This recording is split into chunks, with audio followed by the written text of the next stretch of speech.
All right. Welcome to OnPoint, the Gaming Newscast, your weekly source of gaming, anime, and pop culture news. I am CMoney, and these are my lovely, lovely co-hosts. You have in the middle, our boy MADMAN. Say Hello. I'm MADMAN, who's very mad. Who's very mad. And then you have on the other side, the very lovely Doodle. Hello. What's up, everybody? It's your girl Doodle. What's going on? All right. So every Saturday, we come together and we talk about the latest and greatest stories of the week. If you like what we bring to the table, please hit the like button and be a friend. Hit the subscribe button, smash the subscribe button, hit that bell, right? Just beat it up, all right? Bing. So that you never miss one of our live streams. You can follow us on Twitter at CMoney Forever and Doodle to be free, and join our Discord so we can keep the conversations going. All of the links are in the description below. We love to hear from you and feature your messages on the show live. And with that, this is OnPoint, the Gaming Newscast. Let's go ahead and hop into this week's topics. Now, before we do that, this particular week is special. Very special. Super special. Very super special. Because this is week 52. Which 52, means what? guys. Let's see. Do the math. That means we've been doing this for a year. Roughly a year. One whole year Yes. of every week coming here and talking about fun times in the gaming world, in the anime world, the pop culture world. It's fun times.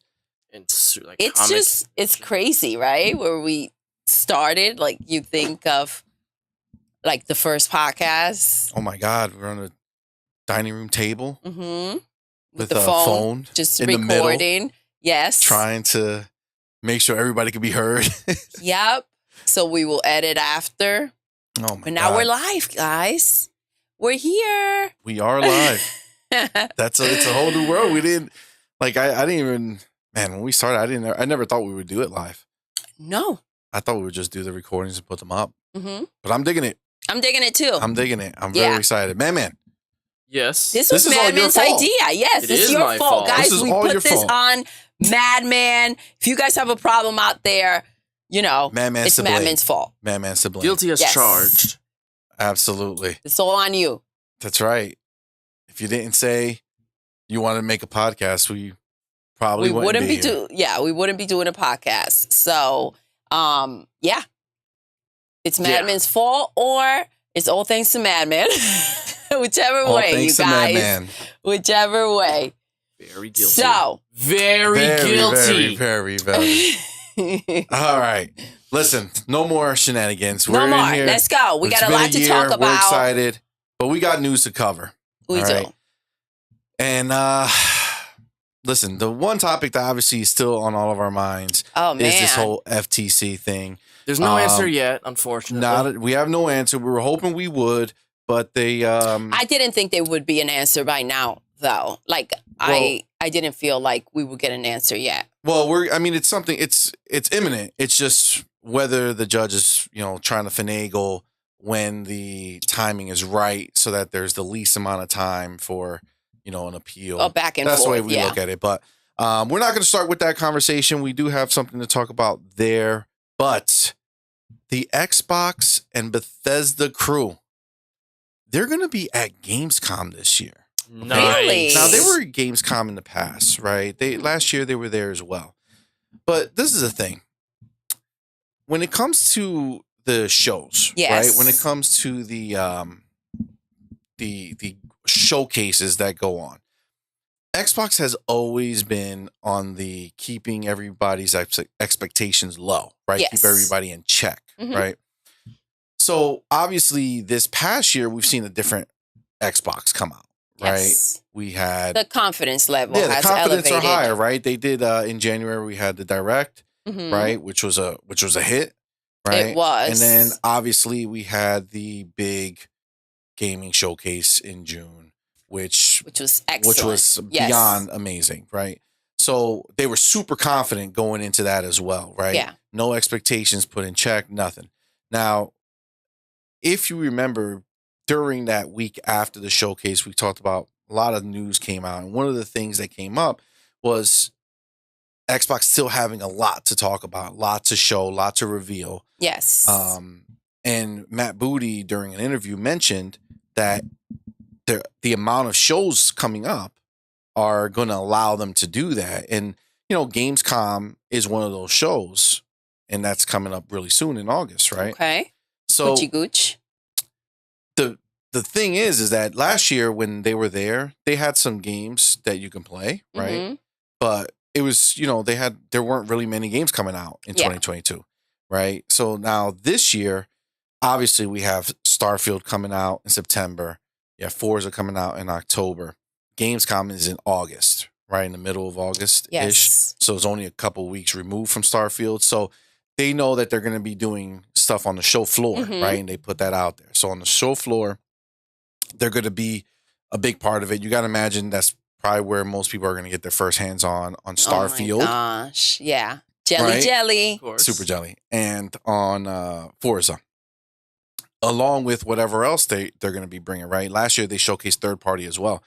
So we know they're going to be on the show floor. That's great. But Aaron made it his business, okay? So Aaron Greenberg, head of marketing, he made it his business to go out and put a tweet together for this, okay? So he was very specific when he spoke. We're listening. All right, so he put out a tweet. He said, excited to be heading back to Gamescom this year to see so many faces familiar and new. Our teams have been working hard on our show floor presence and more. Ooh. This will be a special year. Looking forward to sharing even more details soon. Aaron. Okay. Dang. So on the show floor and more. Yes. Oh. And special year, right? Oh. These are the words that we're kind of latching onto here, because when you understand the idea of them not keeping us in check right now, right? Yes. They're not telling us, hey, we're just going to have little things here and there.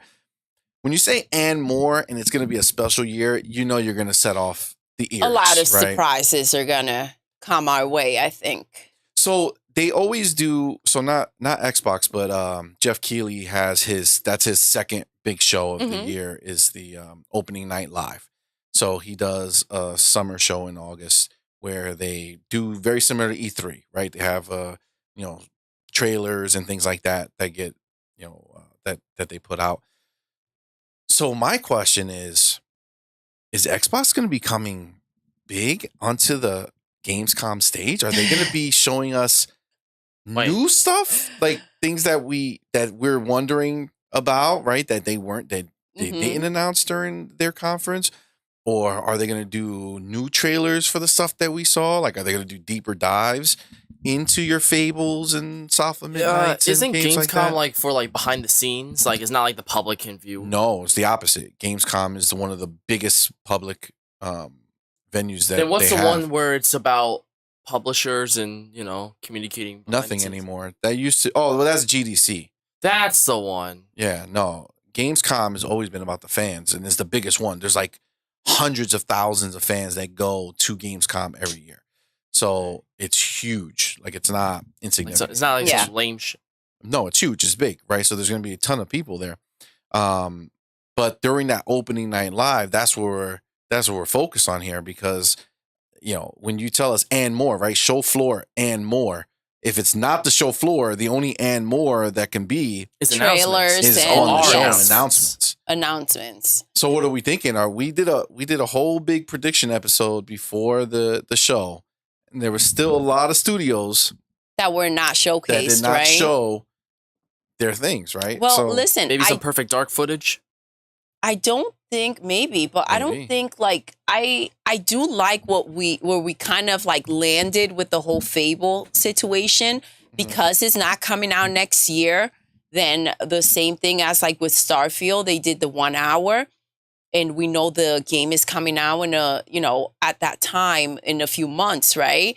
And so doing the same thing with Fable, which is the whole train of thought that we had set up, I think that sounds really juicy to me. where you kind of, because it is an open world and you kind of explore, like they show you a nice chunk of it, of gameplay. So I'm hoping that that's not the route that they take. Which route? With you just mentioned, are they going to show us more of like Fable and everything else? Oh yeah. So are they going to do a deeper dive into the games that they already showed us? Exactly. I feel like that's too far out. I hope that they just show us new stuff from the studios that they've kept in the hush hush. I do believe that like the showcase for PlayStation wasn't like popping as we all thought it would be, or at least we thought in this room that it would be when it came to like showing us exclusive games. So I think that they did hold back on their showcase. Like we don't need to show all of our cards right now.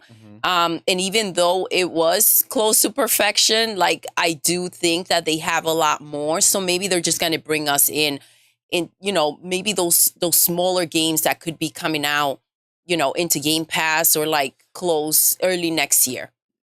Yes. All right. So let me ask you this. Do you think, remember, Hellblade, when Phil had that interview with XCast, kind of funny, he said that like Hellblade, like when he was talking about what's coming up, it seemed like a slip up that it was coming out. That cadence of like just Starfield, Forza, Hellblade. You know what I'm saying? Like it's coming up. So do you think maybe that's the big surprise? Maybe at the game showcase that we had for Xbox, maybe Hellblade, they didn't want to go too hard on Hellblade because it was going to be not overshadowed, but there was a lot going on with Starfield, yes. So they didn't want to go too deep there. Is the right word. So maybe they're going to use Opening Night Live. When you do a lot of good things in one shot, sometimes it comes to a point where you are overshadowing and stepping on your own toes. And that's why I was saying, like, they have such a big game like Starfield coming out. The last thing you want to do is go ahead and throw Fable in there on the same year, like another huge game. Like, give people the time to play, especially considering the fact that Starfield is such a big game. When it comes to what you said, though, because everyone was complaining about showing us the combat and seeing how that plays, maybe that's what they have coming. Because that game, it's coming out sooner rather than later. Yeah. We just don't know. So maybe we'll get a date and some combat. Wouldn't that be exciting? That would be dope. I feel like a date, that would be crazy. Yes, I feel like they've been dangling this game for like ever. Everywhere you see kind of like, look what we've done with it. Look what we've done with it. The last thing and the thing that they just don't seem to do is like, give us the game. Like, go ahead and give us a date and put the game out. The game looks amazing. We've seen so much of the process of how they went ahead and the actors and how they recorded and, what's the new technology that they're using for this game? Unreal Engine 5? Yes, Unreal Engine 5. And it's great, but like now we need the game. So the last thing for them to show us that we keep whining about is the combat. Maybe they'll show us that and give us a date. And that will freaking blow everybody out the freaking... I think Hellblade would be the most likely because they've shown the most but the least at the same time. Exactly. It's weird because they've shown more than other games, but you feel like you still don't know what the game's story is really, or really what the game, like what you're going to get from the game, what kind of experience you're going to get from the game, The combat obviously is non-existent to the public, so there's so many questions, so many clouds over this game that we just really need cleared out, I agree. We need to clean the windshield. So Hellblade would be, that would be major, right? So it really just depends on how hard they want to go. Exactly. Right? Because you can go that hard and drop some Hellblade content, which would be a big deal. I'm just wondering, with Starfield so close at that point, are they going to want to go into like a big game that close? Because my other train of thought with this is another thing that Phil said during that interview with XCast is he mentioned collections. Okay. Right? That they're doing some collections, which the big rumor was there's a Gears collection. Yeah, the Marcus Phoenix collection. Yeah, like the Marcus Phoenix collection where they compile all the graphics and mainline stuff, Gears of War games. make it That would be pretty dope. make them look Now, legit. I would say that if they do talk about Hellblade and they give us the comeback, that doesn't necessarily mean that it's coming out. He did say one big game a quarter, right? So we're getting 4 big games. Next year. For them, yeah, it could be early next year, right? It could be right past the holidays, and it wouldn't be wrong to showcase it now. A little bit longer, but it will get people hyped up. It's kind of giving us a window as to like everybody's focused on the holidays, what's coming right after. That'll be really cool. And I do think like the collections of older games, because they do have Starfield and it's such a big game. Again, it doesn't necessarily mean that it's for everyone. There are different ways of playing the game where you can kind of get your fix regardless of what kind of gamer you are, but that doesn't mean that everybody's going to go ahead and pick it up. Remakes and remasters and all that fun stuff, collections, all the goodies, they're good for filling up release schedules when you have a bunch of big games, but not enough smaller titles to fill in big gaps between such big games. So throwing in like a collection or a remaster is a good way of filling up the release schedule, all the while bringing back a classic, Exactly. So like those that did love those classics, as you stated, and are not looking forward to playing Starfield, it's not necessarily a new game, but they are kind of filling in the gaps of like Starfield is a very big game. We don't want to overshadow it. We don't want it. We know the holidays are right there.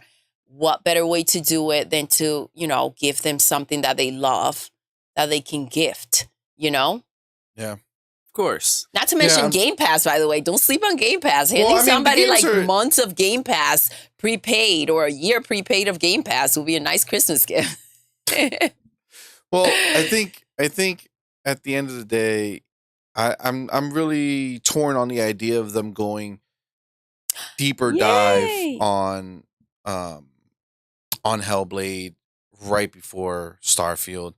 Again, I think marketing wise, Starfield is going to take all the oxygen in the room right now. Mm-hmm. They're going to be focused heavily on Starfield. So I think if they're going to do something, I think that one of the best things that they might do is go ahead and do a reveal for nothing huge, something I would say something smaller than those top tier level stuff, but give us a taste of something that we miss. Maybe one of the Xbox games publishing deals that they have. Yes. Where like they did Tower. Maybe the other one with the car. I forget the Tower. Huh? No. The Tower is that game, that side-scrolling game. Remember that looked really dope.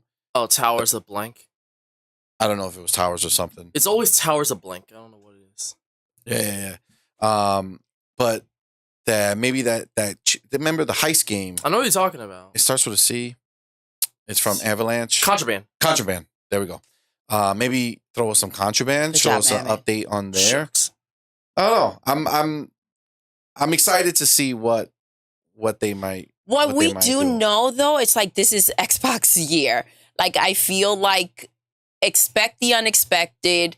Go ahead and dream. This is the time to do so. They've been in a freaking casket for like the past year, 2 years, like giving us nothing. And I feel like this is their huge comeback. This is their big year. And then to wrap it with a freaking bow, Jimmy Jim went crazy. And that makes him look even better. So I do think that that this is the time for them to kind of just get their swag on. What's crazy? Get that Riz. What's going. crazy too? Oh my god! Yeah, that's actually funny. The crazy thing is like we're completely leaving out the idea of what the rest of the year looks like once they close ABK. Activision, yes, because they'll be doing Call of Duty at that point in November. Let's not forget also how inclusive. I've said this before. Xbox is with like the gamers. So there could be, not everything has to be, again, is quarterly they're releasing a big game. So what small games and what else are we getting for the rest of the year? That's just quarterly. Like, I know they like to fill in every gap. I think there are like updates and stuff like that are Mhm. coming out for some of the smaller games, like your Sea of Thieves update. I mean, it's not like it's a small game, but Sea of Thieves update, things like that. Well, it's a small thing because the game has been See, out. these are just something you that know? we know exists and we've accepted. There's nothing really to prove now. Yeah, but that new Expansion the new pack or expansion something. Like Does look looked good, nonetheless. really good. What was it? Where's it from? The Monkey Island. The Monkey Island. Yeah, Is it on an island? it is. Okay. Do you have to do a lot of seeing around, What? like on your boat? On And that's Sea of Thieves. I see. Yes. I can't do Oh, it, no. guys. Have I you She can't gets do it. motion sick. We I tried get playing motion it. sick, you We guys. tried playing it. I She gets can't. motion sick. All right, I can't sit there play Yeah. for 20 minutes and then be sick for 2 days because Yeah. I'm not feeling right. All not right, worth Philly, it. fix This is that. Microsoft's second time collab. Can't fix your issue. Listen, he can not my issue, but he can. How about Sea of Thieves on land and give us like an extension is- pack There of are just lands like when you land on the island. big land. Yeah, there is big land. They're They're islands. Maybe I'll just take a nap while you drive me through the ocean, and then I'll just walk Wake up around the every island. time. Sail. Yeah. Wake up every time we Wow. get on the land. Listen, I like This to island. drive. I know sailing. I like driving through the ocean. All right, Yeah, Microsoft- that sounds a little more, Exciting. Gucci gooch, It seems like exciting. this is Microsoft's second time partnering with Disney. They seem getting really cozy there. Well, you got that, and you got Indiana Jones. Seems like they're And building. Indiana Jones Island. They're building Dang. over. Well, Xbox not Indiana is- Jones I'm Island. Listen, kidding. I'm kidding. They're making it Bethesda. They're building Yeah. a relationship with everybody right now. The fact that they're Gucci with Nintendo is such a big deal. That Absolutely. I did not see that coming. I did not see Nintendo. Like, what did they say? Oh, they've been playing ball for a to- while now. Yes, what did they say to Nintendo to be like for Nintendo to hop on that train and be like, yeah, you know what? We will sign a 10-year contract with you. Nintendo is- Like, it's Nintendo. That was huge. I feel like because they were signing so many contracts and this whole thing with Activision, like it was kind of overlooked. Like, man, Nintendo. What Which- happened is that they've gotten really comfortable because they work together with crossplay Xbox and Switch owners of Mine. Wow, people who play Minecraft on Xbox and PC and Switch can play together. Mhm. So and with Xbox releasing like Ori and the Blind Forest on Xbox and stuff like that, On and even Nintendo doing this Switch, you mean. feature, where you can earn Xbox achievements on your Switch version of Minecraft, which is just creepy but cool. That's pretty I mean, dope. that makes sense. They've been pretty cool. Which is funny because when Xbox was starting out back in like the early 2000s, Microsoft actually tried to acquire Nintendo and had this whole pitch, and Nintendo literally laughed them out the building. Well, it's all No crap. that's a different world. It's a different time. So for sure, they definitely have a good relationship. But yeah, I mean, as far as the showcases are concerned, though, our boy Phil, he did go ahead and give us a little tidbit here. Shintaro, you trying to trick us? Tim Dog, what happened? Fuma. That's Shin, right? Yeah, Shintaro. Who's Okay. Fuma? All right. Yeah. All right. So on Twitter, xCloud Tim Dog, he had wrote to Phil Spencer, and Phil wrote back talking about the January showcase they did, the Mhm. direct, right? Don't take those words. Don't call it direct. Well, it is. You know what I'm it was a saying? developer's direct. It's a Nintendo Direct. That's where those words fit properly. So this is what Phil said, and this is what xCloud. So xCloud Tim Dog, I'll read the exchange so we have an idea of what's going on here. So Tim Dog says, Xbox P3, hope you had a good 4th. What do you think of the Dev Direct format moving forward for Xbox and letting us fans know about the ton of games coming up? I think it worked really well this year, and E3 complemented it well. I know you saw the positive engagement. So Phil writes back, thanks. Hope everyone who celebrates has a safe and nice 4th. And on the Dev Directs, I really like the format. Whether it's one game deep dive like Starfield or more games like the January show, I think it's good to spotlight the creators and hear their vision. Yeah, that's a big deal.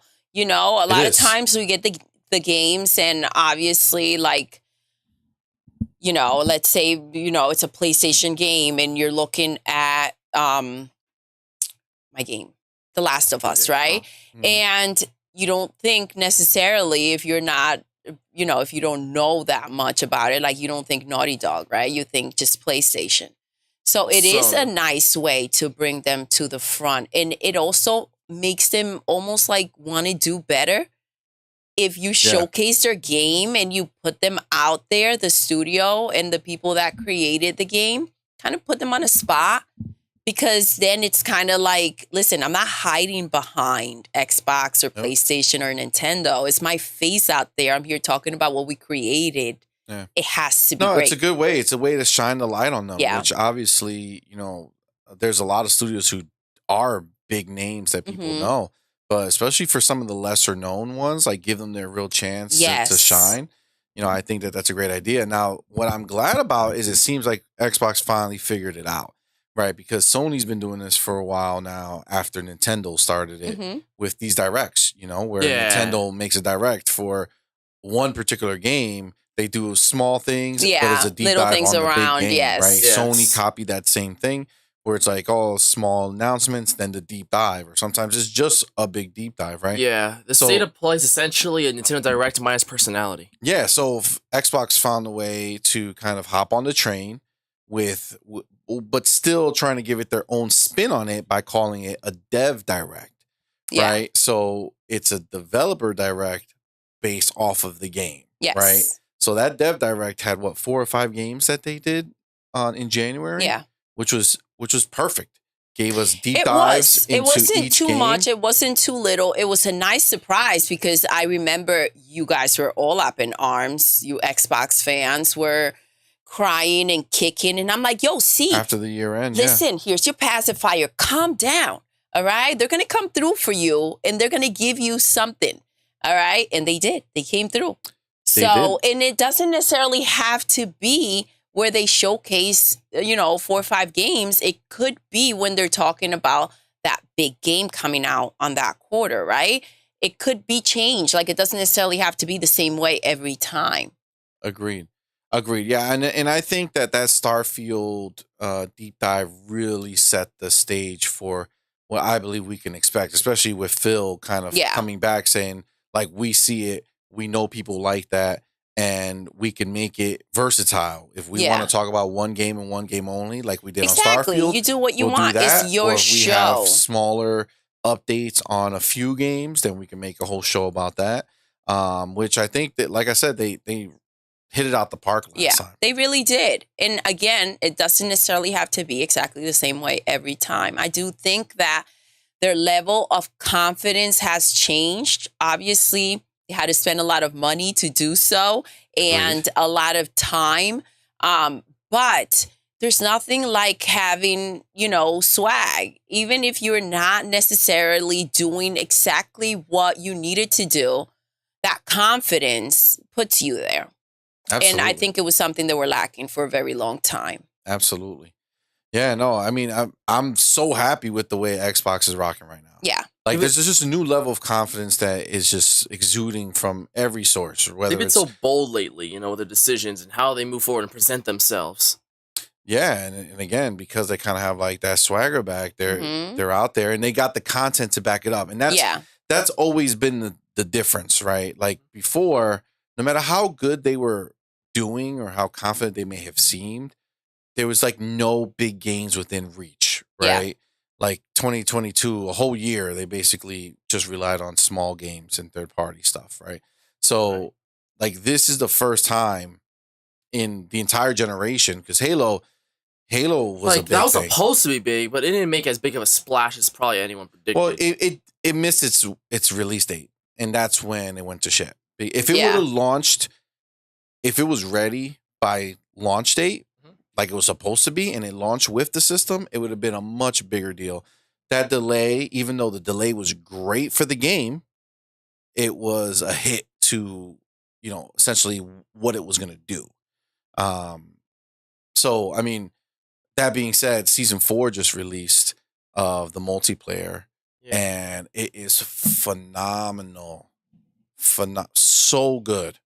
Really? The new maps are great. The gameplay has always been amazing, but they have new weapons and they have new gear. Dope. Yeah. Fonto, so sir, good. Welcome. How are you today? What's up, Fonto? How you doing, my friend? Hello. But yeah, so the Season 4 is killing it. Our boy Boom, he already maxed it out, got 100 battle pass. He's back on the hype train of it. He went back to go finish season 3. Like, everybody's talking about Halo and how good it's doing now. It's such a big deal. It's a game they had to hold back for an entire year. And absolutely, you know, it's good that it's finally like catching up and doing well, and everybody's finally catching up with praising content for it, which is the biggest thing, right? The content needed to be there, just like like I feel like Halo and Xbox are so linked, right? Like Xbox is finally getting his groove back. Halo is finally getting his groove back, right? Like I've been on the multiplayer the entire time, but like now people are finally starting to see that it's. The features are there. Yeah, they're finally there because this is a situation. This is crazy, but this is the analogies that are going through my head right now. It's kind of like, you know, it's like somebody who's not necessarily looking right, but they have a thick wallet. But now they're getting there and they're looking right. You know what I'm saying? That's where we're at with Xbox, you guys. They're finally getting it together. They're combing that hair. Nice. You know. Nice. They're getting the nice outfits and they're looking right. It's not just a thick wallet. And you're like, oh, they got a thick wallet. No. Yeah. It's the whole package. They're finally rounding out. They're rounding out, and that's what we want from them. And they're doing their thing. Fonto in the chat, he says he's good. He picked up a secondhand PlayStation 5 today. He needed some ray trace Spider-Man. Yes. Ooh, nice. Well, Spider-Man's coming. That's your only Spider-Man. And Spider-Man's going to be good. There we go. But yeah, listen. So you did you pick up any games with it? Are you playing anything until Spider-Man comes out? There's always that one game you got to get with your PS5. Or any new console, really. I mean, I don't know. It depends on what he's rocking. The Last of Us is so good. Part 1. Yeah, the remake makes sense. They both are. But yeah, you got to play part 1. You can't just jump into part 2. Yeah, it's a bit silly. For sure. Yeah. Well, all right. So Fonto, that's awesome. As far as the Xbox game showcase or the Gamescom showcase, I should say, I think I'm excited for it. Okay, good. He didn't tell us to temper expectations again, so I'm thinking they're going to show us something new. That's what I'm feeling. Don't know what it might be. Yeah, but I believe agree. It's time. I think this is going to be good. They're going to show some good stuff. And I think it's going to be new too. Yeah, I think so. All right. So moving on to our next topic. Let's go. I said it in the beginning, but now we're going to come back to it a little bit. All right. The FTC case. There's been it's going, right? But what's cool is that Xbox seems to be trucking along with all the approvals that it needs, right? We're waiting for the U.S. approval from, or not the approval, but we need the judge to get rid of this PI garbage. No injunction. They need to deny that. But while we're waiting, our friends over in South Korea. I'm sorry, South Africa. Yeah. So definitely, listen, I'm mixing up my Souths. Africa. Okay. So South Africa has unconditionally approved the Microsoft Activision merger with Xbox. Nice. And at the end of the day, this is what we knew what was going to continue to happen. Yeah. Right? Aside from Canada, who's just Canadians trying to throw their name in the ring right moment, yes. And the CMA and the FTC, right? Those are like the only ones. We knew everybody else was going to fall in line because the deal doesn't hurt anyone, right? And these places that don't have any political agenda here to try to strong arm anybody to make anything to prove, they're going to go ahead and approve it. Yeah, and I agree. This is just another one that was done. They also put in for New Zealand. Xbox put in, I guess New Zealand had put in a message out there saying that, they want to make sure that the concerns are okay or met and that it doesn't look like Xbox is going to do any of that crazy stuff that. So everybody else is falling into place, essentially. So and Xbox the funny thing is letter. that Canada, Philly's probably like, we didn't even ask Canada to. Nobody cares if Canada's ready. We didn't even ask. No. They're Canada's ejected. They say, blame Canada. No, Canada's a good place. Nobody says that, guys. Nobody says that. That's a South Park joke. I know. Yes, but New Zealand is another one that we're waiting for the official answer back. they had just made a note that they were, looking into it, and Xbox filed their documents with New Zealand, just proving to them why they won't foreclose on Call of Duty and all this other stuff. I didn't know they had other countries kind of like lingering still. I thought it was just a few. I mean, they have nothing major, right? Yeah. So at this point, every time somebody says we approve the deal, it's just another feather in their cap where they can look at the FTC and look at the CMA, and the judge sees it. It's like, oh, look, this other place is approving it. Like everywhere is approving it except for us and maybe they were hoping for a little bit more back and forth, and they're seeing that this is coming to an end, and they're like, let's hop in before that train, departs. So that their word means something. Yeah. I mean, look, at this point, that's where we are with it. Everybody sees that the deal doesn't hurt anyone. Do you think it helps? Yeah, to hear these like last minute jump in. Yeah, for sure. I think for Xbox. I think for the judge to sit there and hear it, and see that, oh, okay, look at this reassurance. It's reassurance, right? That she's going to make the right decision if she says to not block it. Remember, the United States doesn't approve deals. They just don't block them, or they block them. Yeah. Okay. So they try to block it, and now that was appealed, if the judge does what it looks like she's going to do, and she denies the injunction to all of us. We all believe. We did a poll, by the way, and it was very close with the votes. Like a lot of people don't think that this is going to go through. From the people that voted, whether those clowns biased. whether biased. I'm sorry. For context, I put a poll up saying, "Will Microsoft win the ABK deal?" It looked like it was pretty high when I saw it. It was like 60% said yes. Makes sense. Yeah, and then I call that 40% haters. Oh, I forgot. You can just download your old games into the new PlayStation. All right, God of War. Wicked. Oh, what? Fonto's getting... Yeah, Fonto's downloading. Wait, which one? Which God of War? I'm still trying to battle my way through Ragnarok. Yeah? Yeah, that's the reality. Ragnarok is the rock. Absolutely. Absolutely. Another bit of news that came from the whole Activision Blizzard merger, which we kind of already knew, but I think they wanted to say it, so that again the judge can have an easier decision to make, because the biggest concern of the FTC is if they allow the merger to happen, it'll be too hard to separate them later if they sue them and win the case, right? Where Microsoft is letting them know, hey, we are actually going to treat Activision just like we're treating Bethesda. Yeah, they're going to be their own entity under us, and they'll report to Phil Spencer, but they're still going to run essentially on their own, just obviously with the interest of Xbox. Yeah, right? They're not going to come in and like wipe the house. Everybody's fired. So if worst case scenario, she doesn't block it now, she allows it to happen, Xbox buys them. If it goes to court later and somehow Xbox loses, they can divest it. They can, basically sell them off separately. Which, if you think about it, if they buy it for $69 billion, right, then they go to sell it. Obviously, they're going to sell it for more. Oh, a lot more, yes. Right? Because it's going to be worth that much more to whoever would do it. And there's not a lot of people who can buy it, which is the other thing, right? Because you can't just get rid of it, right? You have to sell it, right? Yeah. So the people who can buy it, you get them to pay a premium for that. Yep. They could walk away with, $80 billion, Agreed. $90 billion.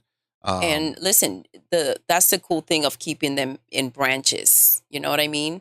Like if it goes down by itself. If it gets sold for a lot, it gets sold, but it's never necessarily affecting the foundation of it all. Yeah. With Xbox. So that was a piece of news that, again, I feel when you take into consideration what the judge has to consider, when doing this. Yeah. Understanding that by stopping it, she's completely destroying this deal, right? But by allowing it, she's not stopping the possibility of it breaking up later. Yeah. You know what I'm saying? Like if later on they go to court and the FTC somehow wins, then it could be divested, right? And they can go ahead and separate cleanly without everything going to shit. But Agree. But that's why I feel like it doesn't make any sense for her to not just to let this go, right? To not grant the injunction. I agreed. I do see it that way, but at the same time, like, don't get anything can happen. Anything Can't get happen, too comfortable. But Xbox will win. But I do think, and the thing is that it always made sense, right, from the beginning, right? Yeah. And look at where we are. Yeah, but it made sense. But again, that making sense has nothing to do with the political agenda of the FTC and the CMA, right? They're the only people who have something to prove. If you look at all the other countries out there, they're approving it. Yes. Right? And because they're, again, politically, they don't have any skin in the game. They don't care.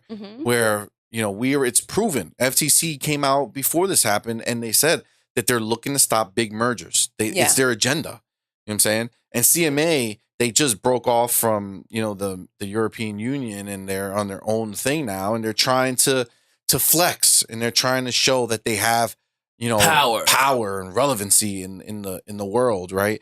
So again, you got the agenda-driven countries who are trying to stop this. Outside of that, everything else is not blocking. Everyone else is not blocking this because it just makes sense. Yeah. There's nothing negative about this deal. It's always like two sides to the coin. They're trying to stop big mergers. And, right, the reason for that, obviously, is to not continue to give power to, like, these companies with a lot of money. And have them continue to grow to a point where, like, the little guys can't make it. Disney. Like, but that doesn't make any sense because you have Disney. Actually, that's the thing. But at the same time, you think of companies that maybe, like, right now, Activision, right? We talk about Activision. They say how they can only focus on the games that are bringing in money. They're kind of like on that PlayStation momentum where they have to put out what they know will sell so that they can get that money back in and just continue to remake it rather than, being able to, artistically express themselves or really just run with their ideas. And although I do understand that other side of the coin of continuing to grow that one big, entity or whatever, like at the same time, there are companies that can go under or companies that can not reach their full potential if they don't get bought. And this allows for those things to happen. Agreed. They can make something that's not Call of Duty. That's good. Exactly. Yeah, I mean, like we saw with Diablo 4, obviously. That game is like when you have big companies trying to merge, if they're doing that and they're just trying to take over something completely, I mean, that makes sense. The problem is that video games are a whole different beast. Yeah. Like buying a company who makes a game, the fact that Call of Duty is popular now, remember, at one point in time, Call of Duty was not popular. It was just a game that existed. It's the biggest game right now, but who's to say that another game doesn't come out that is better or bigger or more exciting or whatever the case. Like Call of Duty was just a way of life. It was just a video game that came out. That was like back then. That was a time where Call of Duty could have been nominated for Game of the Year, like Modern Warfare and shit like that. Now it's just like a Madden. It's like another Call of Duty, another Yeah, I mean you gotta imagine too. Like there's a lot of people who grew up playing Call of Duty when it was you figure Modern Warfare when that came out in 2004, I believe. That really was the big. I thought it was like the 360 era. Or that had to be in like 06, like 5, maybe that era. Was it 2000? I know for a fact that wasn't Xbox PS2. When that came out. When Modern Warfare came out, that really changed the game. No, I meant Call of Duty 4, which is Modern Warfare. So when that came out, that really changed everything. Yeah. But again, any game has that potential, right? Like anything can blow up. We've seen tiny games blow up. Fortnite was just a random thought and it blew up, right? So Minecraft was an indie at one point. Yeah, like the only reason Fortnite is not in the same conversation as Call of Duty is because Call of Duty sells new units every time. Yeah. Whereas Fortnite sells new skins every day. right? Like it's crazy. They make so much money on this one game. Like stupid Literally money. just skins. They make like didn't they make like $3 billion a year? Like 1 year. It's asinine what they make. And by the way, I wasn't on board with it, but riding those freaking dinosaurs That was fun. is so dope. And dinos. Not for nothing. Doodle's getting her swag on Fortnite. I feel like I'm elevated. The collaboration you know what I mean? is pretty wild. Yeah, Transformers, it's happening, you guys. I don't know. I'm putting my bets on, but I think the Turtles are next. You think so? Turtles, I think they're next for Fortnite. And they have the That would be movie epic. coming, so that makes a lot of sense. that may be true. Madman. Yeah. That would Madman called it, you guys. Oh Yeah, that would be super epic. All right, so moving on. Yes. Final Fantasy 16. Oh my Okay. gosh. Final Fantasy 16. One of the games of all time. It is. There's a lot of stuff going on with it right now. Is in the space of Twitter and such, where the sales figures are Dwindling. not impressive, Especially on Final first Fantasy glance, right? Okay. Because obviously they released a couple weeks ago or whatever it is, but they released their numbers, and in the first week they had 3 million sales, Okay. which that doesn't sound great, Okay. right? 3 million in a week. I mean, That being said, Final Fantasy 3 million sales, not $3 million worth of sales. No, 3 million Meaning sales. 3 million units copies like sold. if you collected all the Yes. copies in one room, it'll be 3 million. Mhm. Yep, exactly. Whereas Final Fantasy 15, which is the Previous. one that was before, Yeah. had 5 million sales on the first day. Damn. That's a big Now, difference. Like God of War made 5 million in a week, right? Yes, but Shit. again, context is important here. yeah. And I think a lot of discussion is kind of being used more as like they're using these numbers as weapons, like Yeah. for the console war scenario. But obviously at some point you got to kind of look at it and be objective and actually see that there's a difference, right? Final Fantasy 15 Guys. It's was multi-platform. released on multi-platform. It was released on all the PlayStation systems. can't catch a break this year. You guys, No. what the heck? But I mean, but again, when you look at it, 3 million in a week versus 5 million a year. I mean, there's only 38 million PlayStation, like almost 40 million. Let's call it 40 million PlayStation 5s out there. Yeah. So you figure 3 million of those people bought, right? So like 7%, somewhere around there, if that. Yeah. We were a part of it. That's Yeah. right. So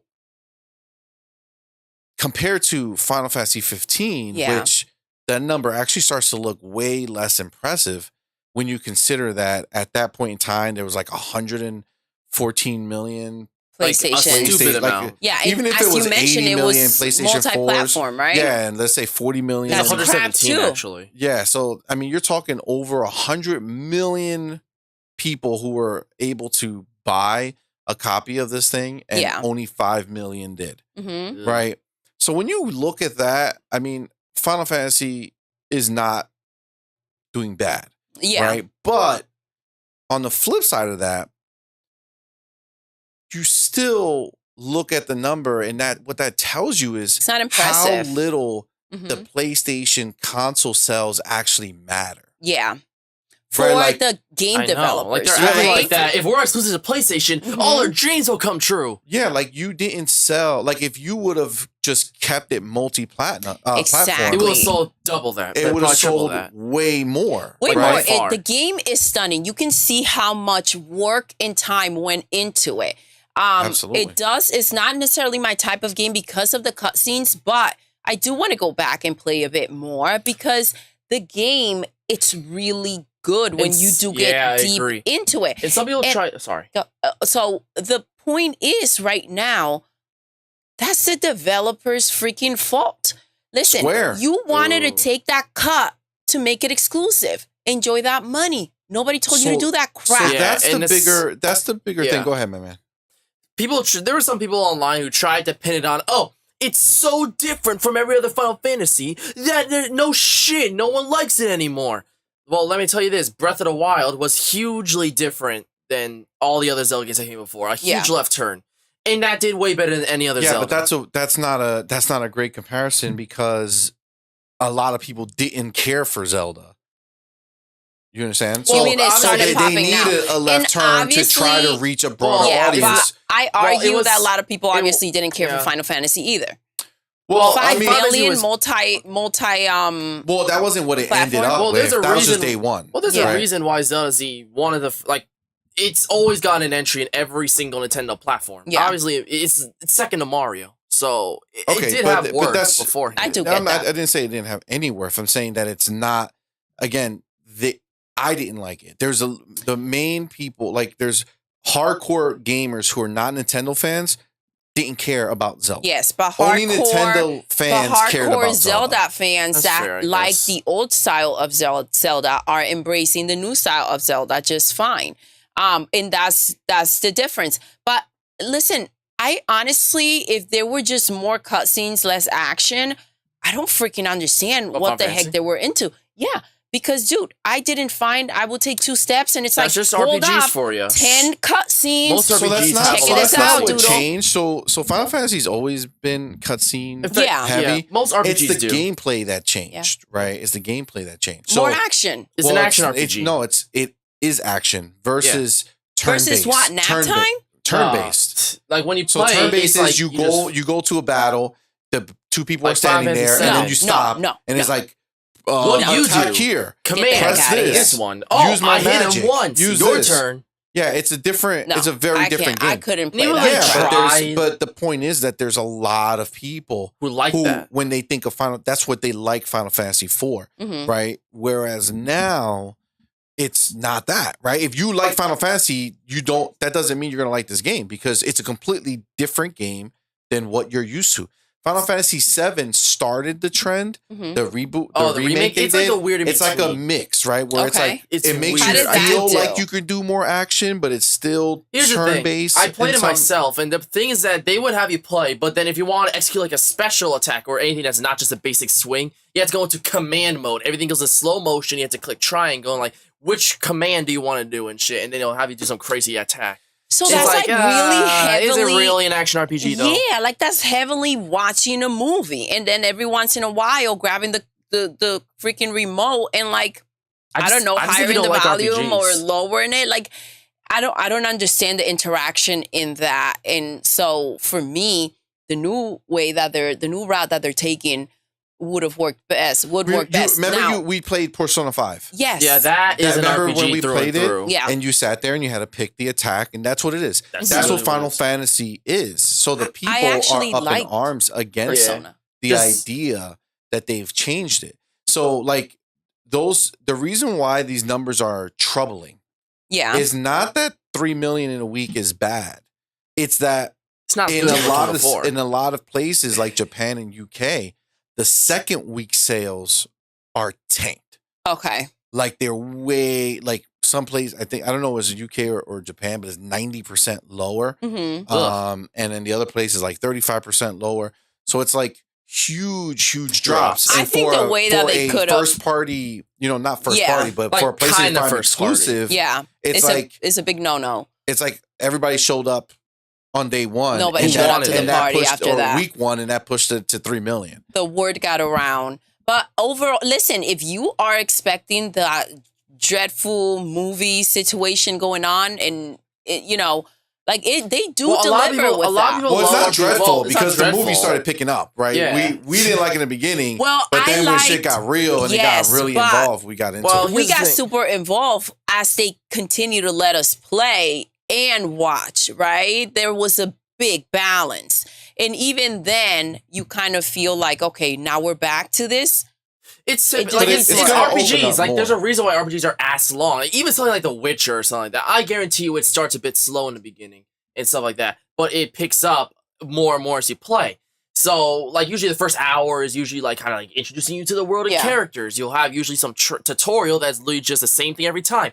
Join me on the training ground. We need to practice today. And then you learn every attack. Literally with every single time. They did. And then, like, they took us on a journey for, like, 30 minutes. And I forgot everything I learned. I forgot everything I learned 5 seconds into it. Never mind freaking after those cutscenes they gave me. But I winged it. Yeah. I did pretty good, guys. I did really good. So yeah, I mean, that's why there's like this whole big talk around this because again, you figure in Japan, the sales just tank for week 2, and their Bloomberg is out here saying that it's because it's such a different game than Final Fantasies from before, so people are not looking for it like they used to, now, which is not great. The big problem with Final Fantasy will literally be the fear of your PlayStation blowing up, because it did shut off, overheated, and it was a mess. So that's the only reason why I would think that you wouldn't pick that up. Now, the actual thing that matters are the people that did love the game before. If they tried it now and they can literally say, I do not like this game because of the changes that they made, then those opinions matter. If you were not a Final Fantasy fan before and like that's the way you like to play them, and now you've played the new version, your opinion doesn't really matter in the aspect of that's the reason why the sales are not popping trying in. to pull in a new audience. You know, you can say maybe that's why, but honestly, what they should have done, they should have said, we're taking a new direction. The best thing to do is for us to have this game on all platforms. That's where they fucked up. Like, I don't know what's money, stupid. It's so stupid. And let's go all in on it because the game was good. How do they honestly think that they would make more money by limiting the consoles that the game was on? Well, this is the thing, but this is the problem with it. If you see what they did, it was obviously for a reason, right? They trying to make it more mainstream. The guy who makes the game, he did an interview before it came out, and he's like, people don't. They don't have the patience for that. They just want to play and fight. Yes. So, the purpose of them making it more action is to appeal make it to other people. So more people will watch it. The problem is more people are not wanting it. Which is weird because he says that, but Final Fantasy VII is one of the most iconic video games of all time. This is the problem. I'll tell you exactly what the problem is. Final Fantasy as a brand is your problem. Why? Mean? Oh, because it's very known. Okay. And why is that a problem? Because one, the people who know it and love it. They love it, but now they don't love this one because they love changed. it for what it is. And the people who don't like Final Fantasy, they know not to get in that mess. They don't even pay attention to Final Fantasy. So the fact that they changed the game to appeal to a new audience, to fit a new audience, that audience is not looking like people for just Final see Final Fantasy. They're like, Final Fantasy is like this Weibo shit. I'm done. Then the people who are fans of it and are like, oh boy, they're just like, where's my Final Fantasy? And like hashtag not my Final Fantasy, right? Like that's why I'm saying that if you were a fan and now you're playing the game, that opinion is valid. For me, it was good. Now it's not because it's to change. However, when we were playing, once the PlayStation like kind of, blew up for a little bit, right? We were hesitant to continue the game. Why? Because it started very Final Fantasy. Now, if you were going to make full-blown changes, and this was, I think, the first steps if they're trying to make it more commercial, you did need a better editor with the scenes. I felt like if I had not pushed to get to the point of the type of game that I would like and enjoy, because they did do a great job with that, I would have stopped. Yeah. So had they trimmed everything else a little more and went right into their new style and kept it multi-platform because it's something new that they're trying and they need to try to reach as many people as possible. They didn't commit all the way. That some RPGs are kind of doing is that sometimes they might take you to a place in the story where it's very action-packed, and then knowing how slow it can be, after that little piece is over, they're like 5 years before that moment. Like Persona 5 did that. The first 20 to 30 minutes were just a whole action-packed shit. You played the finale, and then after that happened, you're like, well, this is what happened in the beginning. That's actually a great way to have done MADMAN. That's actually really... Instead, what they did was they took us back for a training. Yeah. And that shit was I know. garbage. It was so bad. But Persona, when we were playing, you were digging it. I was like, damn, their movements, they're so slick. It's a vibe. It's like Matrix, Neo Matrix shit. And after they pull you in, they slap you up with the story. And the story didn't feel that heavy, but... Like I said before, in The Last of Us, they are able to engage us with the story. They are able to go ahead and give us that feeling that you feel like you're that character, or you feel their pain without 45 minutes of it before you get to walk in it. Absolutely.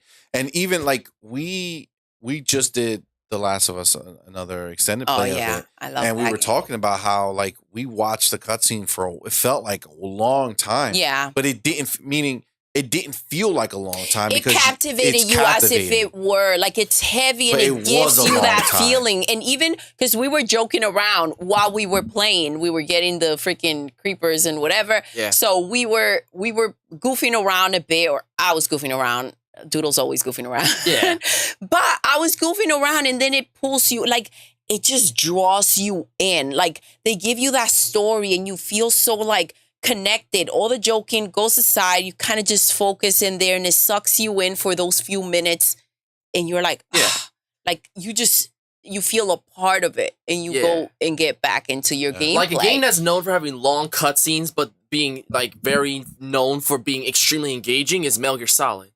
Usually has pretty lengthy cutscenes. Well, if you're into it, because they're also really crazy, like a little wild. Yeah, like they go into crazy like conspiracy ideas. They go into the wild things side. that are sometimes they're a bit big out there. Like the heck with God! Oh no! Like you said. What? It's always religious when they go dark like that. No. I think Far Cry Hideo did. Kojima is a little out there when he makes a real the deep game. one like a little that. funky. So he's a little out there. I mean, did 5 like scare you off or something? 5 was good. I mean, which 5? Just like Ground Zero. So it gets a little intense. Yeah, like I played it for a while and then you didn't beat stopped. Yeah, it was a really long game. I don't know why I stopped. I don't know if another game came out. Probably. Because I remember Ground Zeroes, I beat the little short thing in the beginning. What was that? That wasn't even like a real prequel. entry, right? No, well, it's part of it for sure, but it's just it was like a demo, but they made it a self-contained part of the game. So you played that was great. And then, I played the Phantom Pain, and it was good, but then I something made me stop. I don't remember. I stopped. And nothing really brought me back in. You back in. Yeah. Brings me the idea of saying, let me play it again. Well, that's a crazy thing now with technology. Like everything moves forward so fast that if you kind of don't do it in the moment, it's like gone. Agreed. And, nothing like Horizon to remind you of that. Every freaking time you go to pick up that game, you have to move on to something else. I started again, and then it gets left behind, even again. after a bunch of updates and everything. And it's like, all right, finally, here we go. And it's like, here comes Nintendo with another one. Horizon got hit twice. Elden Ring when it came out, and then Zelda. Tears of the Kingdom. The year after when I started playing it again. Yeah. And it's not meant to be, see. I want to play the damn expansion pass, but I got to beat the game, and I'm like, I've been playing it, but I stopped recently. I get that. So part of this whole news about the how the sales have tanked and such. One of the comparison points people are pointing to is the fact that Street Fighter 6 has sold over 2 million copies in their week or whatever. Okay. Now that's a multi-platform game. Yes.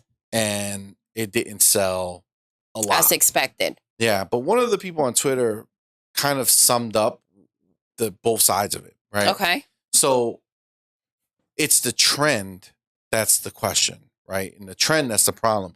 Meaning that Final Fantasy, because the first game sold more than the second one, is trending down, right? Okay. Whereas Street Fighter, the first one on that first week, only sold like 1 million and change.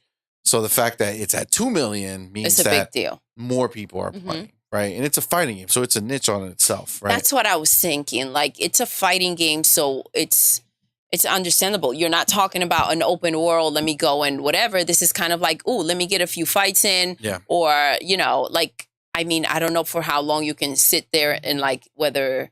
I can understand having a little group and you're playing back and forth and it's exciting, and then kind of just sitting there and just beating the crap out of the computer. You can only do that so much. It's a little wacky. I don't know how much story is in the game. I know Tekken had, each character you beat the whole thing with, and then you get a cool thing at the end, like a visual cutscene or whatever, part of their story.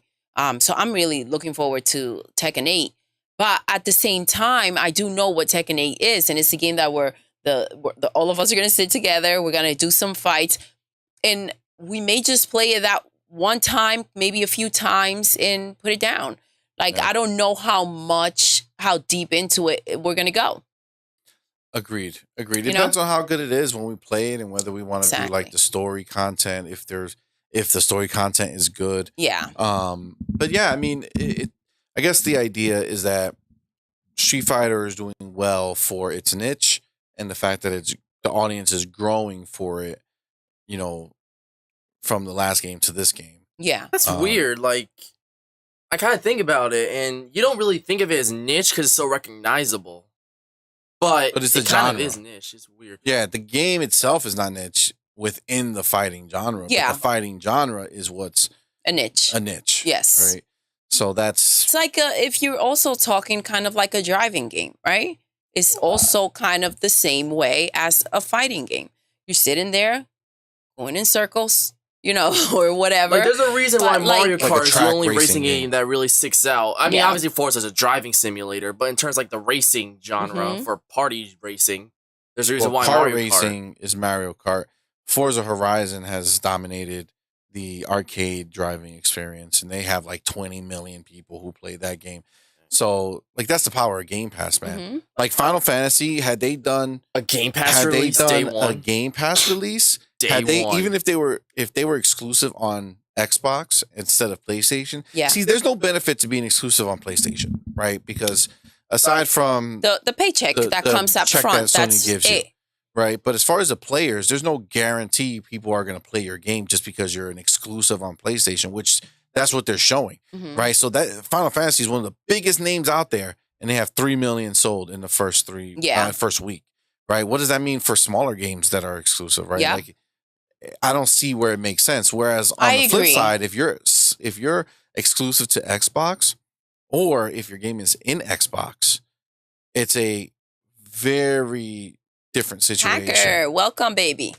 You know what I'm saying? It's a very different situation because you're exposed to so many different players in that subscription. Now, right? I can say that now, obviously now they offer this, right? And when we go back and we think of what Activision was trying to pull with Xbox, where they wanted an 80-20 to cover the fact that, they don't sell as many units, right? To kind of make up for the money that they would get from PlayStation, right? Because they sell more on PlayStation. They wanted to match it. Exactly. They made PlayStation. So in order to match it, they wanted an 80-20 instead of 70-30.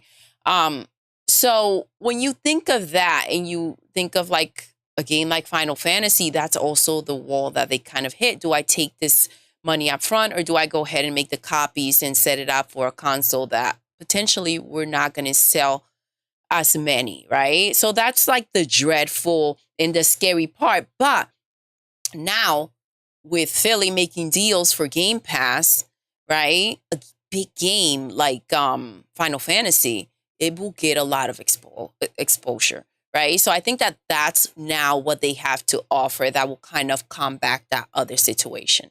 And it levels out the field pretty much. Yeah. Yeah. No, I mean, it speaks volumes, the idea that even like a game like Redfall that was like beat up, right? Trashed. And trashed in the reviews and things like that. Even that game had like millions of people playing it. Yeah. In the beginning. Like when it first literally for the sole purpose of Game Pass. Like if it wasn't on Game Pass, the game would be dead. Exactly, right? It's so like day. you're already putting, like, people are getting the game in their hands and they're able to make their own decisions. And that's if we didn't have Game Pass, there's so many people who would never even have touched it because of the reviews. But like, I played it and I really liked it. Obviously, I know the flaws it had, but yeah, I don't need it to be perfect. It was a fun experience and it was great. And somebody like Mr. Boomstick, he's sitting there and he plays the hell out of everything. What's up, Web Dave? How you doing, my friend? Welcome. So yeah, Mr. Boomstick's out here playing 50 hours of Redfall, right? Yeah. Like Game Pass is just a game changer, dude. Like it allows your game to get seen, right? So for Final Fantasy, which is making such a big change. Yeah, Like, they should have went and covered their bases. Had it been there, it would have been a whole different ballgame. Let me ask you, is it just lockdown that they have this exclusive deal, or does it end at some point? We don't know, but the way Phil said it during the court case, he said that Sony is marketing it as a console exclusive. Okay. So when he says that, it implies that it's not just exclusive. That at some point it's they're doing that, to Final Fantasy. So the best thing that can happen for them with this game, not having to wait till they make another and make those changes, will be to go ahead, have it on Xbox, put it on Game Pass, have everybody try it out. And because it is on Game Pass, you will have a little bit more patience, you know, if that's not your type of game, because it does get really, really good. Well, you can try it, right? You can see if you're willing to kind of, you know, deal with it. But they do need that exposure out there, and there's no better way to do it than with Game Pass. Now, I feel if this scenario wasn't enough with Final Fantasy 16 to see what's going on and how little their sales are or whatever the case is, understand that there's the Square Enix, the company who makes it, their stocks tanked. Ooh. Right, so they took a huge dive because of this whole scenario. That's no bueno, guys. Now, you would think that would make them look at it and be like, maybe we'll do something different. But they're not, because they have Final Fantasy VII Rebirth, which is the part 2 of the Final Fantasy remake that everybody's been waiting for, who's been playing the game on PlayStation. And there's a rumor that the date was leaked. Yeah. And it looks like January 31st, 2024. Is when it's supposed to release. I don't know if that date is like a Tuesday or something, like a day that makes sense. Mm-hmm. But it's just kind of like a weird, like it's just a reminder, like Final Fantasy 16, huge, your big game, your new game, the one that's supposed to get everyone excited, barely sold. Yeah. Right. Exactly. And now, like, you're gonna follow that up with another exclusive PlayStation game for Final Fantasy remake Rebirth or whatever. Yeah, I don't like it. Feels like stop making stupid decisions for for them. Like, are they gonna look at this and be like, next time we're not gonna do this? You know what I'm saying? Exactly. I don't know. Square Enix, like, I don't understand why they keep running the PlayStation. Like, I feel like if they really wanted like Xbox to pick them up, I'm sure Xbox will have a bigger price. Like, they would hand over more money than PlayStation if they wanted their I think it's scary, and it's very difficult to rip that Band-Aid. And the fact that they have this money coming in, being exclusive, right? They need that, maybe. And that's why it's not as easy of a decision to make. Because I think that if the cash flow was there, why not? Why not try it? So remember, Square Enix was one of the companies that Xbox was planning to buy. Yes. But they put a pin on it. And supposedly Square Enix voted and approved it. So, like, they were going to let Xbox buy them. Yeah. Maybe this is them being butthurt that they got put on hold. They were like, well, listen, you didn't buy us, so we need to get this bag from Sony to keep us going the way we want. It's not going well, you guys. It's not. That was a bad decision. And can I ask you, do you believe that this had, and we know PlayStation is having a rough year. Do you believe that the sales had anything to do with everything that's been happening? Or do you think that it's just how they would have happened? The sales would have came through anyways. The majority of people do not follow all this the way stuff, that we follow it. Right? So they don't know that PlayStation is having a rough year. They just know, like, they don't even look at exclusives like that. They don't say, oh, this PlayStation exclusive is coming out. They just say, oh, this game's coming out. Yeah. So to them, Spider-Man 2 is the thing that people are looking forward to.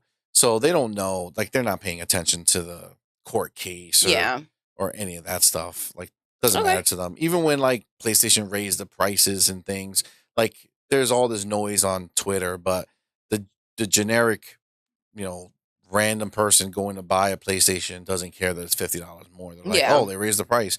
Or they don't care that the game's 70 instead of 60. They find out at the store or online, exactly. Like, they just find out and they just deal with it, right? So, no, I think the bigger thing is Square told you that they know that Final Fantasy is losing its relevancy. Yeah. Right. So that's why when they made Final Fantasy 16, they said, okay, we're going to make it different Modern, to try let's to start popping get more it. Yeah. people on. What they didn't understand how to do is to make the game or market the game in a way that made it feel different. Yeah. Right? Because all the marketing on the game, I mean, where are you marketing it? That the general person is just going to see it and understand that it's a completely different type of game. But that's why I feel like they didn't go all the way in, right? Like, go ahead and make it fresh with even again with the cutscenes. You have to work on the whole thing. You can't just say, for the fans of Final Fantasy, these changes are coming in, and it's like, the style of fighting, it's completely different. You have to freshen up the whole thing. I think that's where they lost it. Had they just refreshed the whole game, that would have worked. Like, if they were gonna try and make it super different to make it mainstream, at least go all the way. Yes, and I think again it comes back to like fear and that money that they were hoping to bring in.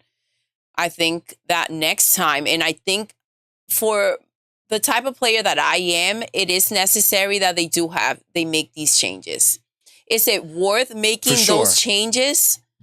I don't know. I don't know how many people. It's going to take time. It's going to take time for that word to kind of get around. And they may end up getting more sales later. Yes. As people will become more aware that it is different. It's such a great game. It just depends on what they do with it. Yeah. So, I mean, look, it kind of is what it is when it comes to Final Fantasy. We dig it. So, we will go ahead and kind of. We dig it's great. Play it again once we kind of get back get past the stuff that we are playing. Of course.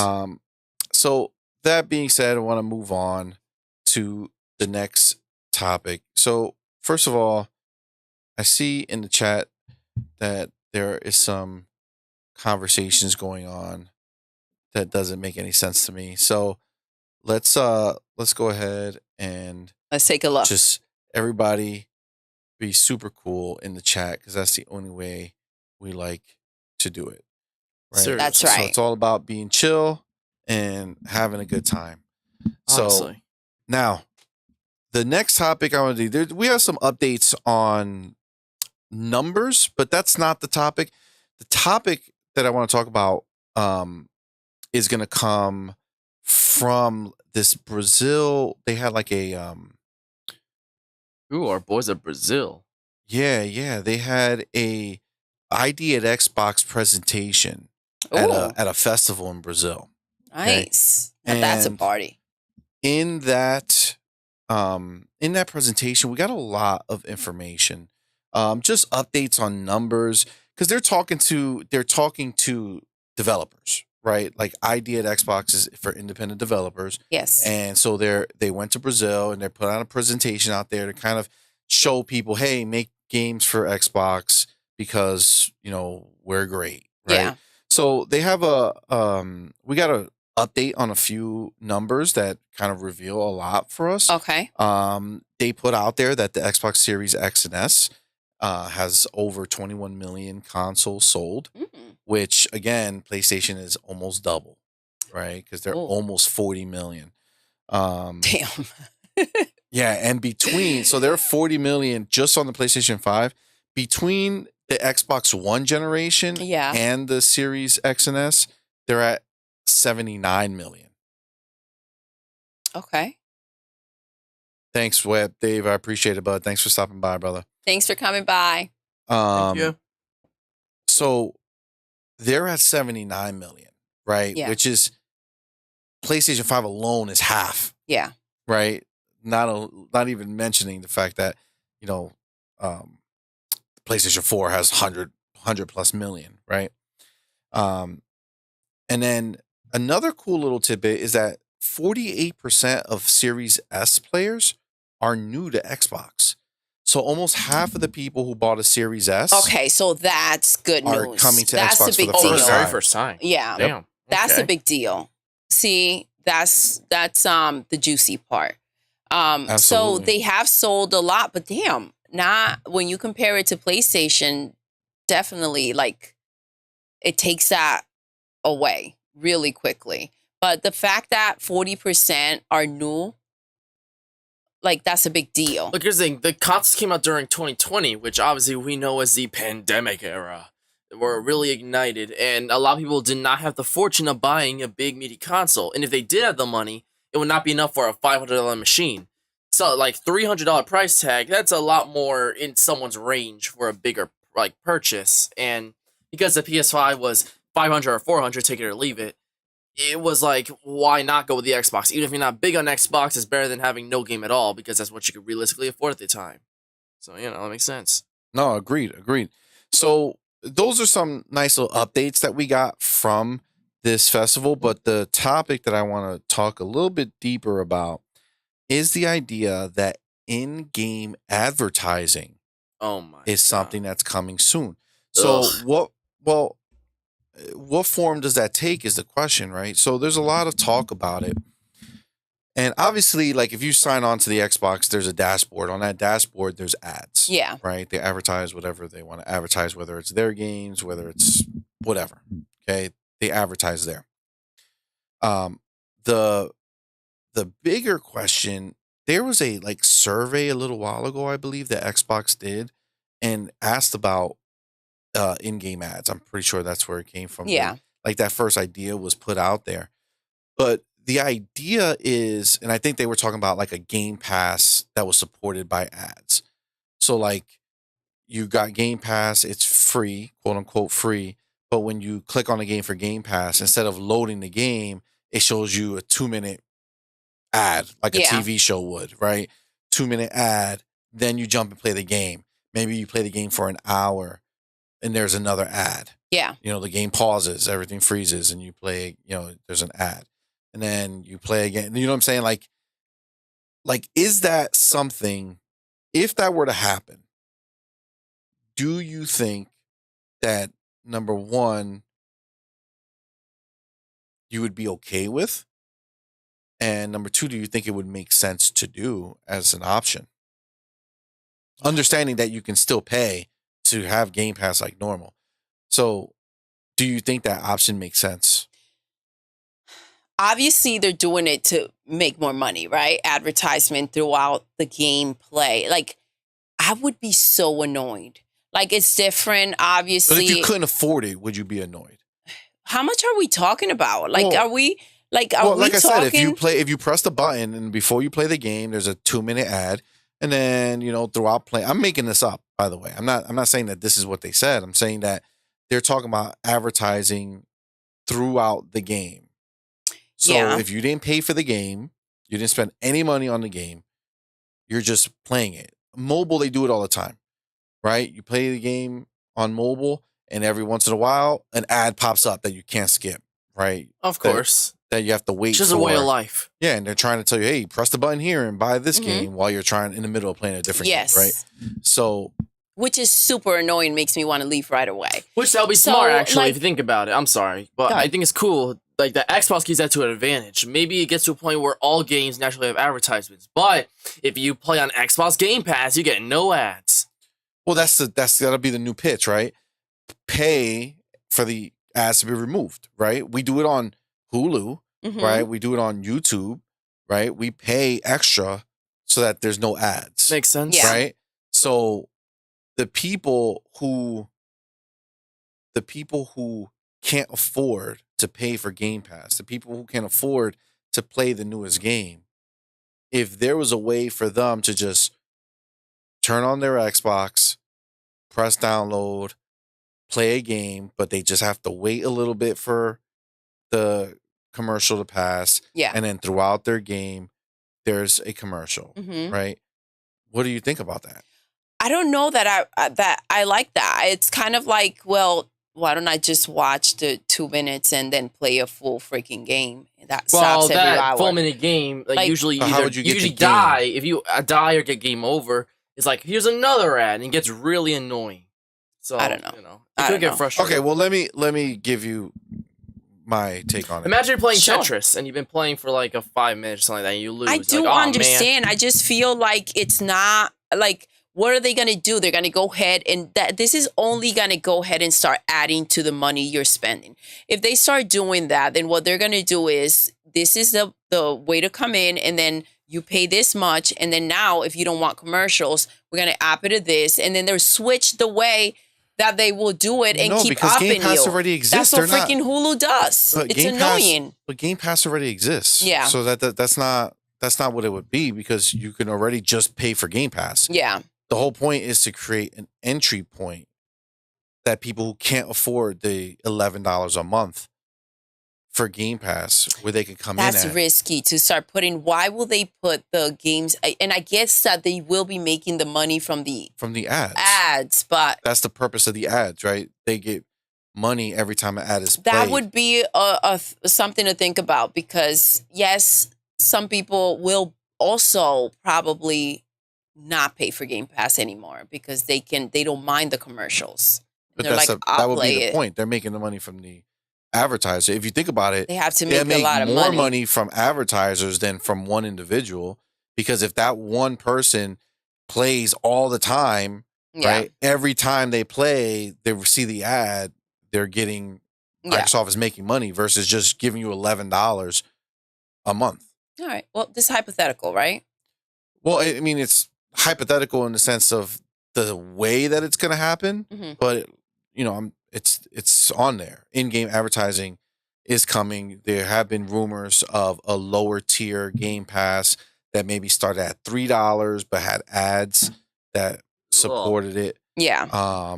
But it sounds weird. I feel like I'm on a completely different boat from you guys. Apparently. I'm thinking this is like amazing for people who can't afford it.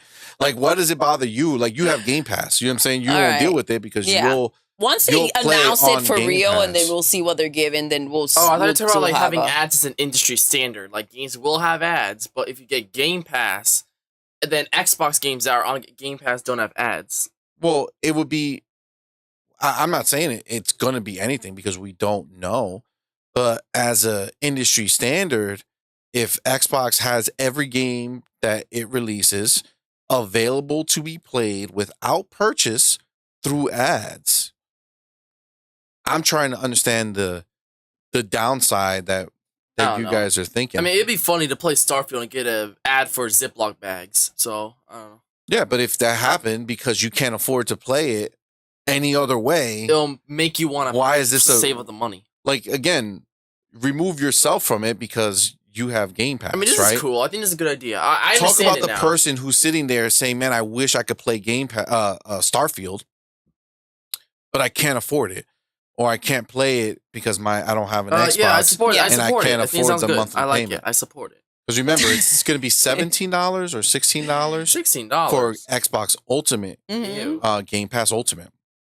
So for somebody to play cloud, you have to have Ultimate. I get that. You know what I'm saying? Yeah. So I think at the end of the day, I think it's worth exploring for Microsoft to be able to reach more people who can't afford to do it. Right. Right. Like even Hulu and things like that. Right. Like they have a much cheaper options. They have like the freer version. I think there's a free no version live television. Yeah, something like that. So I would say that at the end of the day, I think that this is it's a new way for them to make money, and it would make sense for me. I think that if they did that, I think it would make sense. All right. Overall, I think it'll be a smart. What is our next topic, C? What have you got for us? Our next topic is going to be one of the biggest games. We just mentioned it. Starfield. Ooh, Starfield. Okay, we got another tasty little bit from Starfield. And it's I guess some people are looking at it as a downside, I guess. Some people are out there like, man, not great with it, but I don't know. For me, I'm iffy. like, this is a lot. So Todd Howard came out and talked about the length of the game. Yeah. Okay? So he put out here and he says that it takes roughly 30 to 40 hours to complete the main story. Okay. So that's 30, 40 hours is like a long time. Yeah. Like I was just playing a 20-something hour game. I'm like, oh, this is a bit long now, isn't it? So 30 to 40 is quite a bit. Yeah, I mean, Starfield, I mean, when you think about how huge that game is, you got to imagine when he's saying that, he's talking about the basic ass game. Yeah, like if you golden path it, right? Yeah. Like if you just do all the main missions, like go on a straight line. You know, yeah, just do everything you have to do to get through versus everything you could do. I mean, those are two very different things. Yeah. Because I could easily see somebody spending 30, 40 hours just doing the missions, just wandering around, you know, doing side things. You know what I'm saying? Like, imagine once you get to the point where you're building your ships and, you know, out there pillaging other ships and doing all, like, of course. I mean, look what I've done with Animal Crossing. Facts. How long did it take us to beat the actual game? Well, was there, what was Animal it, 5 Crossing? star? Is that the way we consider it? Nah, there was not. No, just basically just doing Tumnux orders. Like, if you, in the beginning, it'll yeah. be like, oh, hey, I'm gonna need you to do blah, blah, blah, blah, blah. And it'll basically help you raise your island to a somewhat digestible level. And then at one point, Tumnux like, I got no more orders for you. You are free to go. And stuff like that. Yeah, and that like, depends. enjoy your like, island for life. me, beating the game, and it's still like you still have like every day, like Gullivar gives you things, getting everything from Gullivar, getting all the art pieces for your museum, all the fossils for your museum, getting all the bugs for That's your 100% museum, in and the fish game. for your museum.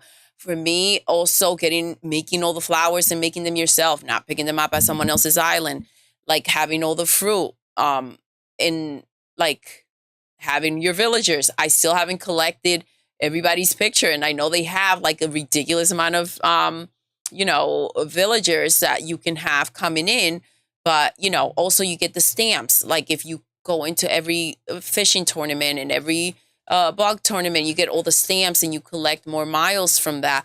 Like the game is like never ended. All the sea creatures, like, and then you can always just update your island and your home. You can update the crap out of it to the point where you can no longer do that. And then like seasonal, you go ahead and you change the color and the style of your house according to how you're feeling, you know? And that's if you're trying to 100% the season that you're in. Yeah. So like, that's where I'm at, and I'm still like playing the game. Also with it's not just donating the fish and the bugs. Like you can literally give 3 to like CJ, and of the fish, and then he makes you a statue of it. And then the same thing with the bugs with what's the name again? Wait, the name of who? Flick. Flick. Thank you. So like there's so much to do there. That's why I think when you look at 40 hours for Starfield, I feel like that's mainlining it, right? Like if you just run through it and do what you have to do. But if you start and the job, you can go to work now. You dive into the actual game world and, you know, get lost in all the different things that you can do and different people you can be. And I don't know if it's like an everyday, like day, night, like Animal Crossing is like that. So every morning you kind of reset at 5 a.m. and you have like certain things there'll be a do. day-night cycle, but it's not like, it's not It's structured. not like real life. Yeah, it's not like Animal Crossing. I still personally don't have all the recipes, and I want that freaking cherry blossom recipe so bad. Anybody out there got it? All right, cool. Well, holler at your girl. Yeah, right. I think Starfield has the potential to be a game that has a lot of high average play time. Yeah, you know, like I think you when you balance in the people who are going to play it for a little bit and then move on, versus the people who are going to play it for like years and years, like you play Animal Crossing. Yeah, I think that's going to be that's going to change that number a lot for the average person. What's up, Jacob? Welcome. Hello, Purpleberry. But yeah, I think 40 hours, even if it was 40 hours to beat that game, that's like, that's a long time to play a game. You know what I'm saying? Starfield, I just can't see it. Starfield, I can't imagine it not being 100 hours plus. I put 180 hours in Elden Ring. That was like just wandering the world and exploring one place, you know, like one game. That's not like Starfield that I'm going to be able to travel galaxies. You know what I'm saying? So I get that. So that's where we are with that. I think that time is fine, right? Like I don't think 40, 50 hours is a bad number. But I think most people who actually play it are going to play it for a lot longer. And then very quickly, there was an announcement that Starfield made. Like they made a video and everything for it. That they had a partnership with AMD. Okay. So AMD, so basically in the PC world, you have AMD and NVIDIA who make graphics cards. The graphic cards, yeah. AMD makes the graphics cards for the big systems like Xbox and PlayStation. It makes the graphics for them. Actually, they make the whole thing. They do a NVIDIA made the graphics chip. NVIDIA did it for Switch. Nintendo Switch, yeah. But in the PC world is AMD and NVIDIA. So here, what they're talking about is that they have a partnership with AMD to really make so AMD can kind of get in there and make it work really well. Yeah. Right. So AMD having the exclusive for Starfield on PC, that doesn't mean there won't be like any of the NVIDIA features like DLSS and stuff like that. It's just that marketing wise, everything's going to be AMD. Right. Yeah. Which allows it to dig deeper, right? Which hopefully allows the performance to be even better for Starfield, which is, Starfield going to be a huge game. We want it to run as the best as smooth as possible. Yeah.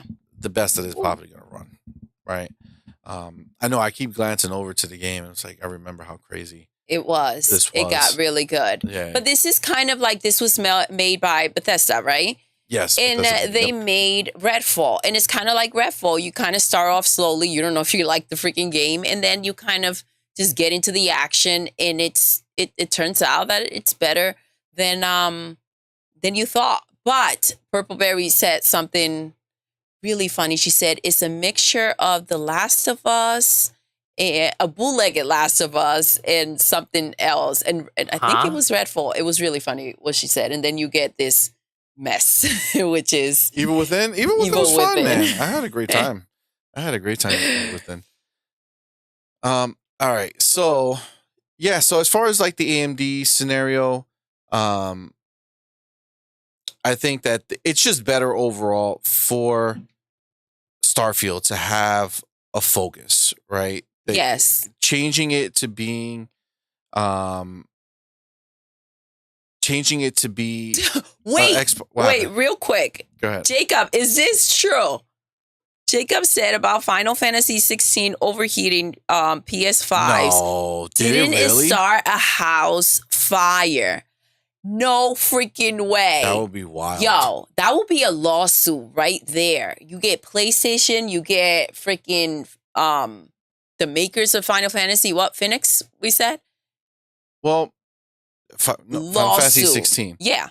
Yeah. I don't think you're going to do a lawsuit because... If your house burns down, are you kidding me? No, because the game caused the PlayStation 5 to overheat, but...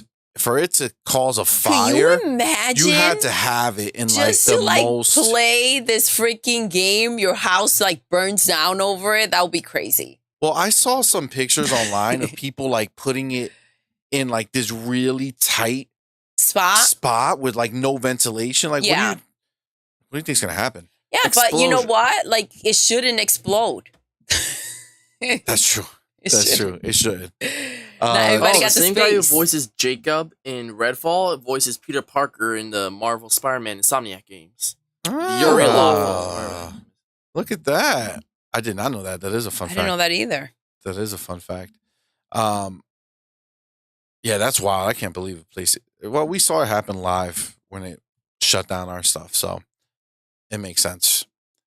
All right, so Spider-Man is double dipping. Moving past Starfield.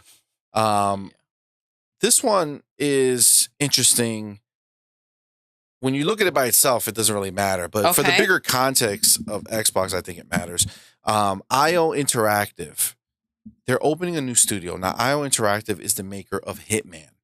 So they made many, many, many Hitmans. But the recent one, Hitman 3, was like their best one they've ever made. Okay. Successful. But the reason that it means more is that they are supposedly right now in the process of making an exclusive game for Xbox called Project Fantasy. They are also making a new James Bond. A 007 game. 007 game. And that one, the platform has yet to be announced. right? So we don't know what system it's going to be for. Okay. So them making a new studio come out, right?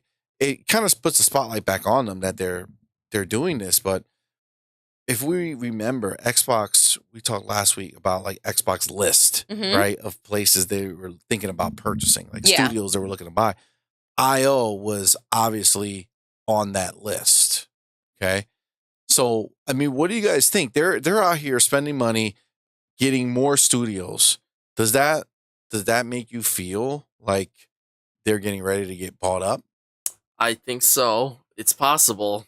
I mean, if you're obviously like with Project Fantasy being Xbox, I think here's the thing: if James Bond's multi-platform, I think Fantasy Project's like a one-off situation. If James Bond's an Xbox exclusive, then I think that there will be a very high chance Xbox will scoop him up in the future, because it's showing that they're already building bridges, and sturdy bridges at that, steel, not wood. You never know, and partnerships will be more open after one partnership goes through successfully. So I think it could be inevitable at one point. Yeah, Jacob says that he hopes the 007 will be announced after Xbox buys them. That's what I'm saying. I feel like there's a reason why we don't know what's going on. Systems is for, right? Because it's 007, it's a big license. Like if it was going to be multi-platform, they would promote why it not already. Just put out there that, hey, it's going to be on Xbox and PlayStation. Yeah. And Switch or whatever. They don't know yet. I feel like they don't know yet because they're waiting it out. They're waiting to see. And they don't want to announce it and then have it. Because the big way to build that bridge also is just throwing it in Game Pass and accepting a deal with that. And for that, you don't need to make it exclusive. But like, it only makes sense that the reason why they're holding out, it could be because they're holding out hope. Yeah, I mean, in the fact that when Phil likes something, he buys it. Well, I feel like we didn't those papers that we saw, those those sheets that we saw that listed the different companies. It doesn't tell us or show us how far they got into those conversations. So if they already spoke to IO Interactive and said, hey, listen, you guys are making this game for us. Once ABK is done, we're going to be looking to bring you into the fold, blah, blah, blah. Like, considering what happened with Redfall, they do need to have these conversations way ahead of time. Redfall was being made for both systems, and they had to scratch a bunch of stuff and reset to just make it exclusive to Xbox. And I think that was a big downfall of the game with how people saw it. So I think that these conversations, like, they should learn from the fact that they need to kind of, even if they're working on a game that is multi-platform, like, hey, listen, don't start some other crap. We're scooping you up. And there should be some type of like actual pre-contract or like word bond, like, listen, this is happening, so that locks them they don't lose out on making something new, and then they got played. Yeah, yeah, no, for sure. Yeah, I think they learned their lesson from Killer Instinct when they were working with people. I just think that at the end of the day, I think they need to lock down anyone they're doing business with, right? And that's why I feel like they should also be doing, they should also be looking to buying Asobo. Oh, Men in Black. You know who I think that they, a studio that would greatly benefit Xbox purchase? Yeah. Platinum Games. When they're given the right budget or work with a bigger studio, they can make some amazing stuff. But on their own, they struggle a lot. Dude, but Platinum burned so many bridges with Xbox, bro. I mean, Scalebound was supposed to happen, and that went to shitter. What did they make? They made Bayonetta, Vanquish, The Wonderful 101, Nier Automata. Yeah, but they were supposed to make Scalebound for them. Yeah. And during that time, they kept the game wasn't progressing. Okay. And they released like 3 other games, Nier Automata, all this other shit. So Xbox. So they put them on hold. They were using Xbox's money to make these other games. Oh my god, of course. And they weren't making that game. So, yeah, I wouldn't spend my money there. That was a good old. He's the guy, Kamiya, whatever, the guy who is part of Platinum, has talked about Xbox, saying it wasn't Xbox's fault, it was their fault. They try to like make amends. Yeah. Let's work together. So is there a chance that they are doing something together? Sure. I don't know if they would get bought, because I feel like Kamiya is like a loose cannon. You don't really know. Jacob in the chat, he put in here, it was listed a long time ago that Sony's Bend Studios may be working on a Men in Black game. That would be pretty cool. That would be pretty dope. would be wild. What are the chances that Will Smith will be in it? Oh, Purpleberry saying, you remember when you brought up about yes, Evil Within? The game, yes. Yeah, it was Last of Us and The Matrix combined. No, Resident Evil and The Matrix. Yeah, yes. That makes I would say Resident Evil and The Matrix. Yeah, possibly that as well. Absolutely. But yeah, so getting back to it, I think Asobo is another studio that they should be buying because again, they're doing Microsoft's simulator for them. Yeah. Mm-hmm. You know, like they make Flight Simulator. Like they're the only people who are doing it. They're the only people who are going to do it. And if from what it looks like, they're gonna be updating Flight Simulator. Remember, they made a 10-year deal with them. Yeah. But I feel like at this point, if you're gonna keep going on that pony ride, just lock them down. Yeah, if you're not and you're still iffy about it and the sales aren't right, then obviously you can understand why they wouldn't. But yeah, that's true. That's why their whole landscape changes when you have Game Pass. Well, because they want to throw a little bit of everything. Yeah, and there is a rumor out there that or not a rumor, I guess somebody found it in a jobs listing. Okay. That A Plague Tale Part 3 is being made. That makes sense considering the first. A Plague's Tale, the game that they make, A Plague Tale 1, 2, 3. That makes sense, right? Because like the second one was Game of the Year nominated and did well financially. So, a third one. It was amazing. To, wrap up the trilogy. I feel like Part 3 needs to just be a closer. Just get bought up. I think Microsoft needs to buy Asobo, put the dollars behind it to make it amazing. Yeah. Again, I don't know what about it, like what about them makes me compare it, but I feel like they're like on the same kind of trajectory as The Witcher. Yeah. Like I feel like The Witcher 1, similar to it exists. The Plague Tale. Plague Tale was very good. It was actually better, I would say, than the original Witcher, but meaning it was a contained, smaller experience. Mm-hmm. Then you have Part 2, Witcher 2, got much better, right? Plague Tale Part 2, Plague Tale Requiem, got way better, right? So they keep going at it. The third one is going to be like, oh my God, the world takes notice. I feel like they could, right? With the right budget and the right time and the right backing, right? So that's why I feel like unless Focus is going to really give them a crazy big budget, which Focus, I don't know how much of a budget they can give. I don't see how it makes any sense for Microsoft not to buy them as soon as they can. Yeah. Or at least put in there some type of understanding that they will get bought at some point. But I want Plague's Tale on Xbox exclusive. Well, that's what I wanted. Jacob agrees with you. Exclusive. You guys are out here spending Microsoft's money. That's right. Absolutely. Another one is Remedy. Oh my God. Yeah, Jacob. Imagine Remedy, Alan Wake was Xbox exclusive. It was. Oh, Alan Wake. Part 1 was an Xbox exclusive. Yeah? Oh, Part 2? Yeah, when it first came out. Not remastered. No, but it was. And it was dope. And they could have had Alan Wake 2. They had Quantum Break. Like, Remedy has made exclusive games for Xbox. Yeah. Even the last one, Crossfire X, technically, that was the single-player version was made by Remedy. It wasn't great, but they did it. It was something. I don't know. This is random, but wasn't BioShock the first one like an Xbox 360 exclusive? It was, but it was because PlayStation 3 wasn't out yet. Makes sense. So Xbox 360 had a ton of exclusives that first year because PlayStation 3 didn't come out. So that's true. They had a year head start. It wasn't much of a choice. And the PS3 still actually, I mean, I think to be fair, I think BioShock came out in 2007. So technically, probably like a month or two. Out. PlayStation 3 was already out, but they just made it exclusive. It was great. It was a phenomenal game. So yeah, but the sky's the limit, man. That's the one thing. Like, I want this to be done. This Activision Blizzard merger to just get approved, have them buy it, and be done. Because life moves on, and we need to move on from this. Yeah, Activision I want to be deal. able to see what they're going to do next, right? Yeah. Who are they buying next? So that is my excitement. I just can't wait, and I want to see it. Yep. So that being said, better be worth it, Activision. We're moving on, right? Jacob put in here that Remedy actually turned down an Alan Wake 2 pitch from Xbox with Quantum Break episode-like themes. So yeah, see, so I don't know. That's messed up. Remedy, I feel like they're a what's that movie that we watch that we like I'm a Peacock, You Gotta Let Me Fly. Yes, The Other Guys. The Other Guys. So funny, you guys. You gotta watch it. Such a funny movie. But I feel like Remedy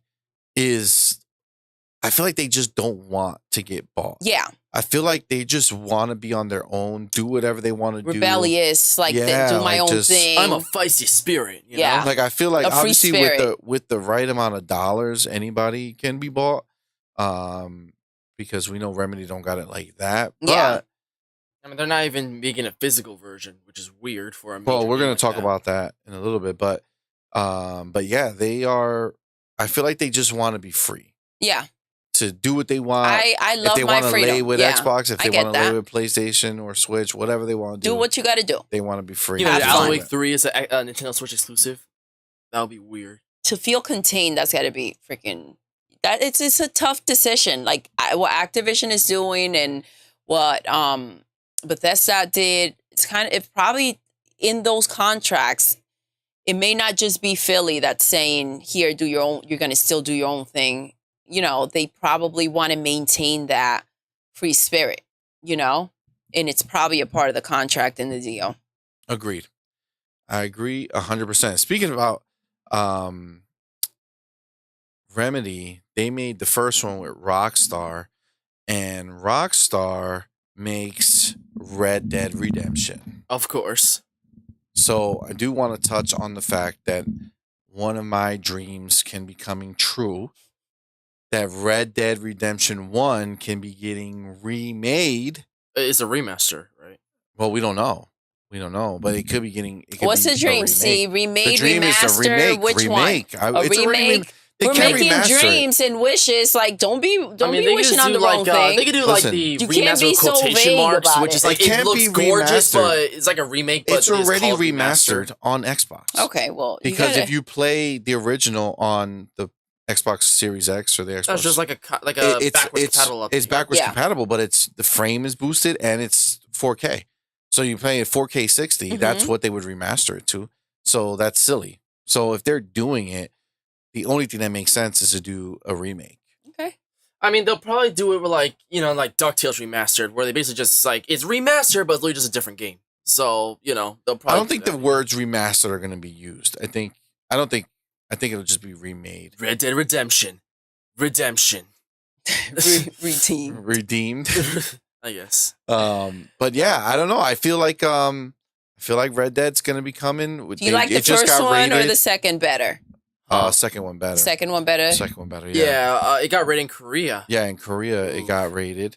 Which why would it be rated if it's not coming? There's plenty of times where there's like a trademark, something like that, like a year or two ago, so, like just randomly, like, oh, this is happening. 2 years later, it gets officially confirmed, and we're like, we knew it all along. So Colin Moriarty, his name is messing me up all the time. He on his show says that he knows for a fact that Red Dead Redemption 1 is being redone. Okay. And that it can be announced as soon as this upcoming month. So between now and August. Yeah. Well, what's happening in August, guys? Gamescom. Opening night live. Can you imagine? Can you imagine if they show the remake of Red Dead? Well, because the idea is that they're remaking it in the Red Dead 2 engine.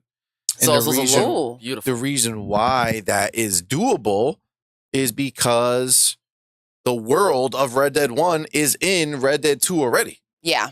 That's true. It takes like the same world. And so is John Marston. Like the characters are there. Like, you know what I'm saying? Like there's so little that has to be added to the game to make it work. You just got to bring the story over, do the cutscenes in the new engine. Yeah. Right? The gameplay's all there. I do have a question, though. Yeah. Will Red Dead 3 take place before Red Dead 2? Or just like endless cycle of prequels? Red Dead 3? If they make a Red Dead 3, will it be another prequel before Red Dead 2, like an endless cycle of prequels? Or is it going to be like a sequel to 1? I mean, I don't know. I got to imagine it'll be a sequel at that point because we already... The point of Red Dead 2 was to show go back where John Marston came from, right? Yeah. Because you finished the game of Red Dead 2 Yeah. playing John Marston, right? And it's only right to go ahead and get now Red Dead 1 because, you play the second one and that was the prequel. And now you can play it in order and enjoy the way that it was supposed to be. Yeah, and if you play Red Dead 1, I mean, it's been way long, so spoilers if you haven't, sorry. Yeah, I already know but the way the part 1 ends is you play as John Marston's son. Yeah. So you literally are playing as the son because he dies. So, it's like the next game would just be John Marston's son and his adventures, right? But then, how close do you want to get to modern times, right? Like if you keep doing the evolution this of that. reminds me of Yellowstone. Yes. Like how they go back and they branch out into the other years, and they go back. I don't know with why. the I feel like it family. would have been cool if they called it Red Dead Redemption Zero. I don't know why that sounds cool. Because of Jujutsu Kaisen. Zero's been around for a long time. They weren't the first. Yeah. Listen, Zero they made it known. Because of Jujutsu Kaisen. They made it known. Resident Evil did Zero too. Yeah, back in the day. So Jacob says one childhood IP he loved was Sly Cooper. Oh. And he saw a guy on Twitter today saying day 101 of me asking Xbox to buy the Sly Cooper IP. Well, Sony owns it, so I don't think they'll ever let it go. I mean, the money that you have, like the power you have, is in your IP. So even if you don't use it, owning it matters, right? Of course. Here's the thing. I don't know. Sony's in this place where they don't give a shit about anything that isn't a third-person narrative, basically. And only Ratchet and Clank gets an that's not true. That's basically the old Sony. Right now, they're investing heavily on Destruction All-Stars. No, they have a bunch of studios that they bought making games and services. So their focus is changing. Can you imagine right? Sly Cooper live as a service? Yeah, I mean, you never know. He also noted we need Sony to catch up. They are. They're going to do it. They're going to figure it out, and then they'll give Xbox some competition in the multiplayer space that'll help them push forward in multiplayer. And they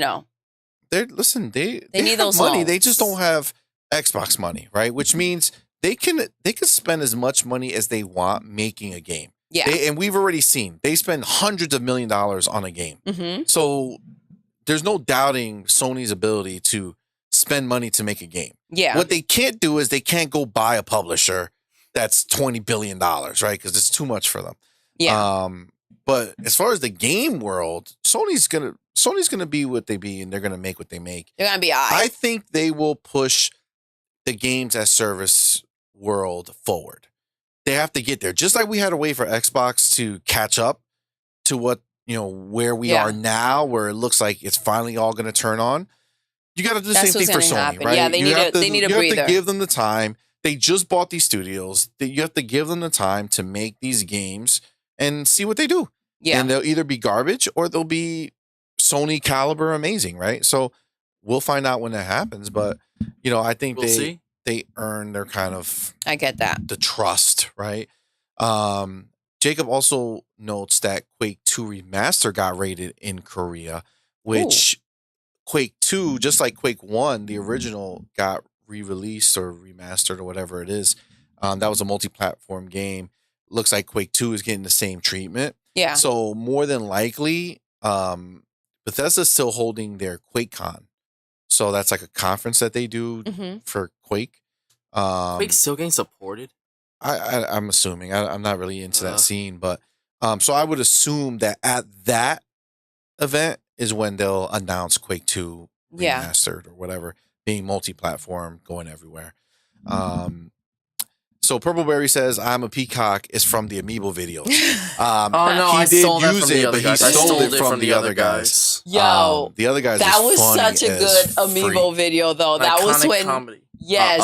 Sure. When Peach, when Mario thought good. Peach was trying to lock him Peach's down. wedding dress. Yeah, that's a funny video I made. That was a good one, man. Agreed.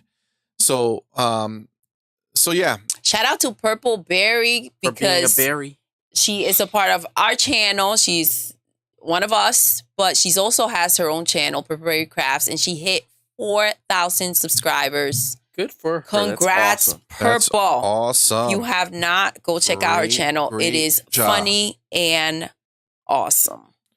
Absolutely. A lot of fun. Absolutely.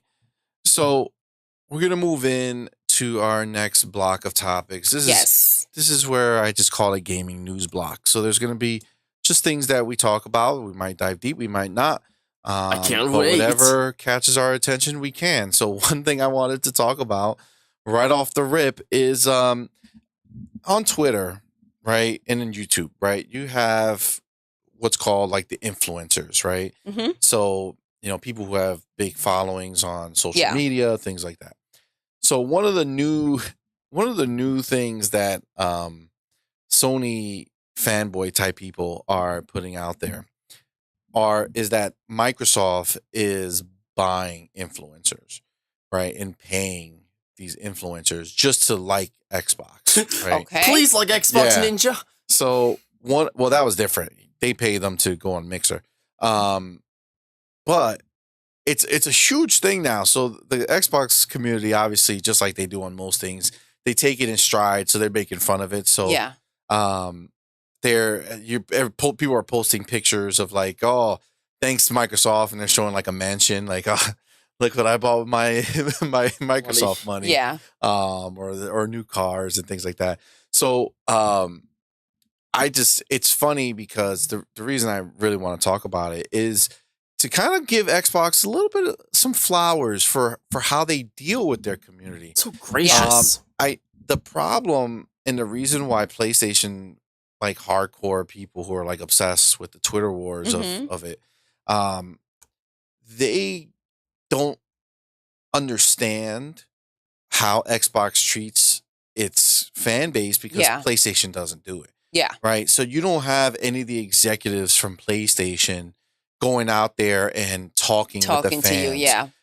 If you write Jim Ryan, I don't even think he has a Twitter account, but if he did, if you write him Jim like, Ryan hey, doesn't Jim, know how to hold a what do you think controller. about, what do you think about the way you've been doing conferences or the new directs that you've been doing or state of plays? He's not going to answer. There's nowhere to find him. Whereas guys. we just read a tweet from Phil Spencer where he's talking to a fan. Yeah. And talking about how he likes the direct style and all this other stuff, right? So they don't have that type of interaction. So they find it weird when they see the Xbox executives talking to these people. Yeah. And there's a picture circulating because at the showcase, there was a group of people from Xbox. I'm sorry, a group of Xbox fans that went down and all met up. Yeah. So there was a big table with them all having breakfast together. And Aaron Greenberg was at the same place because most of them stayed at like the same hotel.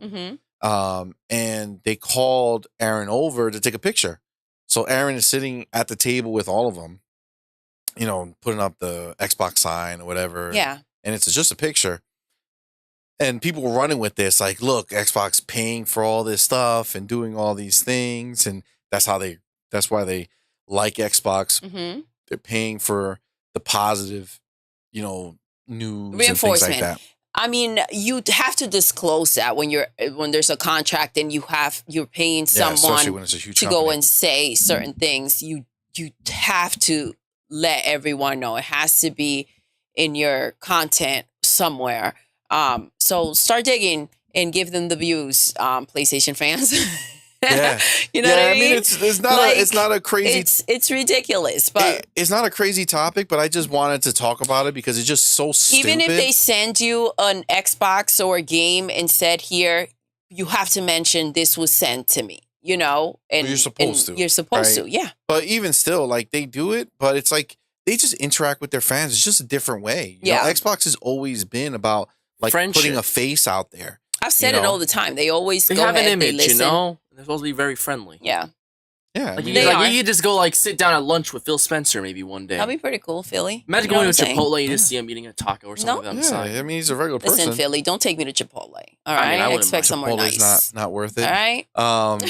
Jacob in the chat, he says, remember what Michael Pachter said, PlayStation won't exist in 10 years. And what is Sony focusing on? 10 games of service and 2 or 3 of them canceled. So I believe Michael prediction is coming true. 50-50. Yeah. I mean, Man, that would be rough, King David says the guys. same thing all the time. He says this is the last PlayStation that's out there. Can you imagine if PlayStation's like, we're throwing in the bag, we're done, boys? Yeah, that would be hard. That would be hard to coming to imagine. Xbox. It wouldn't make any sense to me. As much as I don't want that to happen. I mean, that would be really funny. The only way that will happen, Xbox buys in my every mind, game is if Apple jumped in, buys PlayStation. Like that's the only way I could see but wouldn't they PlayStation still not existing keep it as PlayStation as a? Yeah, they would still use the brand. Yes, they will still use the brand because it's but it'll be known. the Apple PlayStation. But like, like it'll be an Apple somewhere over there. But like the whole thing, they will be buying it for the name because it's such it's a brand. A difficult market to get into. And, like again, we were talking about Amazon, Google. Like if everybody keeps trying to jump into here, Google jumped into the pot with Sony going against Xbox. Maybe Google's like, forget us doing our own thing. Maybe we'll buy. Yeah, and they need the only way I feel like for somebody to come in smoothly and actually go ahead.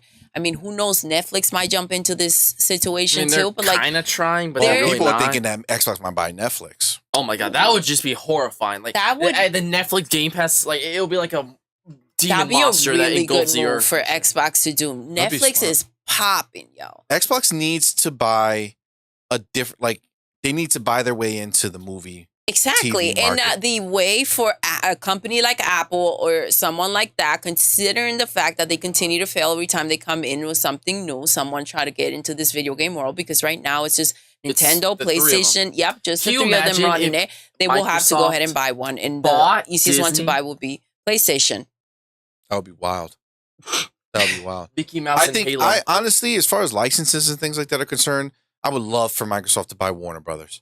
Yeah, I think they just need to buy Warner Brothers. They get Harry Potter. They get DC. Oh my god, that's a huge they get amount all that of stuff IP, because obviously, the Matrix. As far as Disney, they're getting closer with Disney. But I feel like Marvel is in bed with Sony hard. Yeah, like Marvel's I think they got Marvel locked in. They are rocking it. Like they are. Oh, I know what you're talking about. Spider-Man, Wolverine, all that shit. Like they're boys now. Yeah, like I feel like Marvel is in with Sony for sure. You don't give a shit about so I feel like, dude, if Xbox bought Warner, that means DC's and theirs. DC, and that's theirs. They have the license for the movies and stuff. Remember, Microsoft is not going to all of a sudden make movies. They're just going to be paying for it, right? Maybe the damn DC movies would be good. Good. Yeah, we need that. But the biggest thing is you get those licenses, man. Can you imagine Batman? You bring Batman back, get Rocksteady on there. They're making Batman again, exclusive on Xbox. Batman. Fucking love Batman. Batman's my shit. Best superhero. I'm Batman. Don't at me. Spider-Man. No, never. Thought it was Captain America. No, that's Marvel. That's in the Marvel world. He's the one that I like in Marvel. Even though Iron Man's better. Batman is the best. Okay? That's just accept it. Deadpool. Deadpool's like funny, but he's not a genetic freak. Like, oh my he's god, a beast, bro. Deadpool. He did it all himself with pure vengeance as his fuel. Come on, man. Not real. Vengeance. None of it's real. Exactly. All right. Listen, let's not hate. Let's not hate. I'm wrong. And Jacob did make a note here. The games and services are hard to pull off, and we know that Sony shuts down things if it doesn't make a profit. That is true. 100%. Day one, they're shut down. True. They unplug real quick. It's definitely hard to do, and they're not Xbox. Xbox has shown the exact opposite. Yep. They come out with a game, and it doesn't do well. They don't forget it. Listen, you're laying on that bed. Go flat. Microsoft comes and grabs and comes and brings you back. You lay flat with freaking. They resurrect you. They resurrect you. Yeah, they're willing to spend the money. Flat with freaking Sony, you're fucking dead. Yeah, Sony they has not shown your body down the river. But remember, they did buy Bungie, right? Yes, they did. We know that Bungie went and saw the Last of Us factions. Yes. And told them, no, it ain't it, Jack. And they put the kibosh on that. So that's on hold, or that's being refigured out. But with Bungie on their side, maybe they do have a chance to have that perspective on what will work. Yeah. Versus what they were doing on their own before. Right. So, I wouldn't count them out. I think they have the studios, they have the skills, they have the teams to do that. But, that being said, it kind of is what it is. All right. So the next thing I want to talk about is the $1 Game Pass is back. Yes. But there's a catch. Okay, there is a catch. What's the catch? So this is the thing. Obviously, we know prices have gone up for Game Pass. We know Happened that. July 1st. $2 Game Pass. Okay, not $2. It went up $1 for the monthly and $2 for or $3 for the ultimate. So what's the catch for these So suckers? the catch is they have that $1 Game Pass only for PC Game Pass. Okay. Or Game Pass Ultimate. Ooh. So the stock $11 a month Mm-hmm. Game Pass that you can get on your console that's not Ultimate is you can't do the $1 deal. Yeah. That's just straight up do it. So if you have an Xbox and that's the only thing you want to have So what it is on, it? It's a month. $11 a month. I'm sorry. It's $1 a month for how long? Or just for that 1 month? I think it's 1 month. A month or 3 sense. months, if I'm not mistaken. I think This should be the deal. You get it for $1 for 3 months, but you have to stay for an extra 3 months at regular price. See, so 1 month back at regular price. Yeah, it's 1 month $1. That's how they should do it. That's the way it is. 1 month and then 1 month at regular price. So they have to stay locked in for an extra month? No, you just You just do a month, and if you leave, you leave. That's what I'm saying. Oh, you're saying that you should have made it that you have to do it a month. You should have to do an extra month. So then, but if you do that, price. then that's just theoretically saying that you are doing your first 2 months for here $5.50. is 1 month for $1. Well, the other thing that has changed is the if you do the $1 transfer. Back in the day, it was a 1-for-1. So if you had 3 years of Game Pass, 3 years of Xbox Live, or whatever it was, if you had 3 years of Xbox Live and you changed to Game Pass, you would get 3 years of Game Pass. Ooh. Okay, because they did 1-for-1. Yeah. Now it's 3 for 2 or 2 for 3. Okay. So it's like for every 3 months of Xbox Live that you have, you get 2 months of Game Pass. So the value has changed. Okay. So this is, it's smart. They're putting the $1 deal for where they want the growth, right? They already said that the Xbox market is not growing that much. Yeah. So they're not looking to get a few people in for $1. They're they want putting the $1 in for the people for the people that are skeptical about trying it out. You know what they did? They raised it $1. Let me see. They raised the price by $1, right? So they essentially just made they're making that money. $1 that somebody would come in and stay for that month and then leave. Yeah, they're making it every month from everybody, and then $2 from the other subscription. So do you have? Because I know there's a lot of people who feel like they get very defensive with money.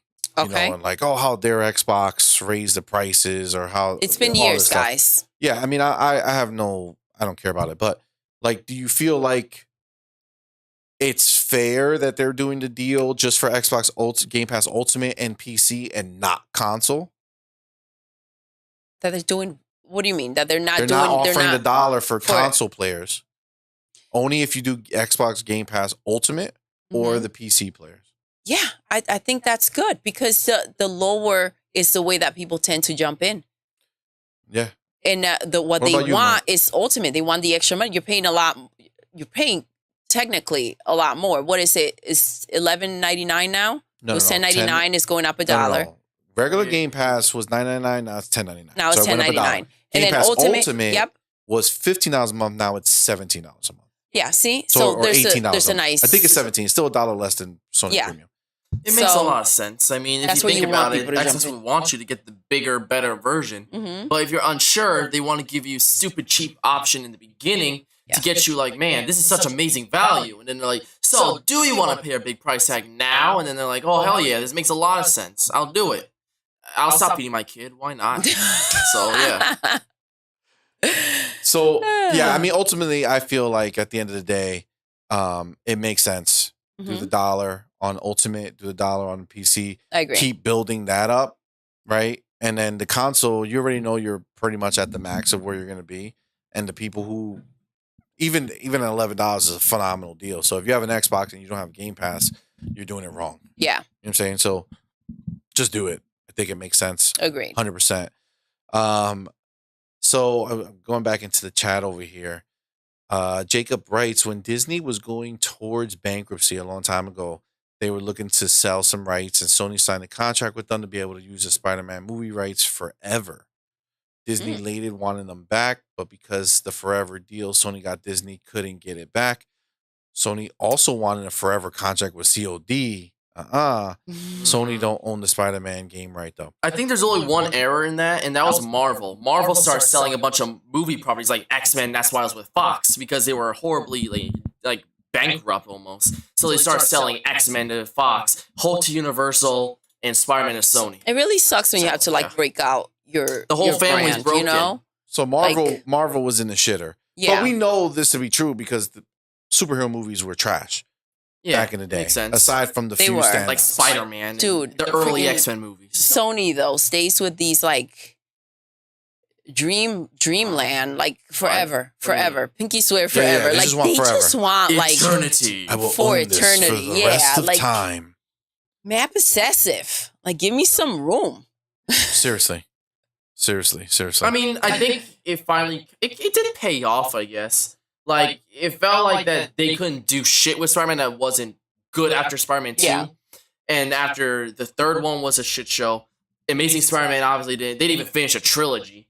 It was only good until Marvel got involved. It felt like Sony couldn't do shit with Spider-Man. Obviously, Spider-Verse was the only thing they could do right other than that. But it was after the fact, right? They did Spider-Verse after seeing good Spider-Man movies. They're like, hey, we could make a good Spider-Man. Still like a workable situation. Yeah, like they had the format laid out for them already.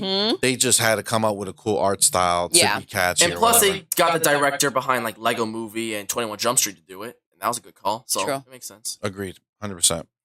All right, so the next little piece of news here. Remember, I don't know if we talked about it last time, but Xbox is having their ID at Xbox showcase. On July 11th. So that's going to be cool because they'll be able to showcase some of the smaller games. It's coming. But when's what are we on right now? I think it's Tuesday. Because today's on Tuesday. Today's the 9th. Is it? I think so. 9th. Yeah. No, 7th. No, the 8th. The 8th. Yep. So tomorrow's the 9th, 10th, 11th. Yeah, Tuesday is the 11th. So I think Tuesday the 11th they're doing their little showcase for the ID at Xbox stuff. Okay. But that's also the kickoff to their ID at Xbox Fest on Xbox. So they're going to have a bunch of demos of the games that they're going to be showcasing. So you can, for that week, it's from the 11th to the 17th. You can go ahead and download these games, play them, try them out early, see what's going on with them. Yeah. I got to tell you, the ROG Ally changes a lot when it comes to indies. Because that handheld, you throw an indie on there, you play it. I played Bramble, the Mountain King or whatever. Bramble? Yeah, it came to Game Pass. That sounds weird. It's a weird, like it's very unique. Linear. Yeah, unique. It's very linear story, but like the game world and the story they're telling is very unique. Point. Yeah, it's almost like fairy tale like, but looks a little dark. Like a Tim Burton-ish kind of. But I'm digging it. And the point being is that, you put it on your Ally, you just boom, try it out. And there's like, they're not mainstream stuff that you'd be like, oh my God, like I'm not going to do a Doodles Never Have I Ever on it and have you play it. But it's a cool game, Maybe we'll do like an indie showcase night one day. That'd be dope. Just try a bunch of the indie games. Yeah. Like Hades.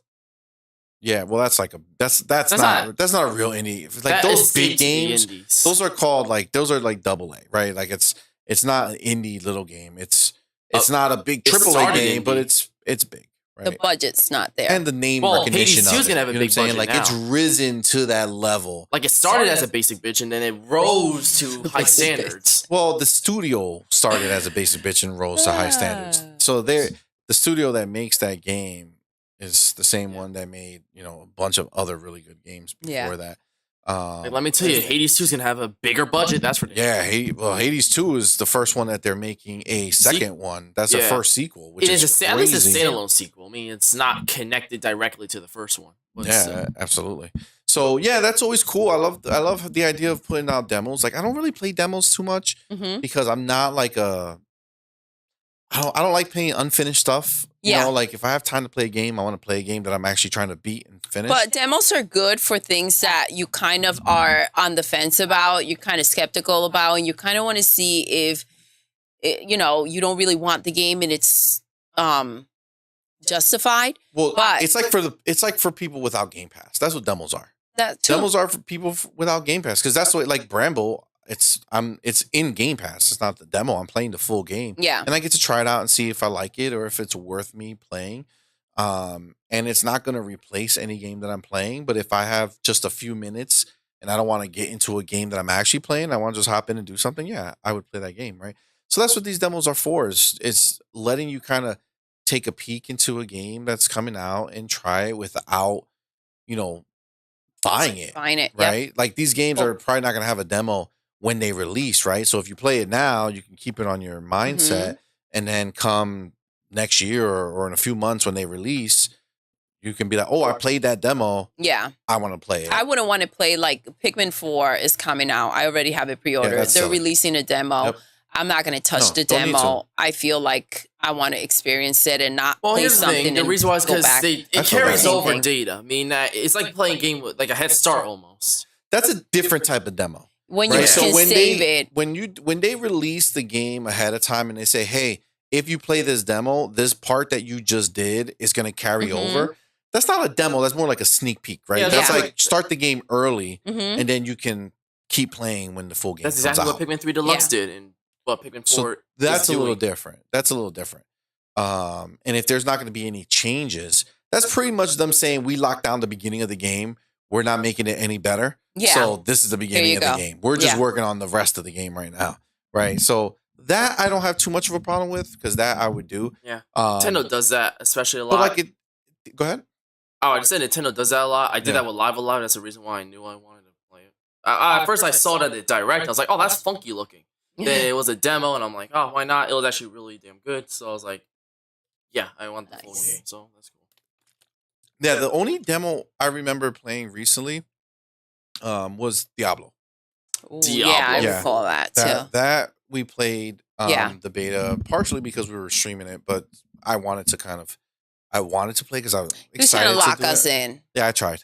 And we played it again. We did. It's really good. I love it. We played it without streaming. We played it streaming. Actually, we did it again. It's a good game. I like it. We've streamed that game 3 times. I'm already on Act 5, by the way. Oh, dang. Wait, so that means you're almost done? I don't know how many acts are there. I don't know. 5.5. I thought there was 3 acts. Game is over. So I have my horse. The cutscenes are amazing. So you'll be able to see it the next time we play. I'll see it. They managed to make the horses a bit creepy. Cool. I like creepy looking. Yeah, so let's see. Let's see. Mine looks dope. Yeah. Mine looks dope. Yeah. I love having a horse. Let's leave a question mark over that. Diablo's and amazing. See if you haven't played Diablo 4, means to see money. Do it to yourself. All right. Just checking in back on the chat over here, and we got our boy Jacob. One game I want from ID and Xbox is the Steam game Choo Choo Charles. Oh, I heard of that. The one dev gave us a console window of summer 2023. Hunt down an evil spider train and kill it by traveling around the country in a train. Yes, I seen this one. I saw it before. Yes, I saw it. I think I saw the trailer. It's like an evil looking train. Yeah, it's like a train creepy shit. Yeah, it has like arms or something. You guys, I know. It's like one of those. I haven't seen it's like Poppy Playtime. It's like the new Five Nights at Freddy's. How like it starts very small, but it blows up online, and it's probably gonna make waves in the console market soon. We can look up a trailer or something. Quickly. Choo Choo Charles. Charles. I don't know how that'd be Charles, a choo-choo train. Charles. Oh my gosh. You were not kidding. Markiplier played it. Yeah, online. That is. That's Markiplier. He's the biggest streaming. Well, second biggest. So you walk around. I guess you walk around. I thought you were just on the train. Oh my gosh. Okay. So this is like okay. Well, he's dead. A little bit. All right, I should find a trailer because. Yeah, do the trailer. I mean, it's Markiplier. I really don't know who that is. Damn. Let's do Choo Choo Charles.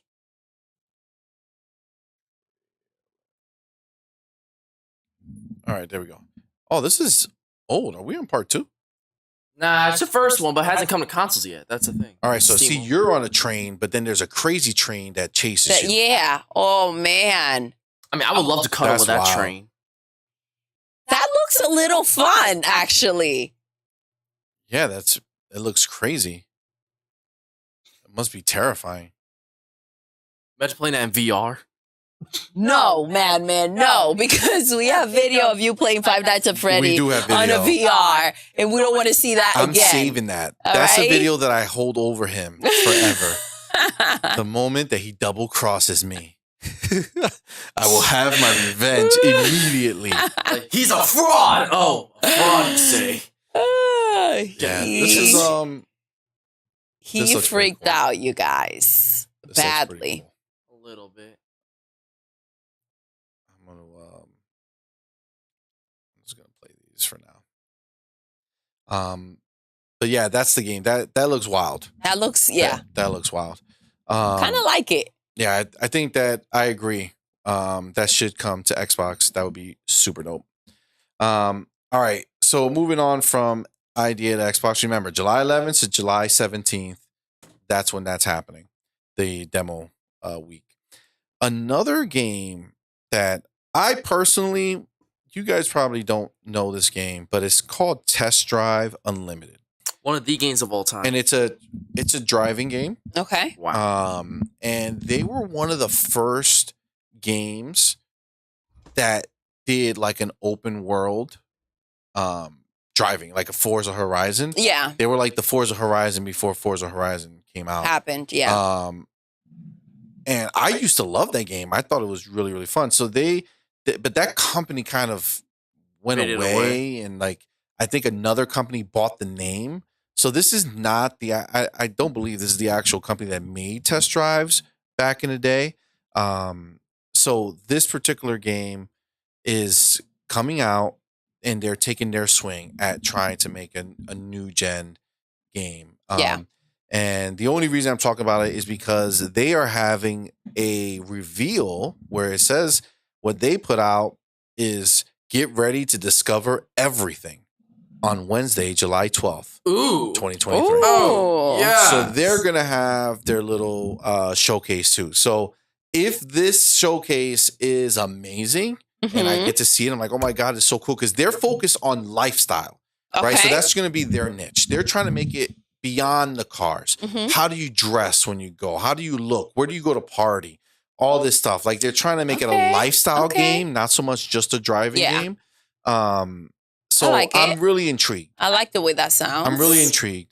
So we'll probably talk about it a nice outfit next week. Yeah. And see if does it look good or is it crap? Because we don't really know much of crap about it, to be honest with you. It's all we've seen are little things, and the last time they did a trailer, it was so short and irrelevant. So yeah. So that is Test Drive Unlimited. Again, the 12th, they're doing that one. Now, this one was a cool little bit of news, because anybody who thought that Tim Schafer was making Psychonauts 3, you were wrong, because they are not. They are making unique games. Okay. They're making their own stuff. And he said that he is excited to reveal his next project soon. Likely later this year if all goes as planned. You guys love that game. That's a very good I love Psychonauts. Did you finish Psychonauts 2? Unfortunately, Failure. No. Failure. Hey, I've Failure. Madman. Middle. I'm trying to be Resident Evil 4 right now. Failure. Listen. Psychonauts 2 was amazing. Yeah, I know. I played some. It's really good so is Resident Evil 4, though. How far did you get on Psychonauts? Are you like almost there? I don't know if I'm almost beating it. I beat like the first one or two. Like I cracked their minds and shit, the brain shit, and I escaped.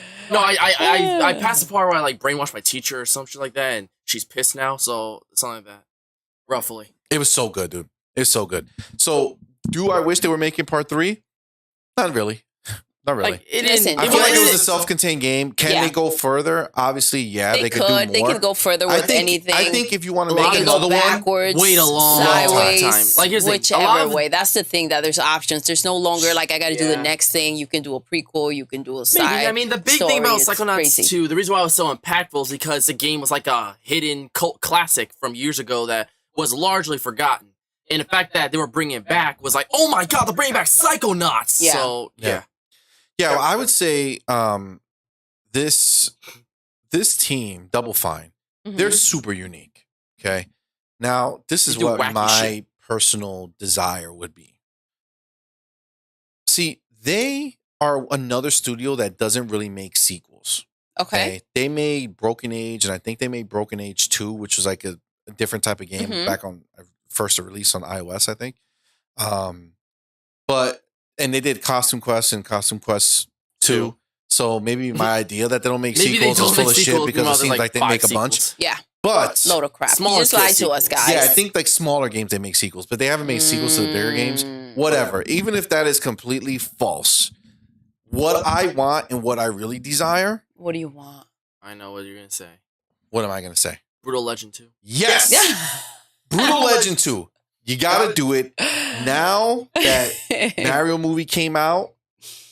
Everyone Jack Black is back on the scene, more popular than ever. Dude, give us Brutal Legend 2. It needs to happen. He did the close-out, guys, so it needs to happen. So good. I don't know how it would play now. I feel like we should do a Doodles Never Have I Ever on it because it was so cool. But it might be garbage trash right now. Here's the thing. I know the game started, the first few minutes were like insane action shit, and it became like a tragic game. It's like, yes, but it was cool. I liked it. Every time you make me play these old-ass games, like, I can't go back too far. Oh, like, make her play Blue Dragon on the 360. I never even played Blue Dragon. Exactly, that's a joke.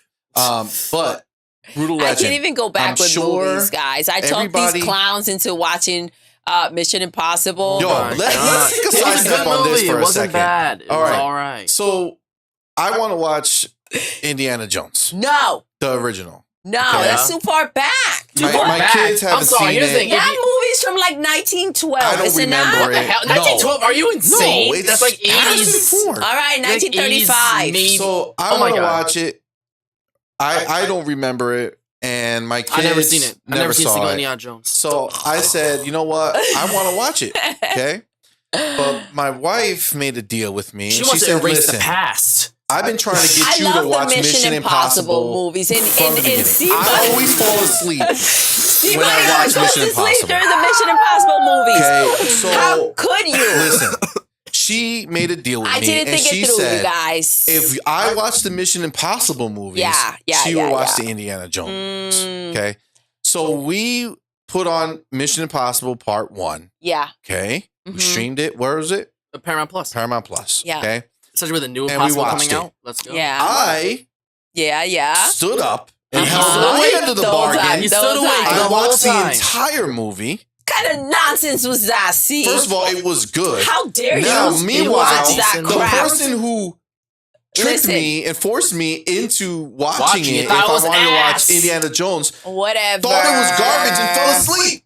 Whatever. Why would you hate your own movie, bro? Is irresponsible, bro. Okay, you have to watch Indiana Jones. And we're gonna watch Indiana Jones. I fell asleep. It doesn't count. No, I didn't fall asleep. So he didn't fall asleep. It's all about him. You have to watch right? Indiana Jones and Who Framed Roger Rabbit for good measure. No, F that. And play Brutal Legends because you fell guys asleep. Are crazy. The chat will agree. All right, so listen. Let me give you guys a little bit of context. Okay, I remember watching the Mission Impossibles. I don't remember where I started. When I started watching them, it was really good. I don't like old technology and I don't like old crap. So I can't let's go put back. on Super Mario World, shall we? Wait. Yes, I love that. Only Mario games, okay? So let's be clear. Mario games, bueno. But the point is that I said to you guys when you put it on, 1996? Like, I can't go back. You told me to watch it. I didn't want to start from the start. I wanted to find the one that was good. Listen, the good? Oh my God. Like, you told me to watch it. I held up my end. I will be back. This is now recorded. Watch with me. She has confirmed it through her testimonial. I was asleep. asleep. Doodle. I didn't watch it. It never happened. I didn't watch it. Listen, next week I'm gonna come classic back shit and does not happily mean say we watched Indiana Jones By yourselves. Because Doodle I'm not held watching. her. Guys, if I fell asleep, Doodle they doesn't didn't want watch to it lose her with me. name as being an honest person. My word is my bond. All right. Here's the problem here. Except for Here that. is the All right. problem. I can't do that. CMoney watched it. He made the deal. The deal was for him to watch it. No, It's the your deal movie. You was saw it for- before. the All your deal- point was that he needed to watch it for the first time. Listen. He watched it, so you got to watch Indiana Jones. If he falls asleep during Indiana Jones, the point was to make you I'm watch gonna it. fall asleep during Indiana Jones. You know what? Listen. You should make her watch Space Jam. Space Jam is How great. dare you? How dare That you was really trying to before. make me watch that now? Nah, No, she said she that's never way watched too it. far out. She watched Way it too with us. far. The first one I saw, maybe. Yeah, the I didn't watch first the one. second one. that was the first one. You didn't watch it? We Snooze. watched it. I don't want to see that. Yeah. Yeah. Come on, man. Space Jam's a shit. But the point is that if I said watch Mission Impossible with me, and as you guys are putting on the movie, I That say is so wrong. I don't think I can go. You did back not say this that. far. We I were did. watching it. You just fell asleep. You made no comments. I just looked back and you were out. So don't give me no shit That's about like that. how, like, if a few days ago, Get I was outta like, here. guys, Didn't we watch it together. That's like if we said, hey guys, we should watch. I said we should watch Into the Spider-Verse because it's the most fucking amazing movie ever created. And then 2 minutes in, I fall asleep. Then By the way, I told you it was amazing. we just watched Then Into the what? Spider-Verse, and Listen, it's really good. I we're can't watching believe I Indiana haven't Jones. This is rewatched what's the happening. freaking movie again. Amazing. Listen, let's It's check like in on the shit. chat real I quick. think that once we watch old 10 or No. 15 of No, them, I can't trust you. then I can watch. You're already reneging on the deal after the first one. The we deal was started- to watch we it started it. together. We gotta watch part 2 now. asleep. We Indiana gotta Jones watch is part 2 going now. down. Okay. Indiana Jones, that's I'm fair. not even making you watch. See, you're doing the opposite. She's trying to Make us like all screw- 6. She wants me to watch all the Mission Impossibles. I'm not even telling her to watch all the Indiana Jones. I only Only want to watch the- the first 2. I only want First you to watch two. the ones that I At least like. the 3. All right, the 3. The first 3 Fine. are a trilogy. The 4th That's all. one, it's I don't even You know want me what to that watch was. 3 movies At of least this guy 2. with At a least 2. I running know the first 2 are the around ones with that are a the hat bangers. and a whip? Is that what he takes It's with him? Uncharted. Indiana Jones is the same brown thing, hat no? It's the family. Yeah. and the, All right, and the listen. whiplash. Let's Suspect. we'll be back next week talking about how I watched Indiana Jones. All right. By yourself. No. So listen, back in the chat, Yes. Jacob's out here talking, and he said, I just saw Tell something Jacob. mind-blowing on Twitter. Ooh. The PS2 console is based on a scrapped organic Atari design. Damn. That makes sense because if you think about the grill marks that they used on the PlayStation It looks 2, a lot like the Yeah. 2600. it does look like the remarks. 2600. So I can see that 100%. Jacob says, I would love a remaster of Psychonauts 1. That would be good. Yes, Ooh. because It looks ass when Psychonauts you go 1 back. is really good. Okay. If they remade If it Psychonauts looks 1 like in the 2, Psychonauts 2 engine, That would look woo! beautiful. Jacob Like- out here dropping bombs. Like I actually Those played are a little bit facts. of 1, and Dropping as good as the mics. game is, it looks freaking ass. So if it looked like 2, that'd Yeah, be it would great. be great. I That would get be that. really See, good. that's why I'm so excited that they're making remaking Pikmin 1 and 2 for the Switch. Whoa, that's not a remake by any long shot. That's just a slightly updated HD version. Okay, but I can still play with the modern Controls. controllers. But that's like, it looks like the GameCube version still. But It I just looks still cleaner. can't. The Oh, biggest cleaner is problem with better. it is using those two-handed controller Oh, Joy-Con we went to the best way to thingling. play Pikmin. That's the problem. It's really not. 1 It's and really 2, not. it's so That's perfect. that's some crazy you shit to point say. with the Wii remote, you move with the nunchuck. It was made for the Wii Listen, remote. and good shit. for you that That's you why can keep That's up the only with reason why I that, like but I I played can't. Pikmin on the GameCube, and the game's good. But on the Wii, it's another experience. It was made for that. That's like one of those games where it's like the Wii enhances the game by such a long shot. That's cool. No. I like that you I enjoy ain't played that no and that goddamn you can do Wii that. I remote. can't do that. Because you don't like the Wii Nunchuck. period that much. Yeah, I'm all right. The Wii Alright. was popping. Mario Jacob- Kart, yeah, it Wii was. was the best Mario Kart. Back in the Wii was chat, peak. Jacob says, Mm-hmm.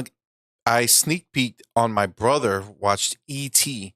when I was around Dang. 4. Ooh. And that moment when the human and the alien's fingers met, I had nightmares for weeks from that one moment. Let's touch fingers.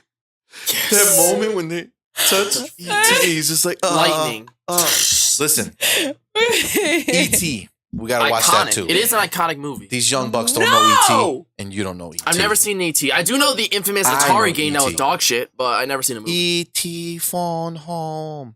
Does I Alien just versus reenacted that shit for Predator, you was that the perfectly. one? Like, I think I saw that. He looks like That's that, not that ET. little shitty, It's an little alien. brown, Those shriveled words looking have ET. nothing to do with the two letters E Yeah. T. But Think about E.T. it. is so much older. Can I we know find you know a the newer scene. movie? You know It's the not scene. older.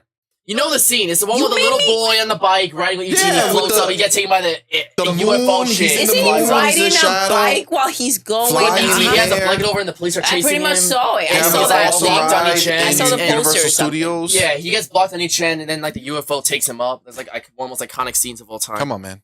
We gotta watch it. I gotta culture you. I mean, Doodle, we do know that. I mean, Okay. classics aren't shit. Okay. Doodle, All you show me right. Matrix. Matrix was badass, and you gotta admit it's still badass, even though it's that old. So Yeah. I mean, would you I- rather watch the first one or the new one? Oh no, the new one was so bad. It was horrific. Did I not fall We don't asleep? talk about when 4. I didn't even No. want to watch the rest of it. That's how Yeah, bad it Keanu was Reeves really doesn't bad. talk about 4. Seriously. He cashed that check and And ran. ignored the idea of Yeah. it even existing. He was All right. like, I wasn't in there. Rumor: And a new Spiral game Spyro. is being made. oh, we were That talking isn't about them bringing Skylanders, that. Thank God. Now, Yes. don't hate on Skylanders, bro. Skylanders was I love amazing. Skylanders. I can play Skylanders. You throw amazing a lot out there. It was amazing. We It loved was, it. It was a good kids game that visually it was amazing. Like it How looked can like you tell me, a grown man who enjoyed playing it, calling it a kids game? It was a fun game Look, as here's a the thing. grown person playing Like it. if you said the visuals were amazing, like it looked like a Pixar movie. That's how fucking great it looked. It was a But great game. It was the It's game was like really one of those good. like round a circle, beat them up the enemies. Like it's like those kids games are meant to like you beat up the enemies. It's very Man, simple. you made us buy your Like, hey, I'm not- every game. Yo, What I'm saying is that I'm and talking about every looking bought back. all figurine, of you them. guys. I'm talking about looking back. Like I played it again. I think we played with like our younger sister or something like that, and I'm like, this is good. And that's where it All ended. right. Well, What's you good, know, Calling it amazing is a bit much. Like that's what you said. That Red Dead Redemption 2 was amazing. Okay, So well, it's like amazing super is chill. for not... its kind Amazing in that holds genre. different meanings. Like I can Slow say down. this food tastes amazing and this Still like pencil other foods. writes amazing. Those are Pencil two is different amazing. things, I wonder if I can eat right? It's not like it does like the Slow word down. amazing doesn't only See, mean but that's one why thing. I'm so skeptical. Like when he comes around, he's like, "Well, what's your favorite movie?" And I'm like, "Well, define." That's the thing. movie. Like, I know exactly what I'm hearing by amazing. If you ask me if something's amazing, if I say it's amazing, god damn it, it's amazing in my mind. Like I'm not saying In for your kids, mind. it's mind. In your mind. In your mind. What I'm saying is that if That's you exactly- if you ask me my favorite movies of all time, then I like if you're talking about movies that are romance, then this is the best movie of all time. If Yes, it's this is the that's best movie of all time. exactly how I answer. No, if you look at my top 10 list, it's like genres are different No. and shit like For that. me, the best romantic movie is The Notebook. The end. That's it. Yeah. Close. I mean, Titanic. is No, there, too. don't even say it. See, You you're got gonna mail. lose all credibility. You got mail. Oh my You've God. got Have you guys mail. watched that nonsense? It's amazing. First of all, it's not amazing. I've seen it. Amazing's Wow. a bit much. Are it's you a good saying movie. that it's better than Wow. The Notebook? Have you lost your I mind? didn't say it's better. Did I say it was Did better you than Notebook? say you said I said- close? I you said close. my favorite is No, you said when I said close, The Notebook, meaning you said Notebook is a close second to it. Close, exactly. Are you saying that the Notebook is second to You've Got Mail? Are you that's what really what crazy? you're saying. To me. I think Notebook's second to Titanic. All right, see, we're gonna have some Titanic is really conversations good, after too. this because I don't know where Listen, this You Got relationship Mail is a going. fantastic movie. Are you better than The Fantastic Notebook? is a bit much. It's I a saw different- it, Have it's you good. The lost Notebook is your different. mind? Exactly. Yeah, that it's type different. of movie, that's the best movie ever made. Whoa. Listen, Titanic. Not They Titanic. all sank and died. No, Are you not kidding me? Titanic. Yeah. The Notebook is the best love story. That's what I said. Yes, That's but the it's thing. not Yeah, love you got- movie.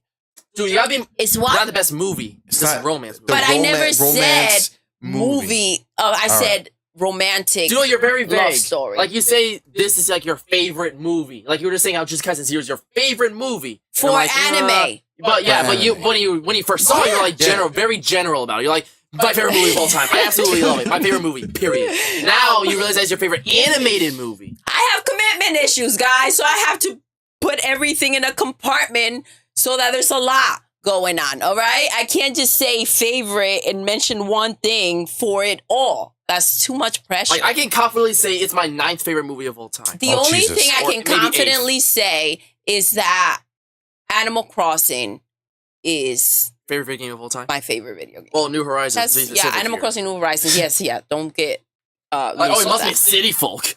Okay. No. So yeah, Spiral's coming back. Gotta love Spyro. Talking about hell other shit and not Spyro. Listen, let's have Jacob get us back on track over here. Let's go, Jacob. You got this. You can do it. Microsoft bought ABK for Candy Crush. Those are facts.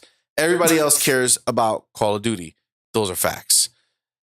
Jacob says, I wanted Xbox to buy ABK for Crash, Spyro, and the best ABK IP, in my opinion, Skylanders. Yes! Jacob, you're my boy! Man. Yup. Oh my God. I knew Jacob You're my was the boy, man. Jacob. Yes. There we go. We have a connection. But he calls himself right? mid. That's our Jacob. I knew That's right. Facts. Jacob knows what's up. Jacob knows. Skyrim And by the way, is the shit. Candy Crush, I love that. I did like Candy Crush thing. at one point. Yeah, I was like obsessed with it. It's really bad. Yeah. And then I just stopped. I don't even remember. And I don't think I can go back to it because like I'll fall down that rabbit hole. Once they own them, we'll get it in Game Pass. I probably will. I'm ready. Yeah. Put it right back on my phone. Give me some Xbox achievements, baby. Yeah. We need Skylanders back though. For real. I think it would be cool. We still have all the toys, by the way. Yeah, I don't want the portal. Fuck the stupid toys. We just want an I don't want to have to add the portal. They shouldn't have a portal. They should have it on your phone. Yes. It should be NFRC right to your phone. You just put it next to your phone. Boom. You're done. You know how you can scan the amiibos on your controller or your amiibo cards and you do it right on the controller? That's how it should be. It shouldn't be a separate thing. Yeah, it should just be there. Yep. Facts. Oh, that would be dope. Agreed. So Jacob knows what's up. Jacob knows what's up. Yes, you did love Trigger Happy. So yes, so Spyro looks like it's coming back. It looks like they're gonna follow the same formula that Crash did. So they came out with the old one, redid it, looks great, and now they're gonna come out with a new one. Okay. Right? Gucci gooch. It works, makes sense. Me likey. Yeah. Yes, 100%. Spyro. Yeah, a Skylanders, Spyro's Adventure, or Part 8. 7 was Imaginations. Imaginations was wild. They got crazy with the toys. They did. I mean, they felt, at that point, they knew people were just going to go buy Skylanders anymore like that. So they made them premium looking. Like, they even had a nice box. They were big. They did look good, though. They are nice looking. Yeah. And you gotta appreciate the commitment to Skylanders. Every single unless they're like Nintendo, like they're very Bowser, unique. Yeah, they don't work on all of them. Yep. But every other Skylander works on every single Skylander game. Yeah, it's insane, and not just like put in there. They go back into the game files, update their animations and like the character. I think models. The first game it didn't work, right? I think there was one, like there was a certain place where it stopped, but for the other ones, it all worked. You can't go backwards. I mean, if you try to put a giant in the Spyro's Adventure or a Swap Force in Giants, that's not going to work. But it's just going forward. Yeah. The Giants game, and then they did the one where you swap the top and the bottom, and they made a lot of really unique characters. I liked them all. The thing I didn't like was that when they were trying to remake the same character over and over. That's where it got a little, That makes sense because think about it. If you're getting to Skylanders for the first time, like the fourth or third entry, they're not going to be printing those same old Spyros anymore. So the problem was when you're collecting them, though. Like if you're collecting them, they should have just automatically updated. The one that you had, Trigger Happy or whatever, to the new version in the game, but it's just the same physical toy. Yeah, agree. Listen, makes sense. Again, Spyro being remade. Yeah. Exciting times. Spyro. We'll see how that works out. Did you play the collection, that trilogy, the Ignited trilogy or something like that, right? A little bit. A little bit. Is it good? Yeah, I mean, I was never a huge like Spyro. Insomniac makes that, right? Spyro? They made it at least, right? I don't remember. I know they made Crash, but Naughty Dog. No, Naughty Dog, but Insomniac. Insomniac makes Spyro? Yeah, I thought they made Spyro. That sounds inaccurate, but it might be. Who knows? All right. Next one. Yes. Another. Oh, thank you, Purple Berry. No, we're going to take a second right here. All right. Purple Berry said, you got brain damage. Notebook is the best. Thank you. Notebook is the best. Yes. Did she say it's the best film or best romance? Just the best out of the two. I agree. Notebook is the shit. Yep. I love the Notebook. I'm not. My love for You've Got Mail has nothing to do with the Notebook. Listen, see, you were going to have I just came to Notebook later in life. I introduced you to the Notebook. That's what I'm saying. So it was already ingrained in me, my love of the other movie. I just can't replace it. It's emotional love to it as well. I've watched it with you a lot of times, but you know, we're gonna have to reset. I just love that story, man. That meant to be. I think you love that story because of our story. Basically. Yes, that's what I'm saying. I think because after we got together, you were, oh my God. The Notebook was beautiful because of the diligent way that he loved Allie. Yeah. Oh my God. It's the end that makes the beginning beautiful. So much more because you worth see it. that he actually loved her because he was with her through everything. Everything. Yeah. That's what makes that movie fact that amazing. Guys, earmuffs, if you've never seen The Notebook, that they die together. Yeah, it's amazing. I think people know that by that It's beautiful. It's like one of those endings. That's but it's not, it wasn't like, it's not a meant to be fate scenario. Like he forced the shit. Like she probably would have moved on if it weren't. Yeah, like. Which she did the first she time. Did move on. And it just so happened, it was just lucky that they saw the thing and blah, blah, blah. Yeah. It was a great movie. I'm not taking it away. I love it. But it was lucky that she saw the newspaper before she got married because she never would have went over there. So it's technically the same thing. I love the fact that in You've Got Mail, they were enemies in real life. They were enemies in real life. Behind like, but they were like the best of friends on a computer. So when they took away the world and it was just the purity of two people interacting with each other, they connected.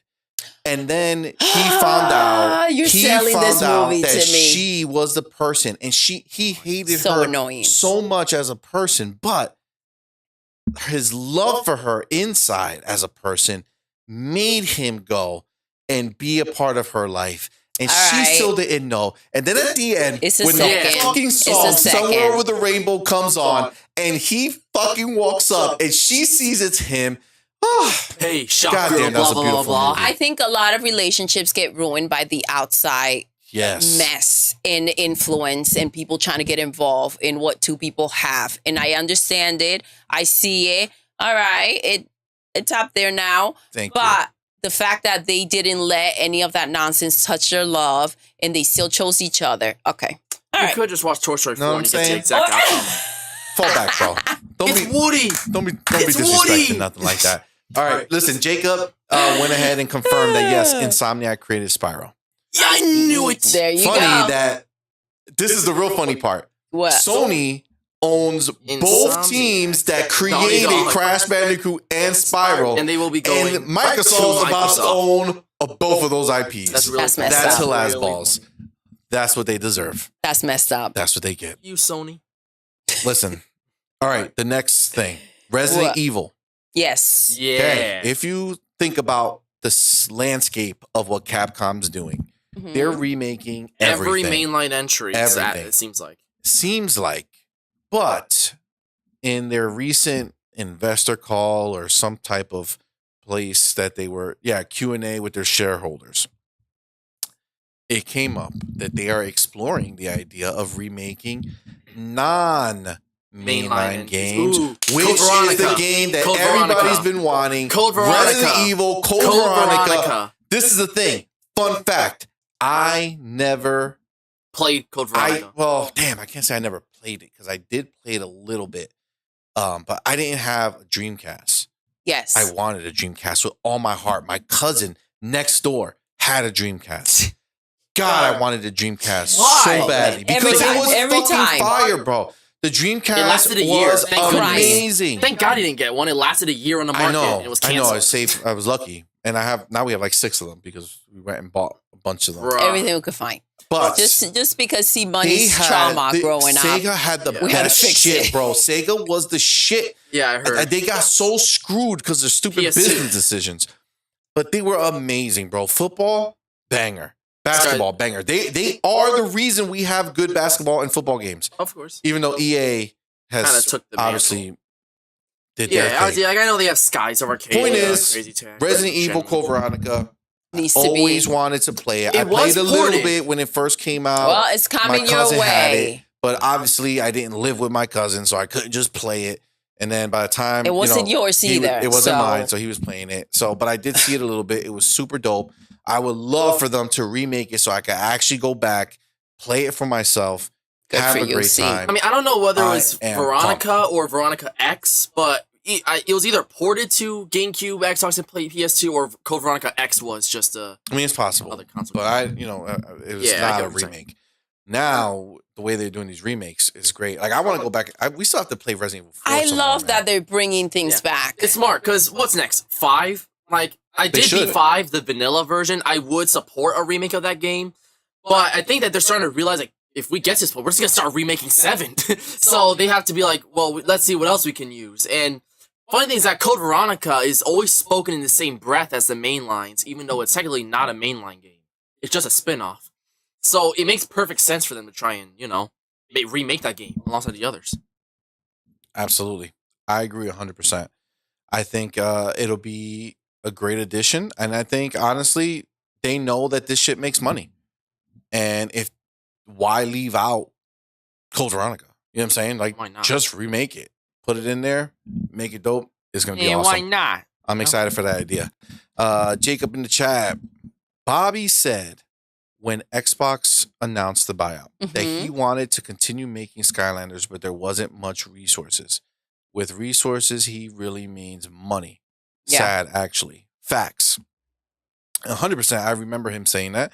And that's why Microsoft needs to buy this company. Because there's so many different IP that they have that they can go out there and make some cool shit. Yes. And I think that will help them tap into like those Nintendo fans, right? Yes, these and games that like kind of younger audience. I think it just makes sense to do. 100%. And the thing is you take a studio like Toys for Bob. Yeah. All right, Jacob, be easy, bud. Have a good night, Jacob. You take a team like Toys for Bob. They buy Activision. They own Toys for Bob. Yeah. You can go ahead and have Toys for Bob. They can make Crash. They can make Spiral. They can make Skylanders. See, that's what I'm saying. All that nice, like youthful. Not that I wouldn't be playing it. I mean, Crash is kind of like the Mario if you don't have Mario. Yeah, but that's the thing. They can reach a different audience that they Mario was hard to. I don't feel they have right now. Like Mario now, it's like you can have little kids play Mario and they get it. Crash is hard now. Like the new one, Crash 4, was really hard. Well, they will have to make like a modern, just like Mario has evolved, from what we used to play. Agreed. Which is still fun, but like I love how Crash 4 came out and it was like, it's about time. After 3 entries, we're finally back. Meanwhile, they made like a dozen Crash games in between that. They just pretend that none of them exist, essentially. Well, it wasn't part 4, which is what just because they released a game doesn't mean they consider that the next entry in that storyline. Purple Berry agrees with you, Madman. She says, Madman, that is true. Exactly.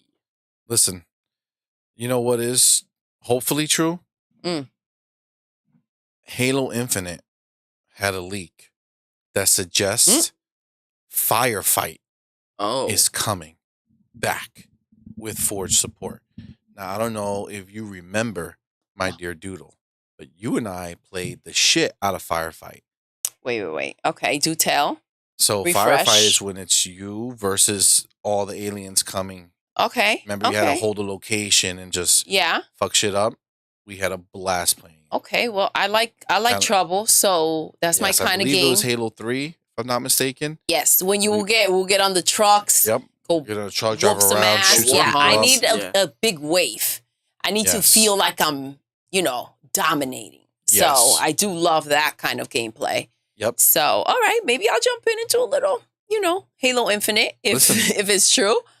I hope so. So there was a leak that strongly suggests it's coming. There was images leaked that showed the Forge and all that stuff on there.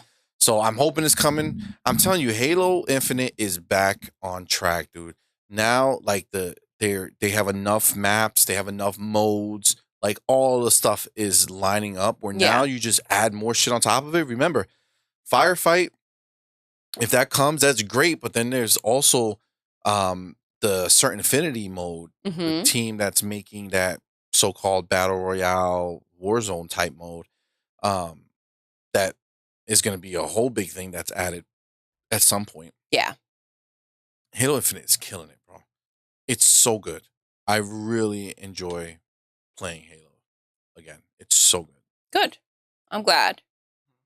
I just need some single player content, man. That's what I want.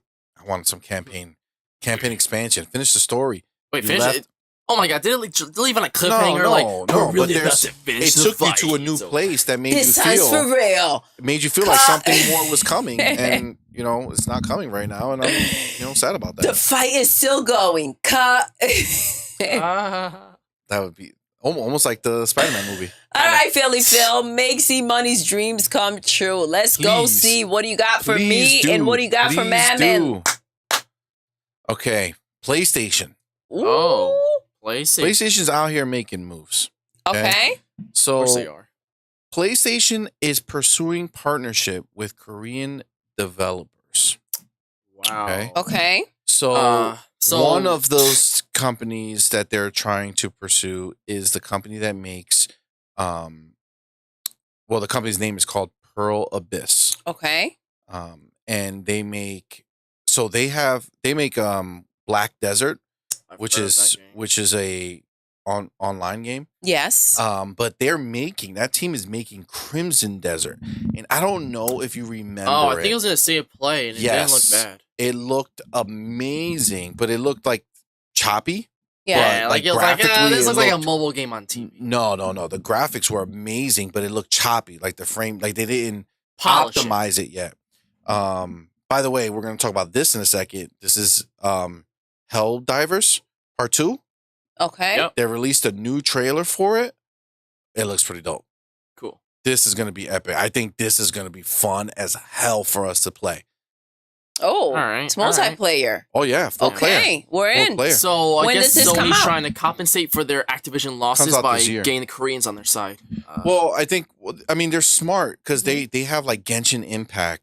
They have a lot of these Asian game studios that are making games just for them. I don't want them being like taken over. So I want them to make the right moves to continue to deliver something. Yeah, but we also want some of these games. Matters. Of course. You know what I'm saying? I mean, so like Genshin on Xbox, I didn't know we're getting left about Genshin, but I do know it's extremely popular. Yeah, that's why you got to take yourself away from it, right? Like you don't play it, but there's millions and millions of people who play crazy amount. It's like Roblox, right? That's like you saying, I don't care if PlayStation ever gets Roblox. Yeah. PlayStation would lose its shit if it would get Roblox.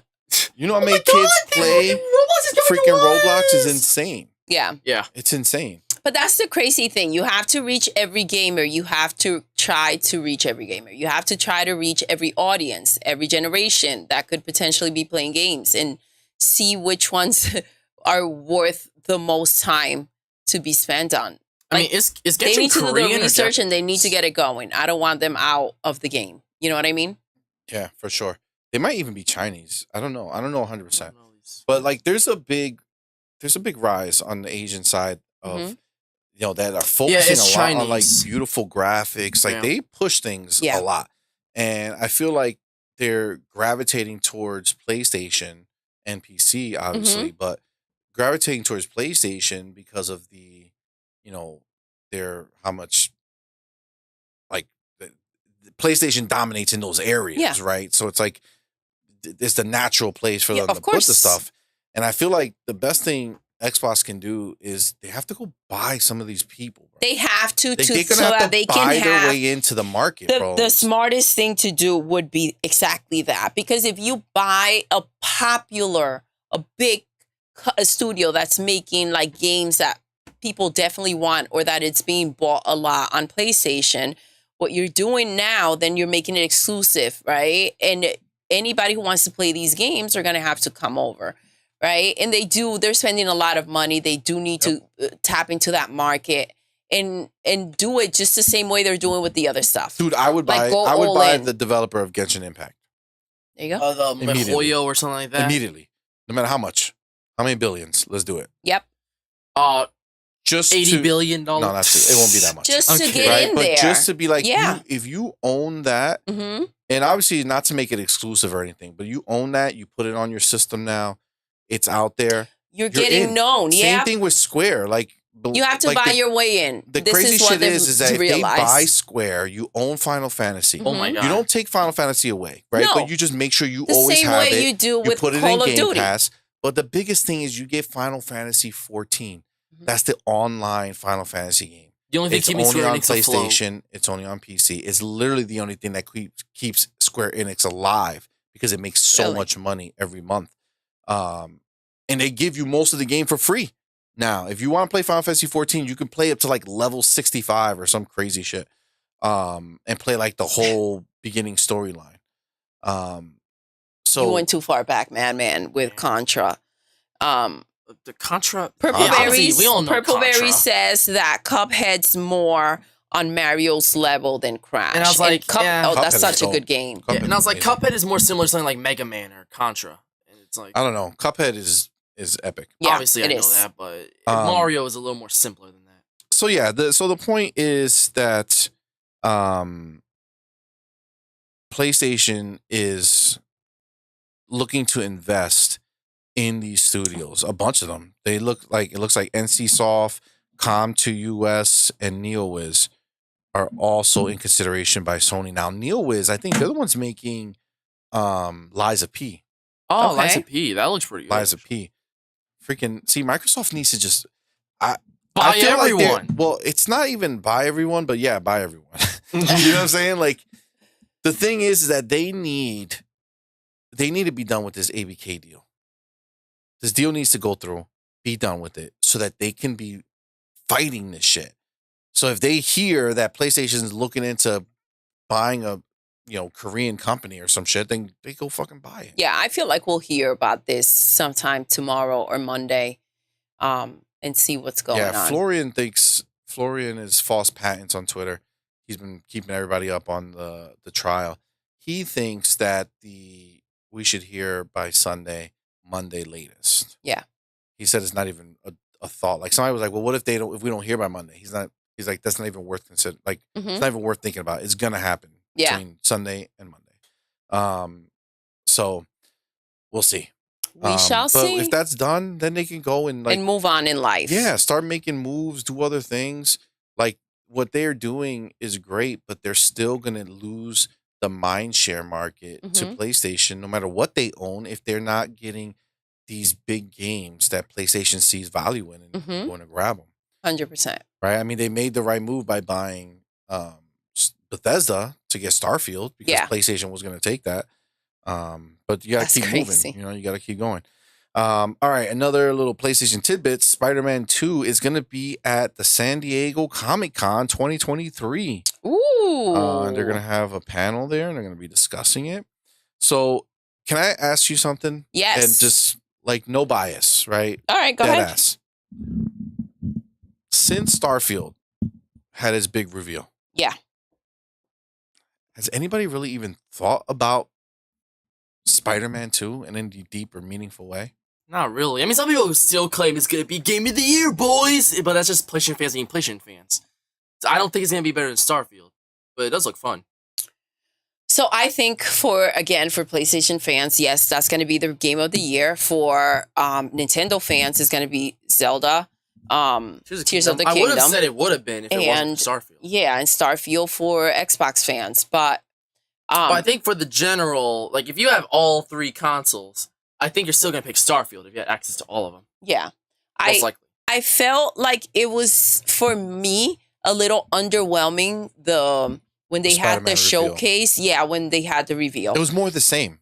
Yes. And I felt like and I was one of those people saying, oh my gosh, if this is what they showed us like a year ago or however long ago, I can't even imagine what this game is going to look like now. And it was underwhelming for me then. The teaser looked gorgeous. So obviously CGI, but still. Yeah, it had nothing to do with like seeing Starfield. And it had everything to do with the fact that, I mean, it's cool that you get to play as Venom. Well, no, you get to play as Peter Parker with the symbiote. Yeah, but I get confused all the time too. I don't know. Venom and the symbiote. It is what it is. But he's his own Venom. It's not like I wasn't thrilled with what I saw. Yeah, it looked good. It looked like a fun Spider-Man game, like the 2018 one. I think is going to do great. It's going to be great. I'm going to have a good time with it. Is it going to am I going to be in the same situation like I was with God of War and Ghost of Tsushima and It's not possible. Days Gone and any of these games where I play them for a while and it's like, wow, these are amazing, and then I stop playing them. Yeah. Like God of War Ragnarok, I haven't played. Did that come out this year? Last year. Last year? Remember God of War Ragnarok versus Elden Ring? That was a big thing. Oh yeah, that was some clown shit. We right there. played a Doodles Never Have I Ever Spider-Man, right? And we did Ragnarok. Yes. And for me, Ragnarok did get repetitive. It was, and there were like flaws that I was like, oh, Game of the Year graphics? I don't think so. Like if you really pay attention, you will see it. And it's distracting because it kept going kind of back and forth. And in the gameplay, I was very specific with what I didn't like.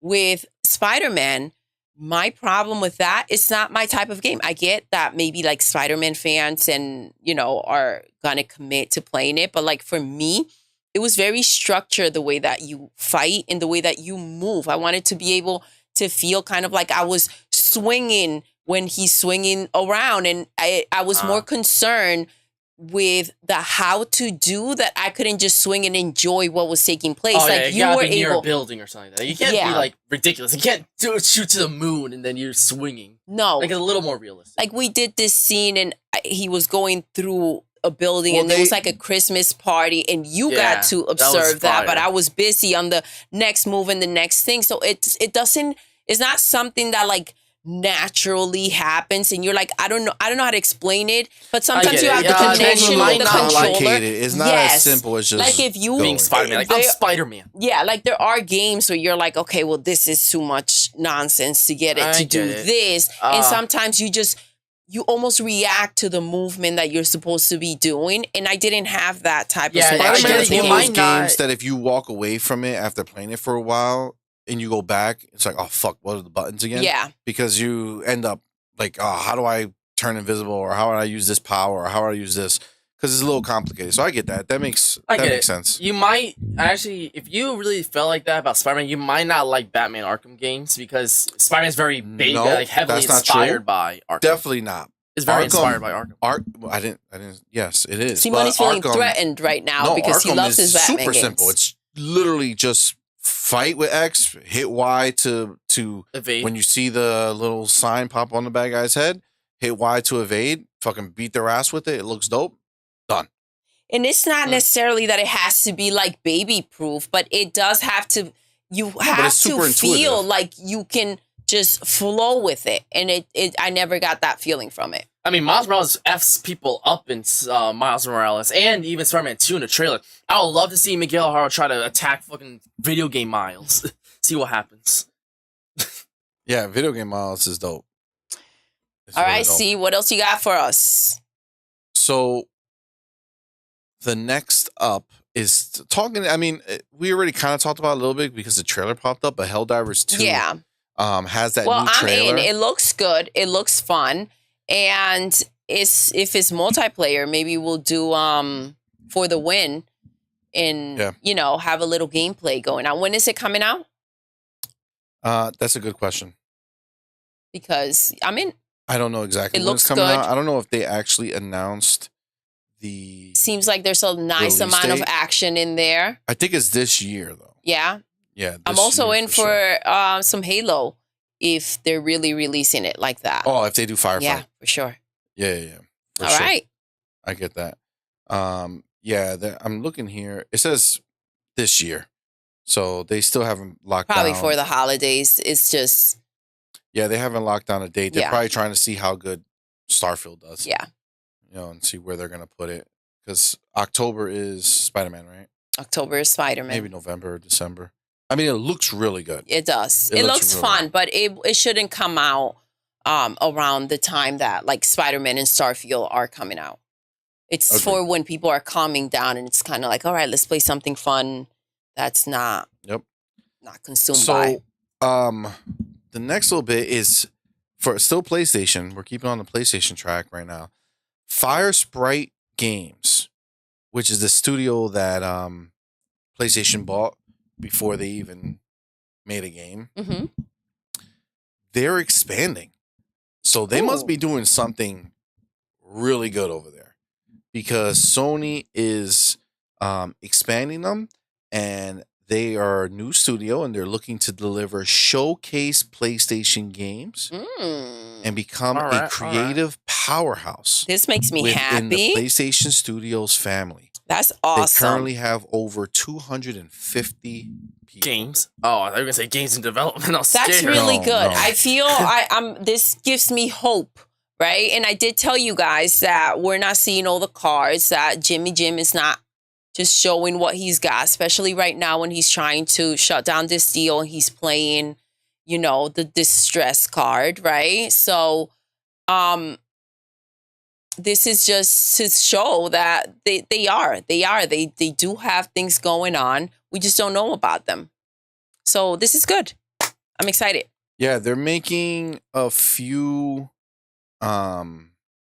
different games. They're doing some multiplayer games. They're doing some, I think they're doing a single player narrative game.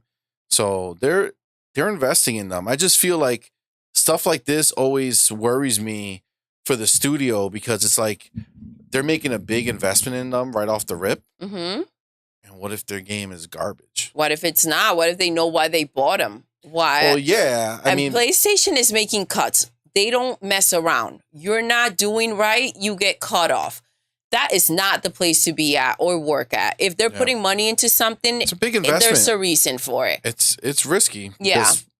Like Jacob was saying before, like when it doesn't work, PlayStation just Chop shuts you off. down. Like look at Days Gone. Days Gone did great, but critically it didn't, and they killed that IP. Yeah, like they just no mercy, it. bro. Yeah, it's crazy. Yep. So, all right, that was the end of the PlayStation only discussion. Thank goodness. So this one I just thought was I wanted to hear your take on this, Doodle. Top. NBA 2K24. Oh. Okay. I know you're a big baller. I'm a baller, yo. No. The reason I wanted to talk about it is because they revealed the cover. You missed it. I missed it. Sorry, It's Michael Jordan, isn't it? Swish. Yeah. No, it's not. It's they on the cover. I think one of the versions maybe, but on the cover they have Kobe Bryant. Ooh, Kobe Bryant. Okay. Nice. Okay. So they did Kobe Bryant already. Oh. They've done it in the past, but they did it when he passed away. Mm-hmm. Right. So the one after it passed, they put his name on there. Which made me feel I didn't know how I felt about it. Yeah. Because I know what you mean. Because it feels like you're taking advantage of a bad situation. Kind of. Yeah. Because we're doing this to honor him. It's like he would never approve this if he were alive.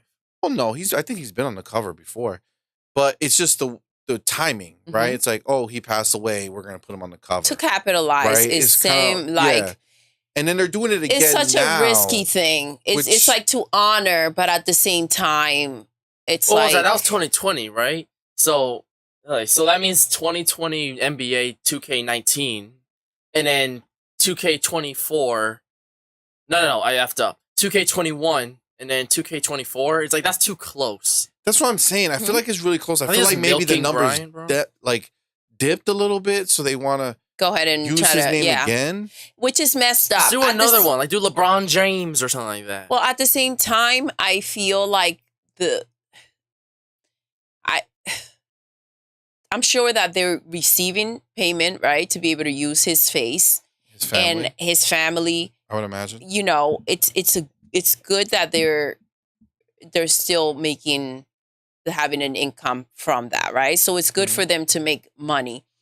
At the same time, I can imagine that the pitch was to honor him, but it does seem suspicious. So it does seem like it is to just capitalize. It's like how businesses pretend to be genuine, and then it's like it's a hand that it's filling both ends, right? So if the family came to them like, hey, I don't think they did. I think they want to do it because of the reasonings that they have, but the way that it sounds right is to say to continue his memory, to continue to honor him. Yeah. And I wouldn't put it past the fact that the sales probably dipped.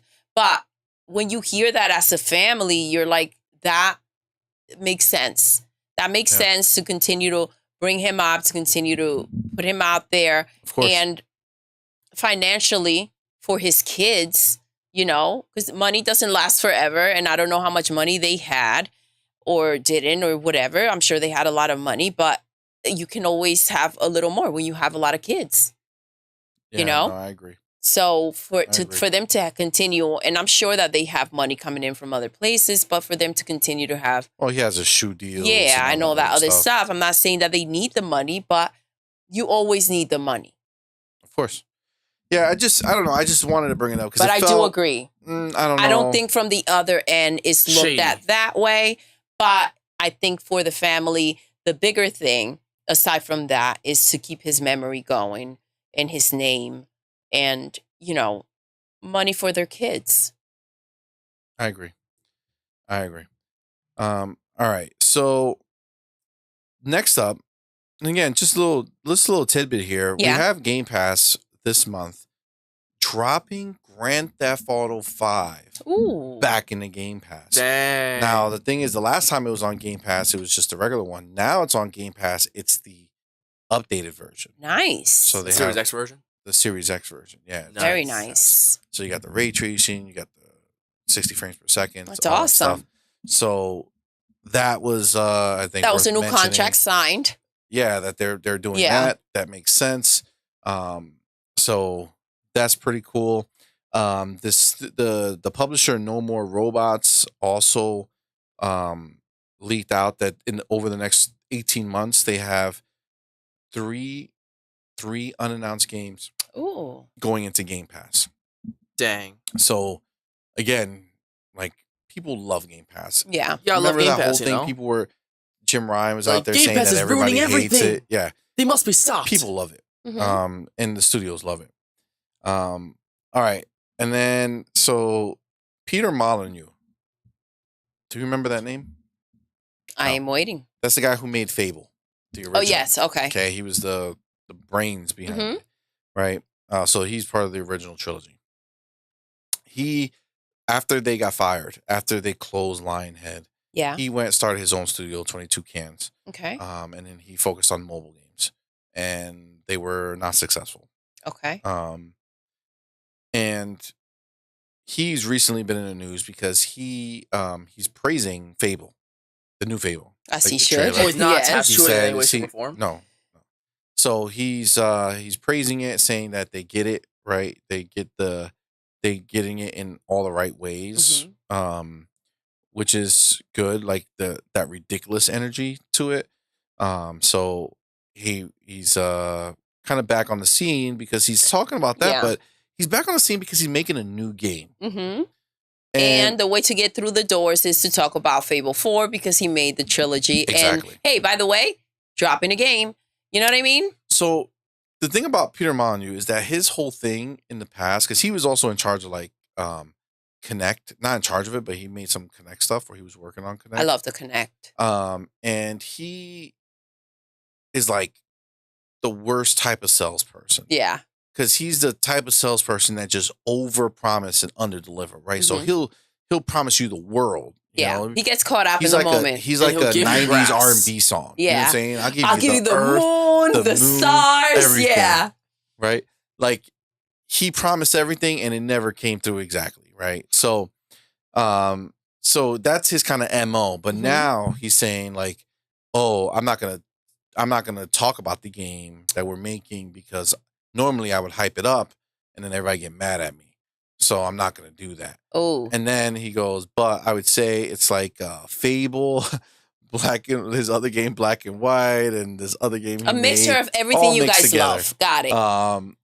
And he's saying it's going to be a higher budget. It's going to be on the consoles, not on the mobile dock shit. Not on the mobile because they need the power and blah blah blah. It needs so much power. I just found it so funny. He's not going to talk about it, but he's talking about it. Exactly. So he's not talking. We got it. But he's talking. He's being so modest. So our boy's back. Yeah.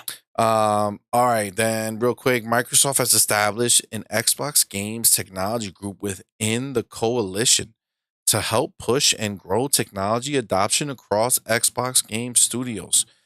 This is really cool because the coalition is the shit. Yeah. They know how to make graphically beautiful games.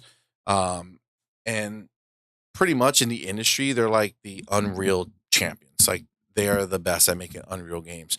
What's up, Evan? Welcome, my friend. Thanks for coming by. Hi, Evan. Hello. So the fact that they're making it their business in their studio to make a team that will essentially help all the other studios at Xbox, money. That's money. And hey, maybe we see something from them at Gamescom. That'll be great. How dope would that be? Yes. That'll be great. The Marcus Phoenix trilogy. I would love for them to do that. Yo, we would play through that shit so hard. Yeah, I agree. If they redo it. I agree. For sure. It's stunning. Even like not remade or whatever. Like it's still, it holds up. It was made so well. The graphics were so ahead of their time. They were so intricate. This game still looks good. I agree. Yeah. I agree. And they did it. Like, come on. The Halo Master Chief Collection, right? Yeah. Halo is a pillar of Xbox. Agreed. So you have the entire collection redone, looking great. Done that. Gears is also a pillar, That's I would argue. I would say Halo got Xbox through to the 360, right? So that's what kept them relevant there.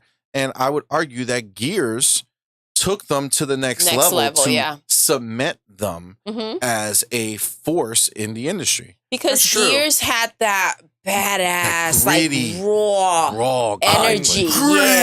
Yeah, it the did. only thing I feel is rage. Where like Halo, it was more human too. Like you felt more of like that Last of Us style. You're in it. You're that character. Just chainsawing people in half. And like, the, that was the so close-ups and the breaking through and the splashing. Because there's nothing less human than Master Chief. Because Halo had a lot of like colors, no pun, like but like kitty elements with the little guys, and I find them hilarious. They run around saying crap, and then you shoot them, and it's green, and it's like, you know, and it's like it has a very unique, like they didn't go full on like crime scene type of situation. So their badass game is Gears of War, and it needs the respect that it earned and deserves. Funny is that they went like Halo 4 was borderline like Call of Duty almost a little bit in the design and shit. Yeah. So I think it went a little too far down. Well, when we played, I remember going online and you couldn't take 2 steps on Gear because like the people, it was kind of like a Call of Duty style. The people that played online, they were legit in it, dude. Like they were real killers. You know, take one step, dead. Like you couldn't enjoy it. Like it was crazy. Well, it was crazy. Yeah, I mean, I always like Gears multiplayer, but like the problem is that my ceiling for that game is not that high. So like I get decent at it, but the other people get amazing. Oh my gosh, So they knock me out pretty quick. Halo is one of the few, Call of Duty, I would say, are one of the few games that I can hold your own, hold my own. You know, with some days better than others, but I get Gears, it. Fortnite, same thing. Yeah, Fortnite. I think Did you just play me on Fortnite? Well, no. Damn, that's cold. All right, you're better at Fortnite than the other I would say things. I'm better at Fortnite than everything else. Because you got me to have your back and like kind of push you through. You know, I be holding the weight. For sure. You know what I'm saying, guys? Listen, I don't want to waste this opportunity to move to the next. Let's go. Item, because the next item is Alan Wake 2. That's on screen right now. Okay? Nice. So you had mentioned it earlier, Madman. The rumors are true. Yes, Alan Wake 2 is digital only because it gives them, the team, more time to polish. Okay. Like a significant amount of weeks. I agree with that. Actually, that makes a lot of sense. Because otherwise, the game that goes on the disc, obviously, it has to be playable without a patch. Okay, so this is the thing. They want to fine-tune that game perfectly, and they don't want to they don't want to say, okay, this is good enough, stop. They just want the game that they put out to be the game. I can respect the fact that they don't want to like delay the game. They could easily say, we're not ready, we got to delay it, because it's not as simple as today the game comes out, today we have till today to finish it. The game has to go on disc. Yep. They have to get in the cases. They have to get sealed. They have to be distributed. And a lot of the times, the reason why a store might mess up and put something out that's not supposed to be out is because they get it a week, 2 weeks prior to when it is supposed to go out. Yep. So for them to say, listen, we need to use that time to go ahead and finish the game and deliver it on time, the best it can possibly be, good for them. Also, not to mention that they'll save a lot of money on freaking packaging and putting it on disc and all that other crap. So whoever's going to buy is going to buy it however they buy it. You know what I mean? Like digital or not, it's not going to change it unless they were doing some type of collector's edition, which you can still buy even if you have a digital. You know, that's the way to go. I don't see this is the way that the direction that we're going into. This is the future. Digital is everything. So, and it doesn't stop them from in the future releasing a physical version as well. They could just be released digital, and then at some point, maybe like a on month shelves, or like a few months later, or even if it's like the following year or a few months. I don't know. I do think that nice it will surprise. impact sales a bit because a lack of a retail presence can hurt when. If you're someone who likes to walk through a GameStop and see what's new, yeah, I get that. That does leave like missed opportunity to be able to buy the game. Or if you're trying to get a gift for someone, it's a lot lamer to get I bought a digital code. Yeah. Here's a receipt. You got to type in these numbers into your console and wait agree. 5 hours to download. That's a great Right. point. You got that, buddy? It's true. You know? And then a lot of people, because of the internet, and a lot of people still like to hold their physical copy. Yes, they That's are what going to Run miss out Games on is that. for, I guess. But like you said, they can wait a year, they can wait 6 months, and then release it and put it on the shelves, you know, and then that's that. But you have to do, because they will get chewed up. You can't. You got to come correct. So if the point is to go ahead and release it digital by the date instead of delaying it, then do that, and then later on release it on the disc. Agreed. If need to, because they'll know if they're happy with the sales or not, and if Yeah, it's and then worth putting it on a and disc. then when they do go to limited run games later on, it'll be a big deal. Like, oh my God, it's coming out physical. Who knows? Isn't it? Is it going to Game Pass? No. Yeah, no. Doom Eternal on Switch did that. Where it was supposed to come physical on Switch, and then it got canceled and it's digital only. Then like a year later, it's a physical limited run game, and it's like, that's cool. All right, so there's a few little tidbits about it. There's two co-protagonists, right? So they're co-protagonists. There's two realities, two desperate journeys, nightmares becoming real, survival horror gameplay, majestic Washington state landscapes, twisted nocturnal New York, and it's releasing October 17th, 2023. And it needs to be released then, because it feels like these Halloween vibes, Facts. you know, and the time when you are consuming and want to play these type of games is the perfect time for it. So this is exactly why they probably don't want to delay it.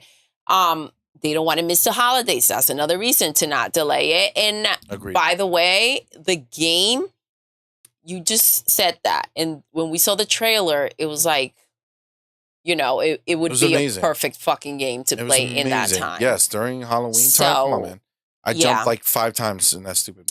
And it was just demo. a trailer. Imagine being consumed by the story and kind of just blocking everything out.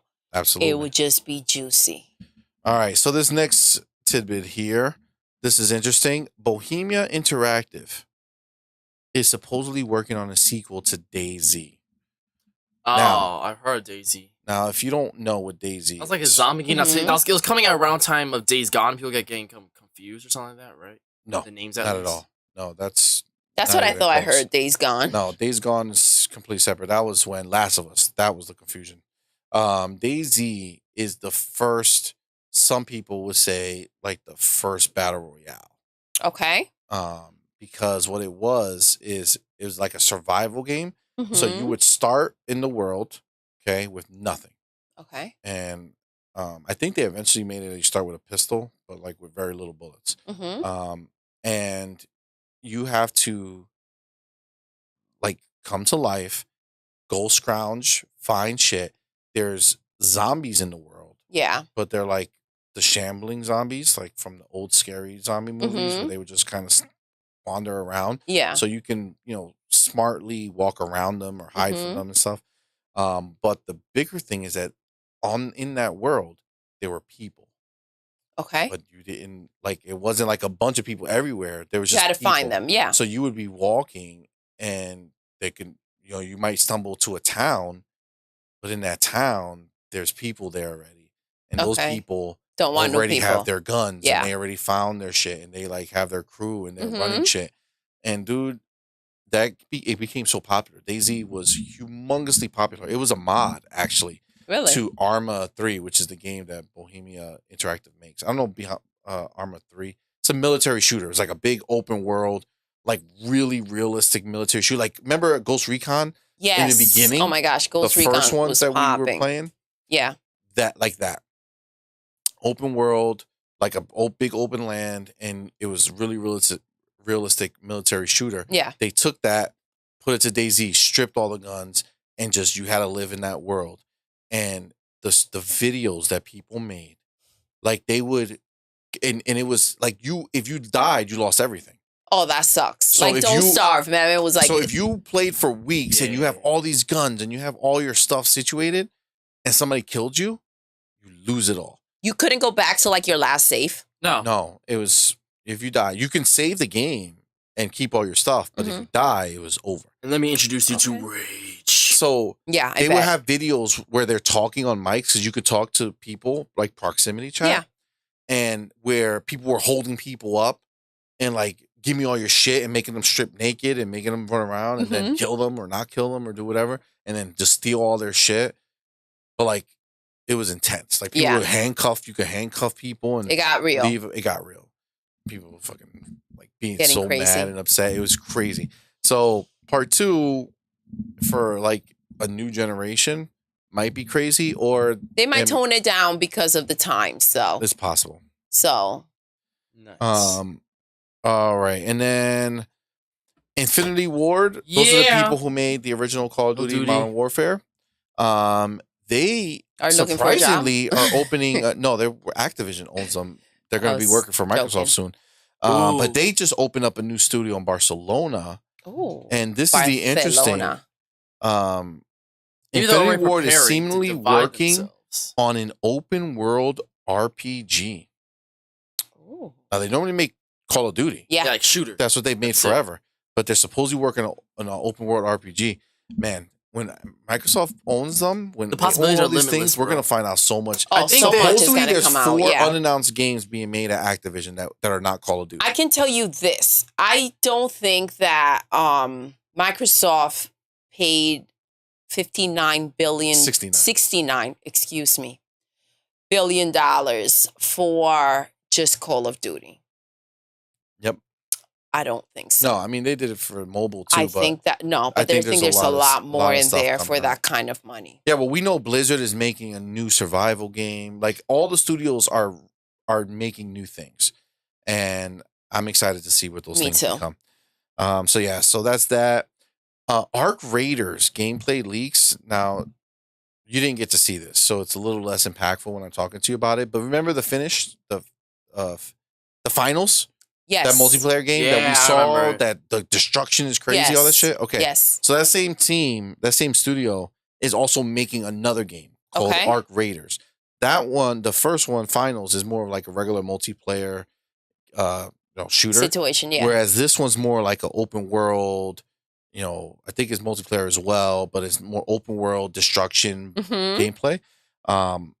So that came out and that looks stunning. So I got to show you later. But Arc Raiders, that looks dope. The same way you felt about the finals when you saw it, you're like, oh my God, that looks crazy.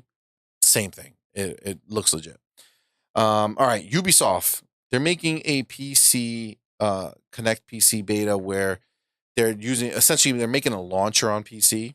So you can go to them, that one spot, and it'll have all your games. It'll look for all your games on your computer, no matter whether it's Steam or Epic or whatever. Okay. There's different studios that make, like different companies that do this already, like GOG, Galaxy, and stuff like that.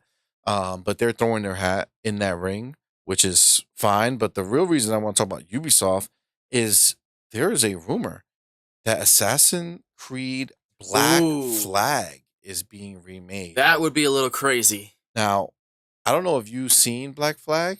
It's like Pirates. It's the pirate one. A lot of people consider it the best Assassin's Creed. I think you liked it, no? I loved it. I beat it. This is the crazy thing. That was my first game that I beat on remote play. Oh. I had a Vita that I bought strictly to remote play the PlayStation 3.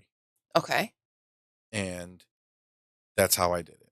and I played it all there, and it was awesome. A lot of people consider it the best Assassin's Creed, even now. I would say it's not the best compared to now Assassin's Creeds, but it was the best of its time.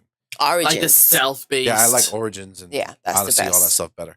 But like of the stealth-based ones, this one was so dope. The ship mechanic, the battling, everything. He was such a cool protagonist. Yeah. The way it linked into Assassin's Creed 3, was really good. He lives in that same time frame. No, he's the descendant of one of the characters in Assassin's Creed 3, which was really cool.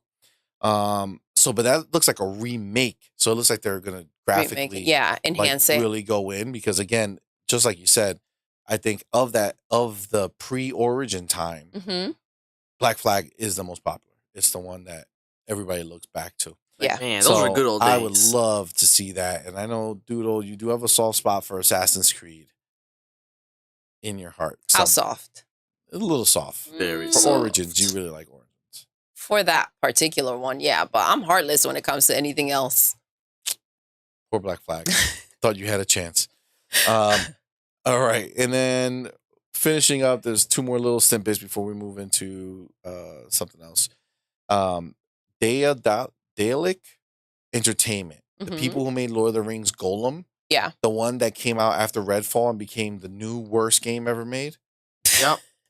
It literally took them out of business. Really? Oh, that's sad. They're out of the development business. That's always sad to hear. Yes. They're just going to publish games. I say with a smile, but like, really though. It's so sad. Yeah. That game was so bad that they don't believe in themselves anymore. Literally. They're like, wow. They were like, this is what happened. I'll tell you right now, this is what happened. They made the game and they're like, yo, this is amazing. No. No, afterwards, they buddy. said, yo, we're amazing. We're about to win Game of the Year with this Golem game. It is the greatest thing ever. Then it got destroyed, and they're like, dude, we don't know shit about games. We don't know shit, we're out. guys. We're out. So that's what happened. Back up and go. So they're gone. Wow. And then the last little piece here is Sonic. The co-creator, Yuji Naka. Yeah. Homeboy's going to jail. For 2.5 2.5 years. Getting locked up. They won't let me Insider out. trading. Damn. While working with Square Enix with Balan Wonderworld or Land. For Sonic finally coming back to life, and Homeboy's going to jail. He's going to jail. Well, he should be in jail for Balan Wonderland alone. That's a prison sentence for like 500 years. Guys, hate too. The reality is that these people should not get away with not going to jail. How like the Flash is out there in them streets because he's got a movie to make. Like, no. I can imagine after the movie flopped, they tied him up and shit and threw him in prison. Like, we returned him. He wasn't worth it. It wasn't worth it. Worth it. Like, being famous or having money should not just get you special treatment. It's sad that that's the world we live in today, but it should not be the situation. You should not get away with doing nasty or stupid shit just because you have money or because you have fame. Like if you like steal a baby's lollipop or something like that, you shouldn't get away with that. Steal a baby's sorry lollipop. to tell you, but I'm glad if you did the crime, you're doing the time. You can't do the time, don't do the crime. Exactly. Agreed. All right, head us. So we are moving into a separate little spot now. So we're done with the game talk. Okay, that's it. We're wrapped on the game talk. But this particular week, there's going to be a little tiny segment that is probably not ever going to be in there. But we're going to do some Twitter talk. Oh, I like it. All right, there we go. Okay. Let's go. Girls, so get ready. This is the thing about Twitter. Tell us. Shit is breaking. I don't know if you... Listen, I know you frequent Twitter every day. But I don't know if you understand what's happening.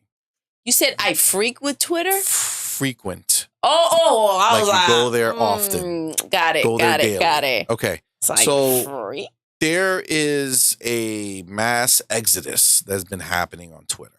A supposed mass exodus. So this is the thing. Twitter started this new thing where they started limiting how much Twitter you can Yes, look at. I saw something like that. Oh, I yeah, didn't pay any 600,000 mind to posts, it. right? Or No, 600 90 something posts. Yeah, like it's or a really low number. how many you see, or How many you can you see? Okay, yes. Something like that. Like I don't know. I haven't. Yeah, hit they've it, lowered. I saw something. They lowered like that. it to try to so make what's the it beef with more, it? and then they raised it up to give you more views. But people did not like that. I bet Did not like because that. So that means your tweets will be limited. Yep. And how many people can see it and all that yep. fun stuff, right? So that's still in effect from what I know. So that has not changed. But people are leaving. Now, if you remember, leaving Twitter. Got it. So, and by leaving Twitter, they're just making an account somewhere else, but they still stay on Twitter because they have all their followers there and they're not actually going to leave. That being said, a lot of them did make accounts elsewhere. So, but funny thing is, remember when Elon Musk took over Twitter, yeah, everybody said they were leaving. People left, right, or supposedly left, but they didn't, and they went to this other app called Hive. Yeah, which they got like so many people went over there. Their servers were all messed up. They're like, we gotta get more servers because we have so many people coming over. And then everybody's died. back on Twitter. Everybody went back to Twitter, and that was it.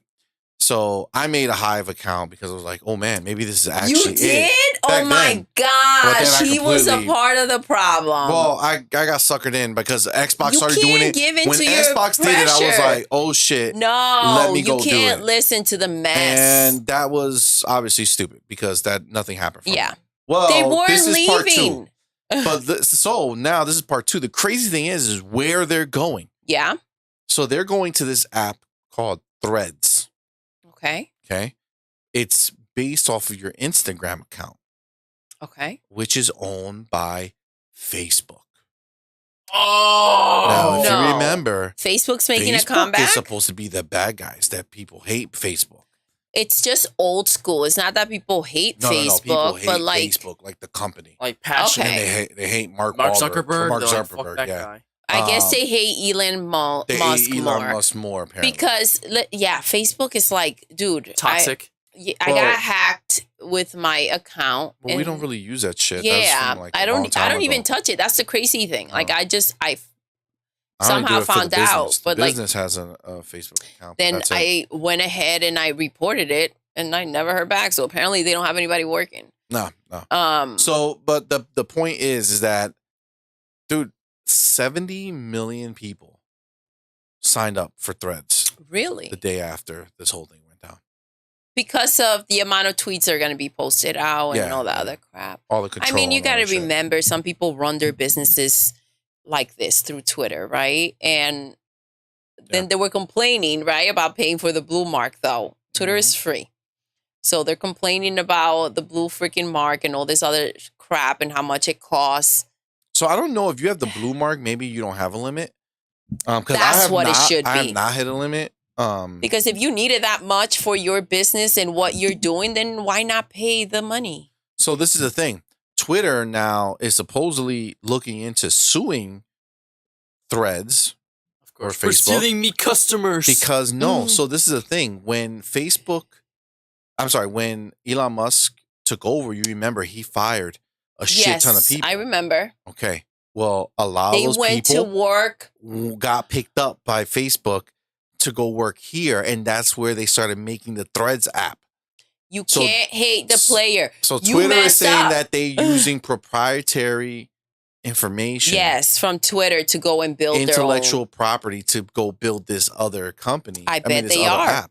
And it's like, well, once you teach somebody something, it's what they forget. Know. Yeah.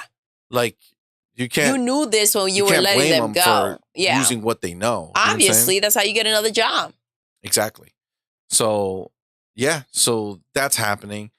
On the flip side, though, Twitter's out here making moves because they just announced that soon you'll be able to make video and voice phone calls through Twitter. Ooh, that's so. So instead of giving somebody your number, you give somebody your Twitter handle and they can call you through Twitter. Oh, I love that because then they can't necessarily have your personal information. Yes. It's kind of like Discord, I think. You can make phone calls through Discord and stuff like that. Mm-hmm. And you don't necessarily have to use your personal stuff. That's really cool. Yeah, like one day if we wanted to, we could make a like a channel or a chat where we can have people call in and talk with us through Twitter.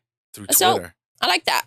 That's pretty dope, right? Yeah, for sure. The future is coming. So Twitter is not standing still. I think that's a very cool. I said it from the beginning. He's doing his thing. He knows what he wants to do. And that's that. It's mad shady that these people went and like are using what they learned there, but there's no way of stopping that necessarily. And all you can do is try to sue and make it stop. But you got to get a job. They have people to feed. They have a family. They have themselves to take care of. It is what it is. No judgment from Doodle. 150%. 151% for me. Facts. Oh, there you go. Madman. Slapping shit up. All right, see. All right, now we're going to get into what we call our anime block. Let's go. Persona 3 is a video game, you know. Yeah, but it's part of that world. And the reason why is because they specifically made it their business to talk about the voiceover work, right? Yeah. And what language is Persona 5 normally? Japanese. But they're talking about the English voices. All right. I know, but now All I right, got which the one of English you is voiceover. going to tell me the info? So, Madman, why don't you tell us a little bit about what's going on with Persona? I don't know 100% what's going on. It's also here. mostly because I normally have you talk about this stuff, and Persona is not my thing, so I'd rather you go. Okay, so I don't know the whole situation. Did you watch the trailer? That's the question. I saw the gameplay trailer. The voices sound fine. So for me, who just knows, like, I know this is a new game coming out, I was like, okay. But apparently people are pissed because they replaced the entire English voice cast with completely new voice actors. Not a single one is reprising. A whole new cast. And people are really pissed about that. So, yeah. Basically, people thought that the other ones sounded better, or they're just not nearly as iconic and shit like that. And it's like, they sound perfectly fine. It's like, they didn't sound mind-blowing. So do you think that maybe it has to do with the fact that maybe the audio wasn't usable for the new game? Meaning, like, they couldn't fine-tune it and make it better because maybe the way they recorded it originally. They didn't even, like, call back the original actors to do it like they do with a lot of because the original actors are older now. They don't sound These the are same. supposed to be like young adults. kids. Yeah, but now maybe they sound even older. I can understand I don't know. you get attached to a voice, a character, and you don't want that to change. It's like That's they said, Master annoying. Chief is too old right now, so we got a new voice. He is going to be too old soon. At some point, He's things have old to as be dirt. replaced. What I will tell you is that if they call the old actors, they will probably have to pay them more money. It'll probably be a brand new contract. They expect to get paid the same or more. Sure. And if they call in new people who are looking for a job, younger people who are looking for their first break or whatever it is, they probably don't have to pay as much. And to them, that works out just fine. And they don't give a crap who's kicking and screaming because they save some money. Agreed. Yeah, I guess that's fair. I mean, I have no skin in the game, so if I went to go ahead and play it, I'll be fine with the voices probably. Yeah. It is what it is. Yeah, I mean, I wouldn't know myself. So Exactly. I can say that I watched the trailer and it still looks like an old game to me. Yeah. Madman said he didn't mind the voices. I didn't look at it and say, wow, this looks like a brand new game. a brand new game. It looks similar to Persona 5. I mean, it's not going to be like, this is pushing boundaries. Persona 6 is not going to look like 3 or 5. It's probably going to look way better. That's what I'm hoping. But 3 is, they purposely said it's on par with 5. Yeah. 5, even though it's a PS4 game, it is a PS3 game at its heart. So it still has like the PS3 cap, and they're using that same engine. Unreal Engine. All right. So, all right, yeah. well, Let's go, hopefully Madman. the 6 looks good. Now this is also a video game. It is. Go ahead. But this is it was just announced not too long ago. Jujutsu Kaisen is going to have their first video game. Yeah. Curse Clash. I love how as soon as season 2 premieres, they decide to use character designs from season 1. If this was released like a year, maybe 2 ago, this would be awesome. Like, it still looks Well, it was interesting. being made in that time, right? Like I was saying, you'd think that when a show proved to be popular, they would have started right away, like with Demon Slayer. But yeah, I don't know. It still looks cool. I'm sure it's gonna be fine. It's a 3D arena game, which immediately that makes you go like, of course, another anime 3D fighter. But still, this is Jujutsu Kaisen's first game ever. So, like, real game. Well, yeah. So, it's impressive. Like, I'm sure it's going to be fine. The cool thing about it's a fighting game, right? And the cool thing about it is that you get to use the characters that you know and the characters that you're a fan of, right? Like, I love the show, so I'm probably going to want the game. I find it a little unrealistic that they have Gojo in there, who's a powerhouse fighting everybody else. So that is hard to get Season past. 2 would have made more sense because he's actually not as powerful as Season 2. He's like a kid still, so he's more like because like Season 2 is kind of like a prequel to Season 1 and 0. 1 and 0. So like so it is a little whatever, but they had to go with those graphics because they were making the game while so well, I'm looking forward to it. Me too. I was pleasantly surprised by Demon Slayer, so yeah, I'm hopeful. Just really goddamn want them to make. I want them to do a fighting game in a vein of Dragon Ball FighterZ. Jujutsu Kaisen. Imagine that shit, but it was like Dragon Ball FighterZ, hand drawn sprites, fighting game. They do all these crazy shit moves, and it looks beautiful. Like this looks fine graphically, like it passes, but it could look so much better. I want them to do an actual just story game. Yeah. I mean, they do that for Dragon Ball gets special treatment. Like they did like a full blown RPG with Kakarot and shit like that. Like obviously it makes sense. Biggest anime in the world. Yeah, I was gonna say you got to get at that level though. Like even Naruto, like it's pretty much fighting games are bust. So you know, I get that. So I'm gonna hit you with a few, and then you can talk about it all together. You got Jujutsu Kaisen creator assures the manga is far from done in a new note. All right, Crunchyroll to stream Jujutsu Kaisen anime second season, which we already know, and Jujutsu Kaisen season 2 will feature new scenes that aren't in the manga with a fan favorite character, Toji Fujiguro. Creatives behind the show revealed during a panel at Anime Expo. Okay, go ahead, man. Tell us what we just read. All right. Hi, slow down a bit, but yeah. So there was a whole lot of word going around that Jujutsu Kaisen was ending very soon, and he even said that it was ending very soon, and that would be like it's at this point it's going to be even shorter than Demon Slayer, and Demon Slayer is pretty ass short as it is. So the whole show is actually just an extension because fans really wanted him to do it. So he recently had confirmed that he's looking to have Jujutsu Kaisen stick around for a few more years than he was actually planning. So he's going to extend the series more and give more content to the world of Jujutsu Kaisen, stuff like that. So that's pretty rad. It's hard for me to understand like any type of like beef with this anime. It's one of my favorites. Agreed. I love the characters. I love the story, and I'm glad to hear this. And I hope that they continue with the mangas because that's what's cool. I think with Demon Slayer, the problem was that the manga was done. And they took that and they started making the show, and obviously the movie, they stayed very true to the books. Now the comic ended literally like right after season 1 came out, like early like 2020. Yeah. So it was go from here, boys. Exactly. So like that's the thing that they don't have with like Jujutsu Kaisen. They don't have that problem with Chainsaw Man. There's still like time there's still time. Like even My Hero, the books are still going. The books are confirmed to be ending soon. I mean, they're going to be ending soon, but on like the chopping block. They're like on number 30 something. What? Like 35? That's impressive. That's a while. That's it's 6 insane. Season 7 is coming out. Supposedly 7 or 8 will be the ending. Then that's kind of where My Hero will end. Which we're going to get to it, but My Hero will live on in the the universe of My Hero will live on. So that's cool. Well, so I'm excited for season 2 of Jujutsu Kaisen. I have not seen the first episode. Even though like I heard that with the manga, it gets much better. And even though I feel like season 1 has flaws, season 2, which I'll get into a little bit, shows to be really promising. And you watched the first episode, right?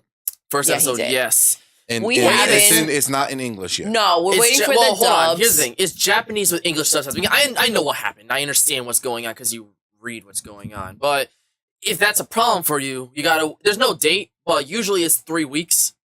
And there's no fucking way I'm waiting for that long. Like the English would have to be so amazing that I could not hear it without Now, can I ask you a question? Does it pick up, or am I going to have to wait from the first episode 3 weeks and then 3 weeks after that for the second episode? Here's the thing. In 3 more weeks? Because I'd rather have it build what's gonna happen. But that's a while. No. That's not what's going to happen. It's 3 weeks only the first time. Then it's every No, week after well, that. hold on. English dub. So right now, the Japanese, there's only one episode available. Next week or next Thursday, every Thursday, by the way, episode 2, then 3. When 3 comes out, episode 1 should be available in dub, maybe 4. Yeah, and then when episode 4 when that comes happens, out, every episode week 2 is is going to going be to dub. It's going to so be they're 3 just episodes, So 3 the weeks. first week is the first 3 weeks are the painful I'll part. wait it 3-week out. distance. So you're just lagging by the 3 weeks. Yeah. But there's a I'm catch. okay though. with If that. you want to wait till the whole season's completed, it'll be roughly half a year. Because think about 26 episodes. That's what they're aiming But we don't for. need. Why would we need to do that when we could just? No, because I like to watch Doodle it all just brought up. together. So I that just means it'll be brought that roughly up. half a year. oh. You'll have to 20-something weeks. Yeah, that might be a little That's too a far. long time.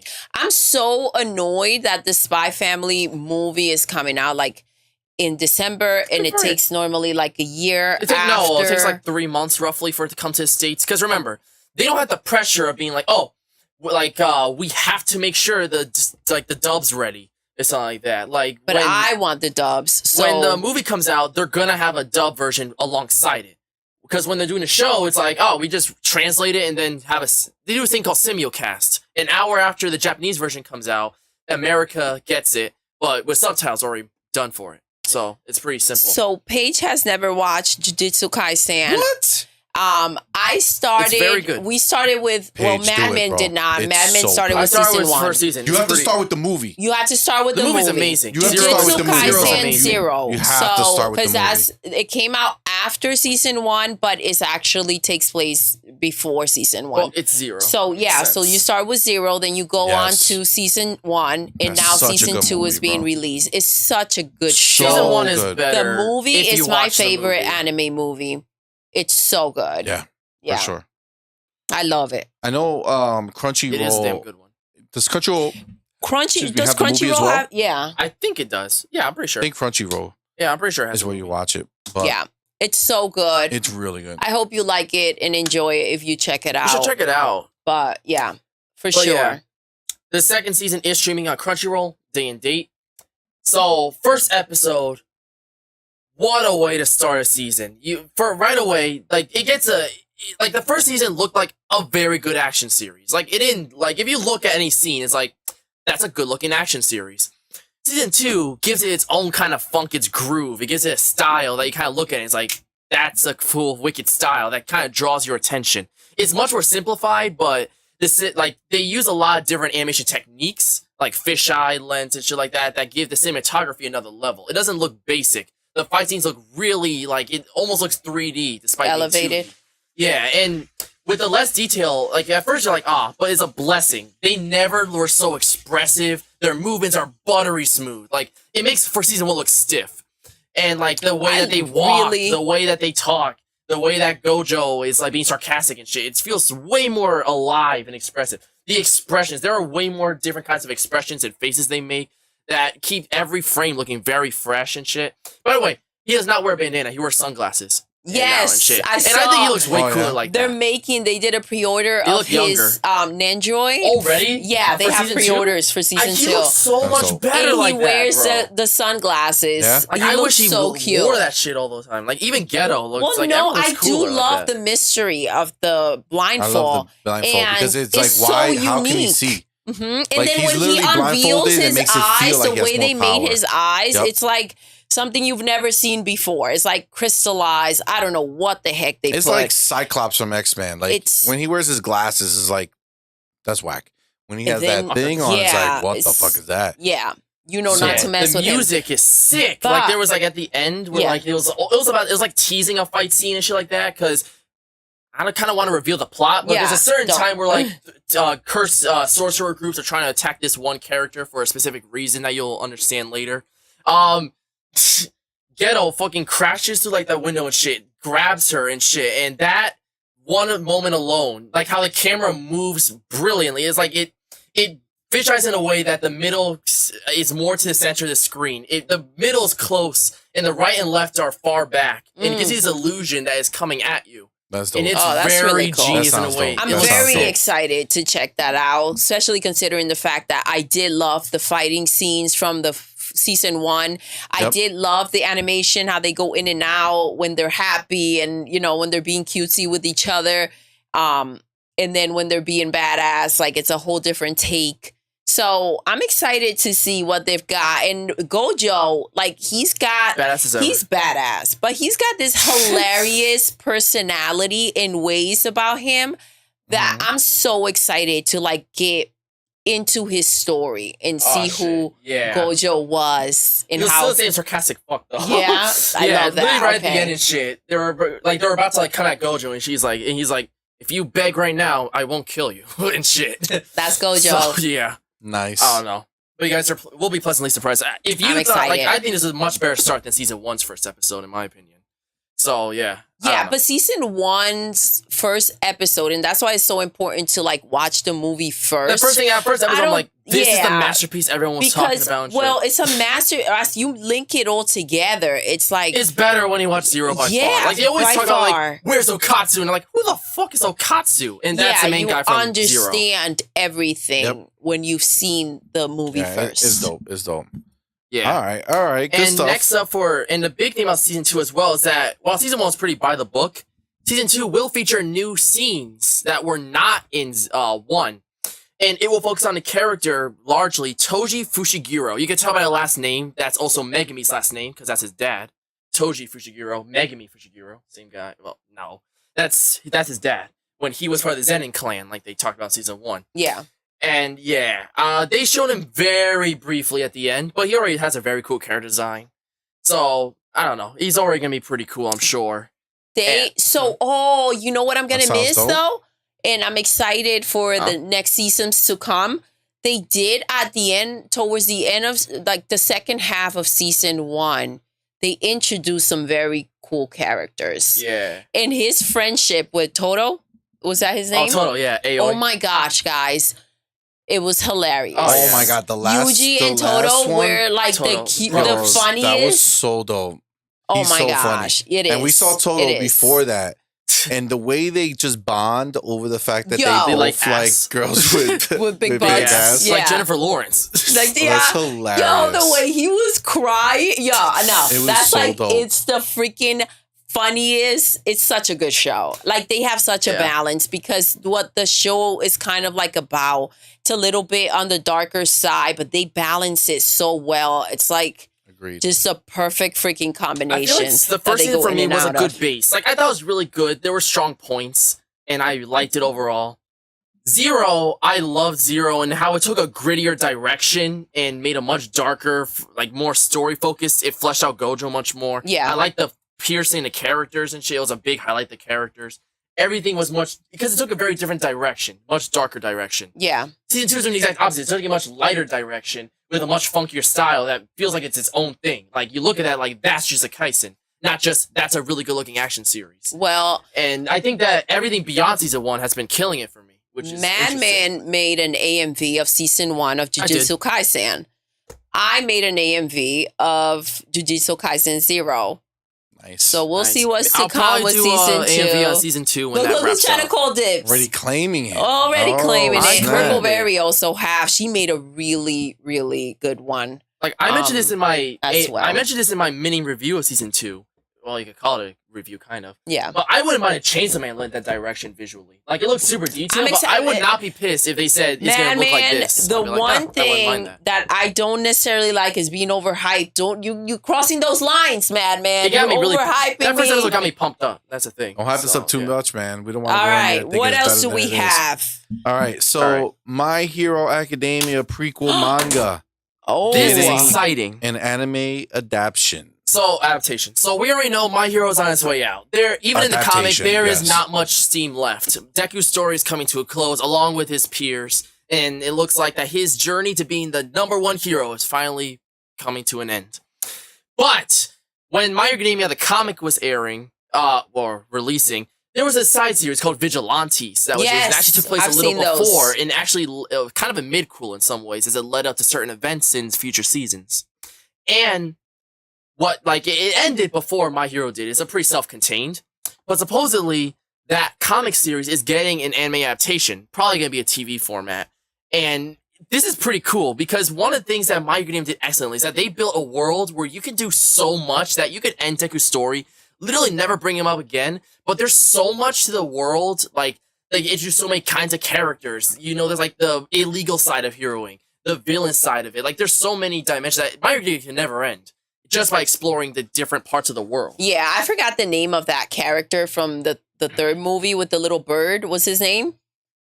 Rhodey. Yes, like I fell in love with that character, and so did Purple. My Hero Academia has an excellent ensemble. That's why it stings. Like, they barely use him now, and I feel like that it's because that he knows how big My Hero got, and he's admittedly having a hard time trying to tame everything.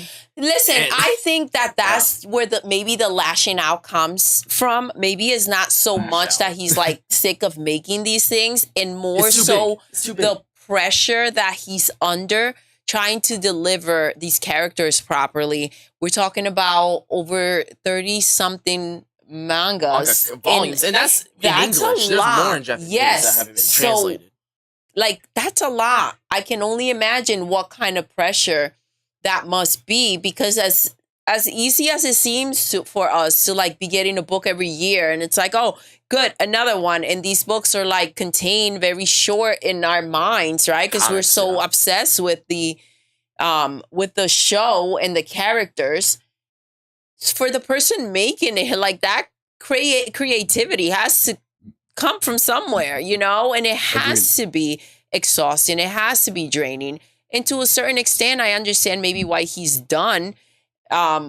Once he's done, well, he probably miss it. And, you know, maybe it won't seem like it was that big of a deal, but being in it and having to continue to come up with these stories is a lot of pressure, you know? Point, right? Like, you have a team of I can only imagine, but we don't know. That. And it's like, if you think about, like, if you're really hurting for ideas, you can just go online and look up fan fiction. I'm pretty sure plenty of people have come up with storylines that you can. They don't mind you snatching up. Taking. Yeah, well, but then there's always that pain in the ass. It's gonna be like, I made that story. I should get some money. But for Purple Berry, all right, I'm gonna need them to make a Deku look-alike on whatever journey they continue. He is obsessed with All Might, kind of like how Deku was. But he talks and behaves and looks different. Like, he's not just Deku again. Maybe light green hair. Appreciate it. You know, black hair. He's black hunter hair. Green. You know, I don't know. I'm glad that Deku's story is kind of. You could tell that he's becoming much more mature. He can't just keep going. He's become almost an adult at this point. But he has not used 100% of his power. He will by the end of the series. And well, let's see. I feel like that should gradually happen. So, yeah, you know? I'm glad his story's ending, and I can't wait to see what else is left in the My Hero universe. So, exactly. All right. What's next? So we have Hell's Paradise. They get a second season? Hell's Paradise, yes.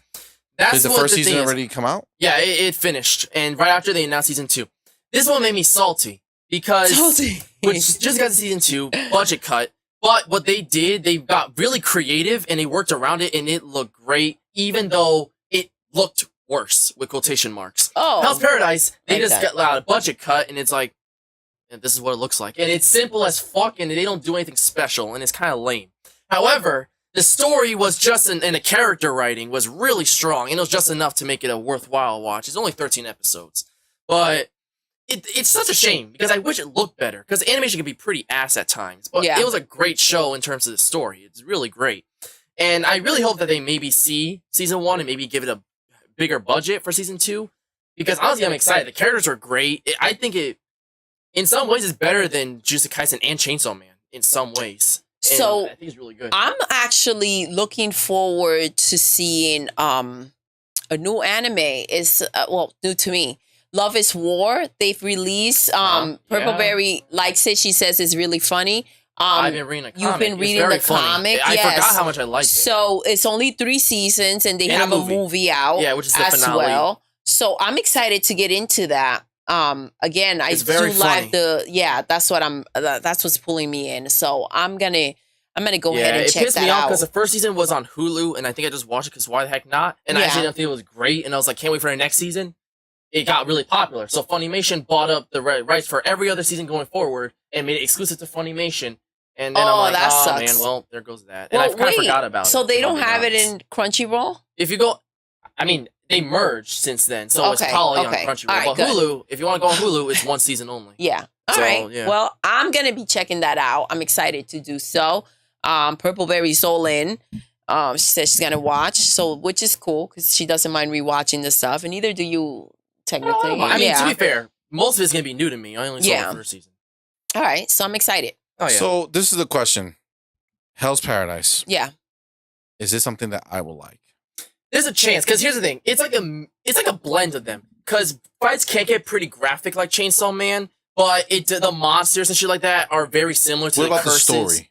The story is about a guy named Gabimaru who is a hunter for hire, a murderer for hire, and he's being executed. The problem is that no matter how much they try to execute him, he won't die for some reason. He has a ninjutsu technique that makes him really strong, even though he claims that he just really wants to die.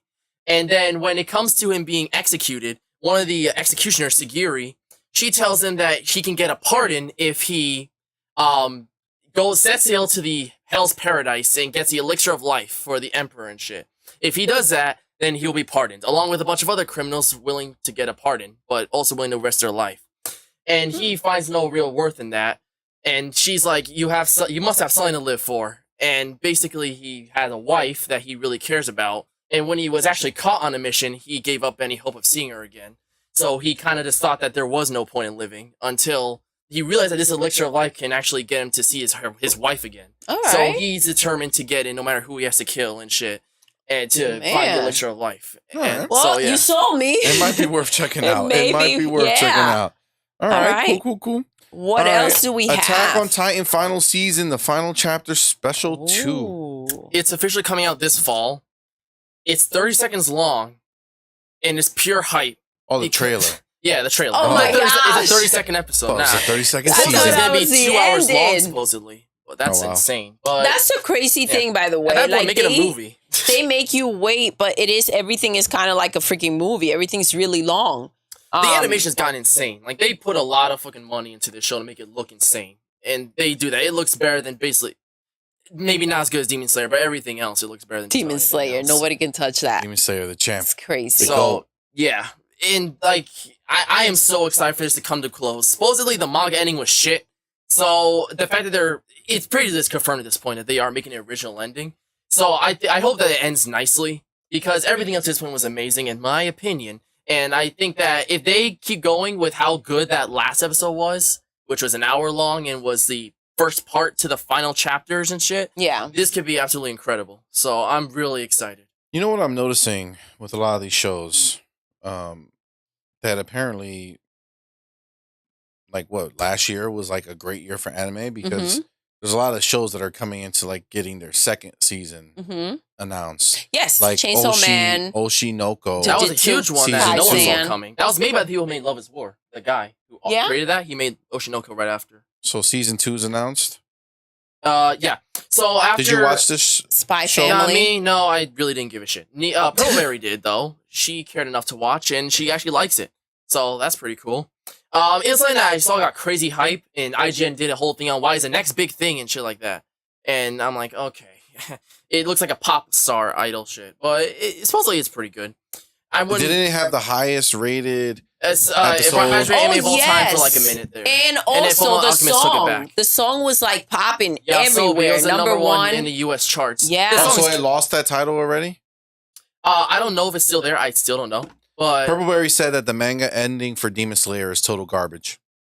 Oh, the problem is that I feel like that the story has proven, like, the characters are just dull. Like, I feel like the original premise is cool. I thought the first season was great because they had these sick fight scenes that you're kind of like, he's really going this far to protect Nezuko. Then future seasons are like, you already proved how far you go with Nezuko, so it's like, the magic's gone. But I'm still gonna watch it, but it's not the same anymore, and you can tell people are getting a little less entertained. Yeah. And even though they just lit up literally New York Times Square with promotionals for like Demon Slayer Season 3. So, Nice. But I think it's going to stick around for a while. All right. Suicide Squad is getting an anime adaptation. So this is, So this is the weird shit. Because at first, like, Warner does a lot of like anime lookalikes where it's like Warner Bros. Animation does it, but they just make it kind of look like an anime-ish. So they brand it off as an anime. Like this new Superman series called My Adventures with Superman that it's very obviously trying to make it look like an anime, but it also doesn't look like it at the same time. It's weird. I find that weird. When it's like it looks like it, but doesn't. I get that. Like, it looks like a rip-off. It's like they didn't go full in. It's kind of like Final Fantasy. They didn't go full. Well, it's because they're not Japanese, right? In the style. Also, it's not authentic. It's them mimicking the style. It's kind of merging both worlds. Also, anime is very expensive. That's why it looks like the way it does. They still giving it an American show budget, but to give it an anime look, and that's where it's kind of that uncanny look almost. Yeah. Suicide Squad. That trailer looked badass. It's called Suicide Squad Isekai. It's made by the studio, Wit Studio, who did Attack on Titan and Spy Family. And it actually looks really fucking sick. It's like, where Harley Quinn, Joker, and the Suicide Squad are taking this universe of where dragons and fucking mythological shit all the while. It's like this workplace is weird and shit. We're like cyberpunkish, and it's pretty crazy. It looks pretty sick, actually. That sounds dope. We might check it out. All right. Yeah. And wrapping up the anime block of news. Hayao Miyazaki, How Do You Live announces release date, runtime revealed. So this is significant because Hayao Miyazaki's guy who founded Studio Ghibli, one of the most iconic anime studios in the world. He made that studio? Yeah, he made it. He did jobs before that point, but he birthed the studio. Majority of the movies were made by him. That's cool. So yeah, his son did 2 of them, and they were both some of the worst reviewed. That was Earwig and the Witch. Remember that one? Yeah. His son did that. And he was like, when he did his first movie, he was like, you won't be seeing him again. Literally. Did he really say that? Yeah, he literally said, when he did Earthsea and something, people hated it, and he was like, yeah, don't worry, he's not making the one anytime soon. Damn. And the Earwig and the Witch, the new one he made, he was like, I don't think it's that bad. I think it was one of those situations where the kid was like, I want to make this movie. The father's like, I don't think that's going to do well. He wanted to make it. He was a people hated it. He's never going to do this he said again. that he didn't want to do it because his dad was so great. He didn't never want to do it. He was an architect, and he was like, but I want to make a movie. So we convinced his dad to let him do it. And yeah, we know that's that awesome. And then there was like some directors that kind of came in. Like there was the Princess Kaguya or some shit like that is called. And that was amazingly reviewed, even though it was not made by him. But How Do You Live is his final movie ever before he retires. He's retired before with the movie The Wind Rises, but he actually came out one last time to really retire with this last movie. He's like in his 70s, 80s. Like he's really old at this point. I think it's time, So this is his last movie. Now, it's for over 2 hours long. It's coming out July 14th, I'm pretty sure, in Japan. This movie's getting no trailer. This movie took over 7 years to animate, and they're releasing artwork and stuff like that to get you to see it. But they want every piece of animation to be experienced with zero I like that, but it's also That's like gangster. because mostly this pay for your stunning. ticket, you get what you get. Yeah, but you know what, though? Word of mouth is what he's relying on. Yeah. So if you go to the movie and it's stunning, then you'll talk about it and the reviews will come out and that'll be good. Now, just the secrecy behind it, makes you kind of want to see it, That's you know? Yeah, that'll teach you something. Yeah. Like, I want somebody to make a game and don't release a You're trailer. Not gonna see anything. Nobody can see it, and don't let reviewers show it to you. Yeah. You just gotta tell them they can only show you pictures, and you can talk about it. Yeah. That'll be ballsy. Yeah, and that's fair because his movie, even though Ghibli's kind of like the Disney of Japan, Spirited Away is the only anime to ever win an Oscar, and he did win an Oscar in 2001 for Spirited Away. The only one to do so. So that's impressive. So I think that's gonna be pretty cool. Well. Listen, I'm excited for that movie. I hope it does well. The fact that they're being mystical about it makes me want to see it. So, right? Seeing how good these anime movies have been recently, this is going to be another good one, I'm sure. So, I agree. All right, well, that wraps up our anime block, and we're in our last and final block, guys, is TV movie news block. Yeah. All right, so we're going to start off with a bang. And that bang is Mario movie. The Super Mario Brothers movie. And obviously, we already have it out on physical. Digital and physical media. But home video release has been. If you've been fighting the good fight and holding off, Peacock will be getting the Mario movie on August 3rd. Wow. And that's pretty dope. Is exciting for all those people. Who didn't buy it. And if I'm ever on Peacock, you just want to click on it. It's nice having access to it in different places, not feeling like you a whole different app. Yeah, and it's like, it's much easier than going to grab the movie and putting it in the movie, Facts. right? But then at the same time, it's like you got to go to that specific app. But if you have it in multiple places and you feel like clicking into one place rather than the other, then it's like, that's sweet. If it's a movie you love, Agreed. or not like just an average movie, but if it's like a movie you actually really like or think is great, it's cool to have a physical copy, because if you ever get the itch to watch it, but let's say you're not paying for your streaming service anymore, or the internet goes out, it's impossible to watch anything. You always have your trusty physical copy sealed in a chamber somewhere, and you can finally use it. So, yeah. Let me look through my stuff. Plus, copies always come with a digital code now. So, yeah. You know, bang for the buck. Yeah, I mean, if it costs the same, it's better to get the physical and get the digital with it. Now, the nice thing is when you're watching a movie, you can go ahead and eat a Oreo that is also part of Mario. Because Mario and Oreo have collaborated for an Oreo cookie that looks like Mario. Yes, I'm excited for this. Part of the freaking... There are pre-orders live for this thing. That's what I'm saying. When you're a part of the fact that you can pre-order Oreos, like, WTF. I've never seen more hype for Oreos since the Pokemon Oreos. This is insane. I know. The Pokemons, we found them. And I'm going to find the Mario Oreos, but guys. Then Mario is like nuts. And I'm going to eat them live. It's my favorite store-bought cookie. So, yeah. Is it? Yep. Delicious. I love Oreos. Yeah. Oh, my gosh. You know what I original. can't stand? Because the double stuffed. Oh. With the extra. I like double stuffed. Because Depends. I don't like the cream in the middle, guys. You can't. That's like blasphemy to say out They loud. They should have. Like Oreo is the cream in the middle. Okay, it's just a cookie. But we can all agree that they put too much cream in the middle, and then they have the Why? double It's not. stuffed. Nah, the original How version can we is agree fine. that? The double What do you stuffed, mean? I can Actual see why. cookie is freaking amazing. I love an Oreo, but I don't like the middle. Okay, I'm gonna edit this out. I do I'm gonna save you. sometimes. I'm Listen, gonna edit this out. and Okay. listen, just all I'm saying, and hear me out, okay? If they have a regular Oreo, right, and they make the double stuff for the people that really like that cream, they should make like a quarter stuff for the ones that don't like the cream as much, and I'll be a happy camper.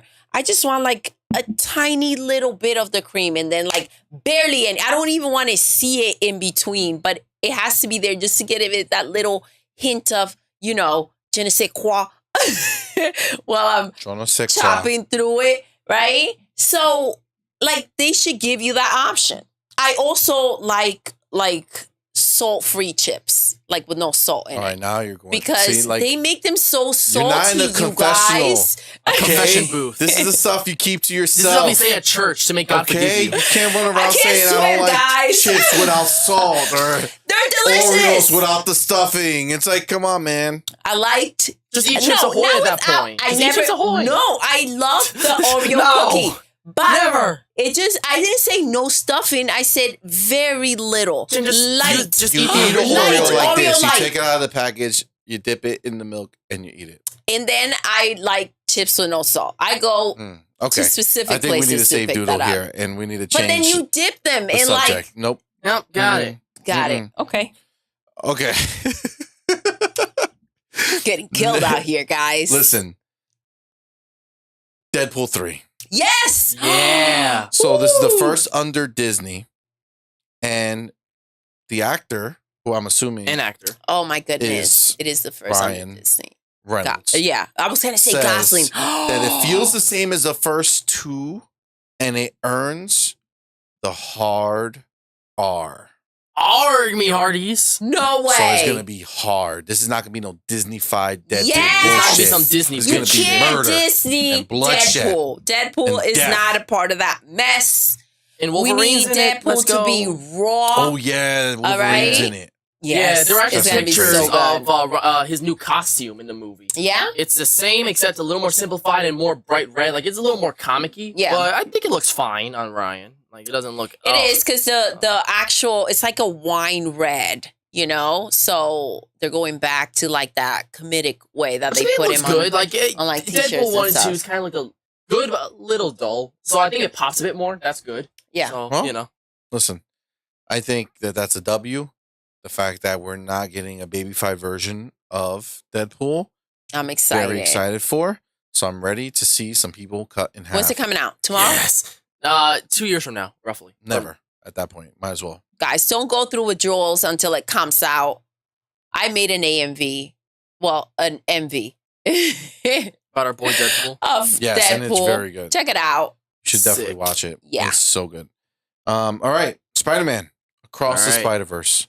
Yeah, it's broken. Swing past impressive milestone at global box office. What does that mean? So there were 2 records achieved. One, it had crossed 600 million at the box office. Big on it. It's officially Sony's biggest animated film of all time. What which did I it don't know beat? how to feel about that. It surpassed the Smurfs, and I'm like, that's not exciting. The Smurfs was the thing that was. 500 million. So the That's bad. Smurfs did better Then Into the than Spider-Verse. Into the Spider-Verse. That's fucking disgusting. Yeah, I know. Listen. But to be fair, even when I first heard about it, at that point, anime movies were only straight to DVD, sell to the kids, and the live action ones were the big budget theater. Yeah, like when I first heard of Into Spider-Verse, I was like, oh, what is this? Like a DVD movie? Well, what am I looking at? I really didn't know, genuinely, until it was like a Voodoo and some shit, and it was like a 97% Rotten Tomato. I think there was a trailer that I saw that had an actual age rating. I mean, an age rating, PG. This isn't like a TV bullshit, and apparently it was a theatrical release. Kids kept saying how they saw it in theaters. I'm like, oh, that's a real movie. I can understand where the confusion was. There's no confusion anymore, because Across the Spider-Verse is damn clear this is a real theatrical movie that just happens to be animated. Well, So, I yeah. would say that we rewatched it. I mentioned it before. What a great Um, movie. we rewatched It's Into the Into the Spider-Verse. Spider-Verse. Yes. It's so good. What an awesome And movie. I'm gonna say it right now because I It's so haven't good. gotten a chance to say it anywhere. It looks way better than Than the Across the Spider-Verse. These are just facts. If you say that to an employee, they'll lose their shit. Yo, Across the Spider-Verse is so blurry in so many places. Maybe, It's but then ridiculous. again, we You were gotta rewatch watching it at and home, you'll be like, and you hey, it were wasn't so bad. you were watching it on that On the huge OLED. screen at the theaters. So maybe that's what Well, I the hope I problem feel is. different. different. Hopefully, I hope I feel different when it comes home because That's true. You're watching in 4K. That was HD. that shit looked way Into the Spider-Verse looked so good. And I gotta tell you, I did not miss any of the extra shit that they put in Across the Spider-Verse with all the Extra Spider-Man. crazy psychedelic Psychedelic. colors and shit. I mean, Yeah, the, they the use a lot shots of that they show are pink pretty and sick. all But the like shit. shit with there's 6 different art styles. I'm pretty sure. And there's like It's way a too bunch many. that are like, Way too many. yeah, too much of a good thing is a bad thing. I guess. What else we got? That's a good question. So yeah, Among Us Yes, animated series is in the works. at CBS Studios, it was created by the guy who made the Infinity Train series for Cartoon Network. I think that Among Us was destined for a cartoon. If you play the game, you're like, bro, a cartoon is inevitable. It feels like something that would make like a Saturday morning cartoon it's with popular. shipmates and shit. Into space and they have their own shenanigans and shit. One of us is a killer. I feel like that would be perfect for a cartoon. For I a think cartoon, that- one of us is a killer. It's a perfect cartoon. I mean, yeah. I mean, you can. Yeah, but imagine how kids many getting times by can that. you make an episode? There'll Like every probably be- episode is just them having one person who did it and it's framed. Maybe Because and they don't they'll know use anything- the characters, not necessarily. I mean, I'm sure they'd follow obviously through the add to it. story. Like, they have to add to it. It wouldn't be as basic as that. I mean, to be fair, if you told me we're making a League of Legends show, what the fuck are you going to do? Make them run around on a grass map and have them That's kill true. each other? That's true. Those are facts. All Those are right, bars you just all right. dropped. Tom We Hardy. get it. Venom 3 images have been revealed. Venom 3. Is this And- exciting? Yep. And it links to... Do we like part 2? I think you fell asleep. Madman and I So, did. I fell asleep. I thought it was pretty I good. think Gotcha. you're not much of a Venom fan. So here's what I'm excited for. I love the actor that they use. With Tom Hardy. With Spider-Man No Way Home, at the end, well, actually at the end of Let There Be Carnage, he seemed to be zapped somewhere in like a blink of an eye in like a Yeah. hotel room. He's like, where am I? And then the news goes like, wanted murderer Peter Parker is on the loose and shit. And Venom's like, oh, yes, and shit like that. Like, we found lunch or some shit like that. So And he's then in they- Spider-Man's world. So basically this For is a little bit. This is the video game. Spider-Man 2. No, but then after that, it turns out that at the end of No Way Home, they were going to go get him and shit. And then he just got drunk at a bar. And they're like, oh, man, we were going to fucking get someone, but I forgot now. And then he gets zapped back to normal world. And it's like, well, that happened. And then it's like, okay. But then the big thing is that at the last shot in the MCU, you see a little black substance on the bottom jumping around a little bit, which is a symbiote. It was left behind. Some symbiote was left behind. Meaning that I think that with Spider-Man 4, Tom Holland's going to get the symbiote. That would be sick. Imagine like the Spider-Man 3 storyline. So kind of. basically Spider-Man 2 the video game. Oh, well, they weren't the first to do it. I didn't That's say like, they're the first to do it. I'm saying that it'll be before the movie. I mean, kind of. So No if Miles, Venom's though. in No it, Miles. Venom's in it, and Peter Parker's gonna have the symbiote. I mean, sounds the same. Okay. All right. Well, hopefully it works out good. We'll see. All right. Shang-Chi is a movie. Yeah. Shang-Chi 2 is getting delayed because of they're making the circumstances second one. beyond their Yep. control. So Shang-Chi, one of the better movies of the That actually newer was phase really of good. Yeah, it was Marvel. really That good. was really good. Yeah, so sequel, it keeps getting pushed off apparently. It's part 2. Due to circumstances that are beyond the actor's What is control. that even? Oh, the actor's It's very control. vague, Okay. but I guess the sequel's being made, but Disney's in a pretty, it's hard to believe Disney in any problems, but they're having a pretty rough time when it comes to box office.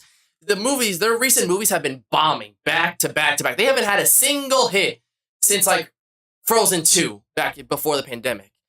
All movies either did fine enough or were not, big. He means that was a $1 billion movie. Yeah. Obviously, there's something different. Guardians of the Galaxy Volume 3 did $800 million. That's pretty good. Yeah. But what I'm saying is that when you look at Elemental, which did ass, Indiana Jones is doing shit, which they banked a lot on because it's Indiana Jones. Why do they bank on Indiana Jones?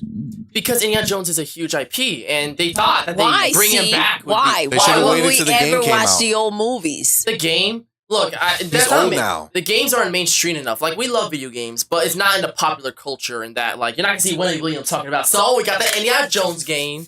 Ellen did. Nobody sees Wendy Williams anymore. Oh, she's gone. But what I'm saying is that She's been put to rest. they're not gonna use the game as a not marketing like that. tool. You made it sound The very. Illuminati got her. No, you made it sound very crazy. All right. Let's move on. Okay. It's getting All right. insane. The Flash. It's the Worst box office flop in studio history. specifically Warner Brothers history. It was a massive flop. A huge amount of money was lost. Warner is also struggling. All their movies of recent Microsoft memory is coming to buy from some. So after this whole James Gunn comes in and stuff like that, and after the Justice League, Shopping. from Justice League forward, That's how you shop? Holding the every bags, holding the DCEU bags. Sorry, movie has Madman. been a humongous failure, especially the last 3, with Shazam, Fury of the Gods, Black Adam, and Flash. With Flash somehow They did should just worse make a than everything Batman else. movie. The last Batman movie was amazing. They are making the Batman Part 2, and they're also making Joker a follow-up, but they're not part of that lineage of DCEU. It's just its own bubble. Funny. Which they were phenomenal. Joker and Batman were phenomenal movies. Yeah. So it's I'm so excited for those. But other than that, I don't give a shit whatever else DC does. Other than that, I And agree. it's And they until try to Microsoft hype you owns them. up. And then they try to hype you Ooh. up. And then it doesn't happen. James Gunn called Flash one of the greatest superhero movies of all time. Exactly. It's bro, you probably got Why paid. would you? Listen, of I course he drank got the paid. Kool-Aid. He just for got a an little interview bit. for his top 5 comic book movies of all time, and Flash was nowhere to be found. Not even Listen, in honorable mentions. we- It's really, buddy. We had faith in the idea that James Gunn was going to come. Now, has he done have any of these movies been his yet?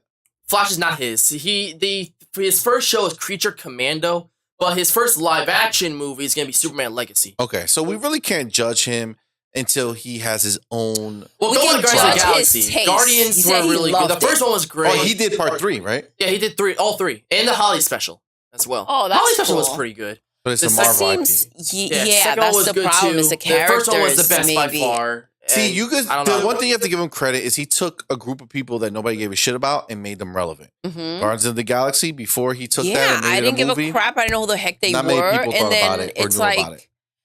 But now they were now they're popping. legit, and they made a dope ass game. But That's see, true. that's the question, right?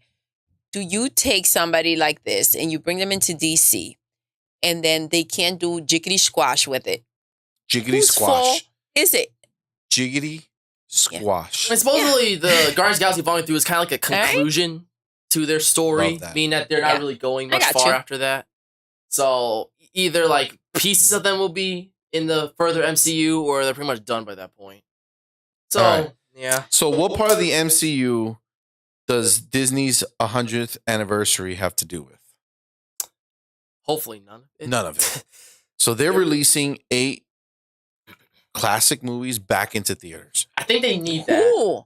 Disney. Disney. Disney's releasing some of their Disney's do- classic legacy Disney titles. has been paying attention to Capcom. And they say, what do you do When you're in a crisis, when you're in a situation where nobody likes your new shit? remaster your Bring own Remaster back shit. your the old old shit. Yeah. Yes. Do it. So the likes of so the movies in particular are Pirates of the Caribbean, Curse Okay. of Black Pearl, Toy Story, The original? Yep, the old school Toy Story. 4K redone? Yep. Well, no, not a remake, buddy. It's just like we're taking that Going movie, back bring it to to theaters. theaters. 1995 Toy Story. But not the blurry shit that we it's saw. gonna get a 4K restoration, but it's gonna be in theaters at 4K. All right. And then Frozen, the original Beauty and the Beast, The Incredibles, Coco. The original Beauty and the Beast? Yep. Ooh. Incredibles, Coco, the original Lion King, and Moana. Good. That's dope. Moana's a classic, bro. I will go see I'm glad Moana. that they Out did of that. that whole list, I will go see Moana. But Lion To King, hear that in the theater? I feel like Lion King, like what from people who saw that shit in theaters, they're saying that that's a movie that benefits greatly from the theatrical treatment. And I think that would be really interesting. When we're they gonna take the kids to re-release watch it, them though. Imagine the Because Mufasa they, death nobody, scene. they can never experience that. Like this is like when I We saw. can't see it. We can't see it otherwise. Like imagine seeing Mufasa's death scene. I want to see Be Prepared on the big screen. That would be sick. Bro, spoilers. Just playing. Just playing. Coco. I didn't see Coco in theaters. I only saw that was when we had Cody. love and that shit. one. I love that movie a lot. Yeah. Other than Toy Story, that's my favorite Pixar movie. All right, So I'll take you to see Coco. That'll be awesome. I don't know. There's a lot man. of cool stuff here.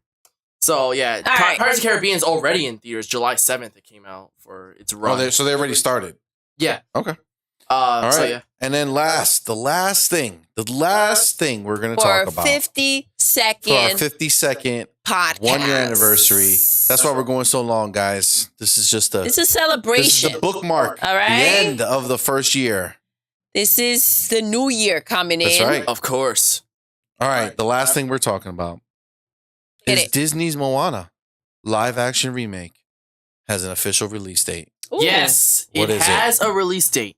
So yeah, we all know that it was confirmed that Moana is getting a live action treatment, like 6 years after it came out, and everyone's down for that. The Rock is going to be Maui, and I think that rest assured everything that this will not be pure dog shit. Facts. But Oh it my has been gosh. confirmed Go ahead. Sorry. that the movie will come out July 2nd, 2025. July, baby.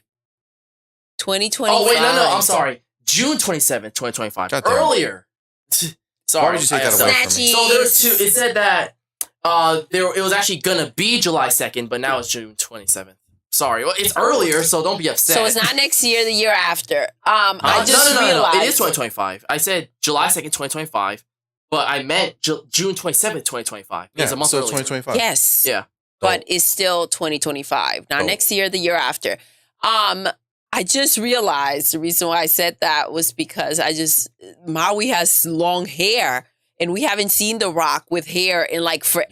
a long time. And we're gonna see him with his locks. Or a wig. Is he gonna act? Yeah, is he gonna be obviously. authentic and grow out his hair, or is I he don't bald think because so. he can't grow hair? So they're gonna put a wig on him. I can only imagine that continued. maybe there are some spots, and that's why he shaves it because he used to have his hair out. Yeah, he's rocking my Yeah. bro. Yeah. So A lot of you hair. know, he probably had that situation going on. You've got Grace. so he was like. You know, so he was like, "Ooh." I know you ain't. Yeah. I know you I'm sorry. I'm ain't. sorry, baby Yoda over there. Oh, okay. I just gotta Almost make sure I hit you heard with that that right. bullshit. I gotta make sure I heard that right. All right. Good. All right. Yeah. Also, 2025, Moana. All right, live. CMoney's gonna go cry for a little We'll bit be after this there. podcast. We will be there live to watch that go down. Guys, we did it. We did it. We did it. We did You it. wouldn't believe it, but it's 4 hours and 45 minutes. Holy Okay, shit. This is our so longest podcast yet. It is. I think so. We did it, guys. This is how you fucking celebrate a That's how 1 you year do it. anniversary. Guys, thank you for hanging out with us. Thank you so much. Yes. Thank you for showing up. We had a great time. You guys had a good time? Had an awesome time. Yeah. All right. It's phenomenal. Talked about a lot of stuff. We did. We did now talk we're a going lot. to go celebrate on our own. You guys go do a little celebration Yes. on behalf Yes. of our, podcast Absolutely. anniversary Absolutely. and make it a party. Yes. Thank you guys so much. We really appreciate you guys coming and hang with us. Again, thanks to everybody who came in, stopped by, talked in the chat. Yes. We like you guys talking in the chat, so don't be shy. Don't be shy. We just talk and we'll talk with you. We have a great time. We But do. listen, guys, this was episode 52, our 1 year anniversary for our podcast, OnPoint, the Gaming Newscast. Guys, it's been my pleasure to hang with you guys. I thank you so much for joining me on this beautiful, beautiful day. Guys, if you haven't already, please hit the like button. Yes. Okay, hit the like button. And if you're new, hit the subscribe button. Okay, smash that button. Smash the bell. Smash so you it. never Do it like miss you mean us it. go live. Yes. Okay, we only do live streams for the most part, as far as we're concerned, and we put up our shorts and things like that. But yeah, you don't want to miss it. Okay, because we have a fun time. We do. Have a fun time. We have a good time all Guys, the time. Thank you so much again. We really appreciate it. I am gonna get out of here with my beautiful family. So, guys, okay, we're done. Let's go, ladies and gentlemen. Madman and Doodle. Yes. Until next time. Until next time. You're intruding. You are intruding. You're intruding.